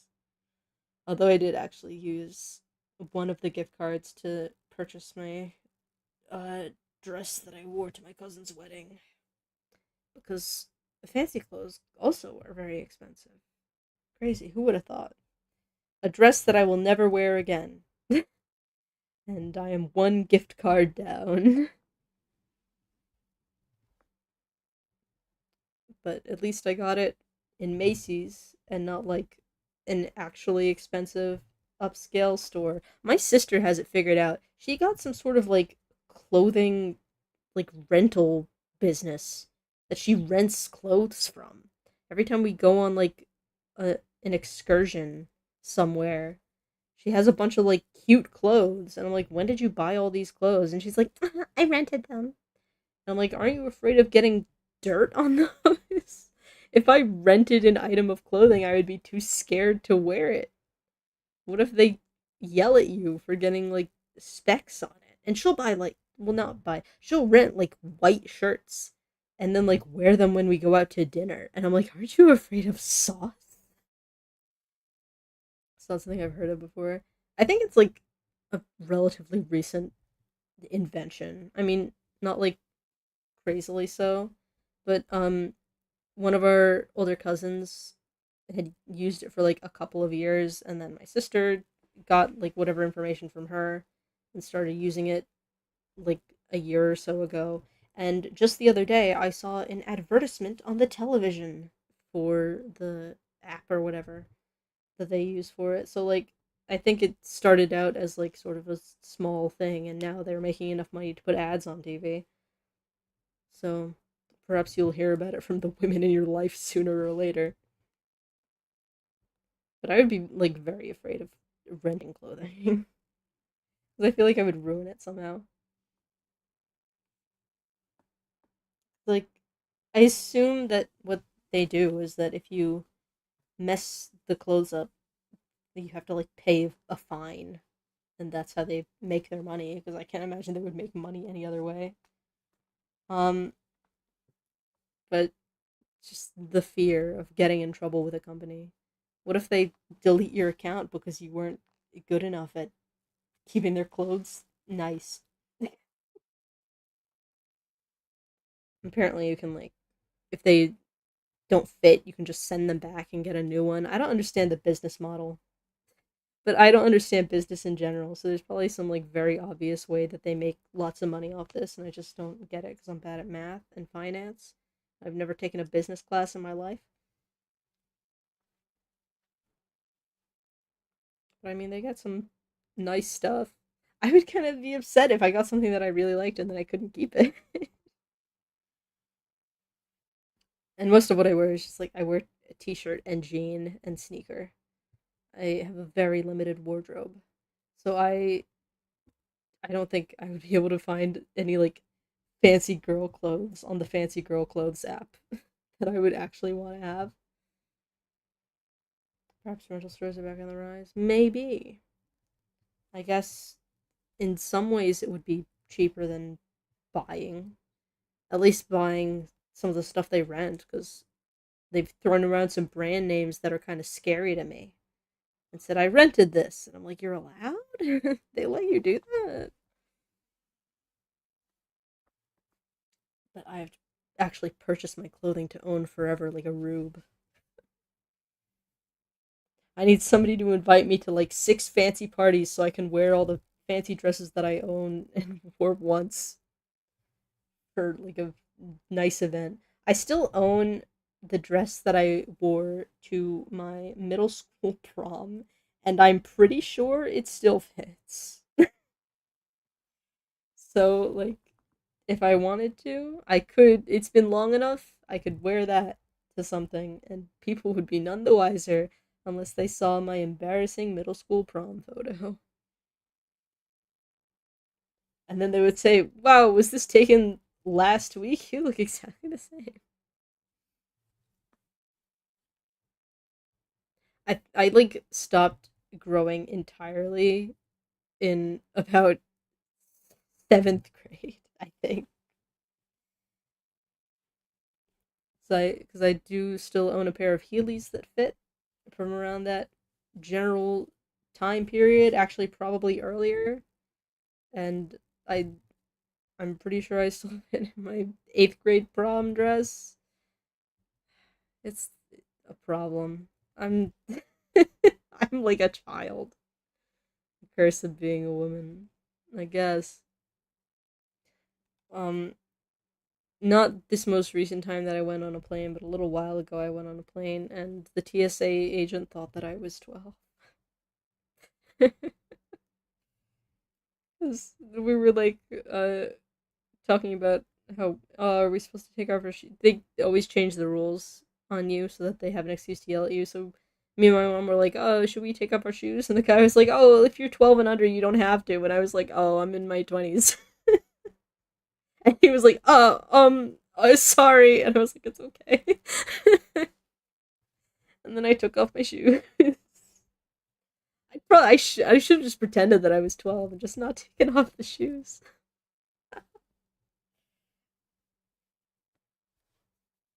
I don't think I look that 12, but apparently I look pretty 12. I went to the bank, do some bank thing, and the guy was like, "Do we need like parental signatures?" And I was like, "No."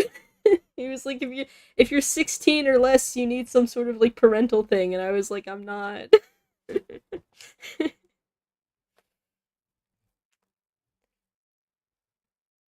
I'm just so youthful. Yeah. It's because I slouch and wear big sweatshirts, so I look like smaller than I am. I'm trying to make myself as little as possible. So everybody's like, "This 5 foot nothing character can't possibly be a legal adult." Gotta start like putting lifts in my shoes so that when I slouch, I still look at least 5'2". Pikmin. Pop a little flower or a leaf on the top of my head. It's me, the Pikmin.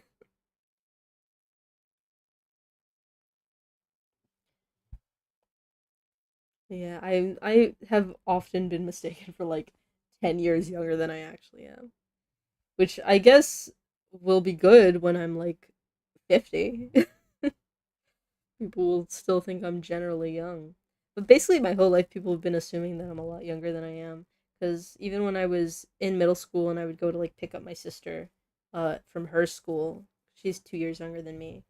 So, being the mature 2 years older sister, my school got out like a little bit before hers. And so I would go to like pick her up and take her home at the end of the school day. And then a couple times teachers at her school were like, "Why are you standing outside of the line? You're supposed to be in the line." And I was like, "No, I'm not."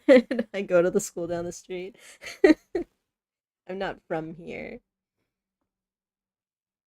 Like a few times they thought that I was like some student that I guess they just forgot was in their class. Like one time my sister's teacher was like, me and my sister, people claim that we look alike. I really don't see it. Neither of us really sees it. But one time one of her teachers who was in a classroom with my sister all day, like every day, saw me in the schoolyard coming to pick her up and like called out my sister's name and was like, "Why are you standing all the way over there?" And I was like, "You've got the wrong guy." So like 2 years isn't like a crazy difference, but I guess it stacks up as you age. By the time I'm 60, people will think I'm 30. Yay! It's a good thing I don't drink because I would be getting carded constantly. And while my sister and other like members of my family seem to take it as like a compliment when they get carded, that would be a real problem for me because I forget my ID constantly, and I would never be allowed to drink anywhere if I wanted to. So I guess my lifestyle choices have some upsides? Question mark. Okay. Am I out of topics? It is 1:45 a.m. So I probably talked about nothing and everything in the world for long enough. I always say that like the ending of a stream that is not a video game with a definitive ending is like the worst thing ever to me because I never know what to do. And then when I start saying, "Oh, I think we're gonna end it soon," I end up like getting distracted, and then I talk for another 45 minutes. I feel like it's embarrassing. Like I'm lying to you about my motives. Not like I'm not used to lying often. Brennan thinks talking about it a few times over the past couple of hours because I do, but then like someone says something and it like sparks a thought in my brain. And I'm like, oh no, actually, I do have a few more thoughts in my head. They just need some time to come to the forefront. Need some kind of catchphrase for it, maybe. I have good night, goodbye, good night, goodbye, good night, goodbye. I just don't like saying that out of nowhere. I feel like I have to have a segue. Everybody get out of my house. Leave me alone. Everybody turn off the stream right now. I'll leave under cover of darkness. Okay. Well, I'm going to commit to it. I'm going to commit to going to sleep before 3 a.m. Let's see if I can actually do that, or if I stay up watching YouTube videos afterwards. Copy everyone scram! Scatter! Okay. Thank you guys for coming and looking at my vacation photos. I feel like that's like such a weird thing to do, is to like force people to look at your vacation photos. I feel like it's like talking about your dreams to your coworkers. Like nobody wants to hear that. I'm glad we could get a nice little yap session. VTubers love their yap sessions. I gotta get good at yapping. I have to try not to have so much dead air where I just think and like stare at you open mouthed like a guppy. I'll work on it. And I'll see you guys tomorrow. Don't know what I'll do, as usual. I'll figure it out. Probably in the couple hours before stream starts. That's my usual way of going about it. They don't like hearing my dreams? I'm sure they love hearing about yours. Just everybody else's they hate. Okay. I can't get distracted into another conversation. Thank you guys for coming. Thank you for looking at my vacation photos with me. I appreciate you hanging out, even if I'm not actually doing anything interesting. It's nice to know people will appear to speak to me.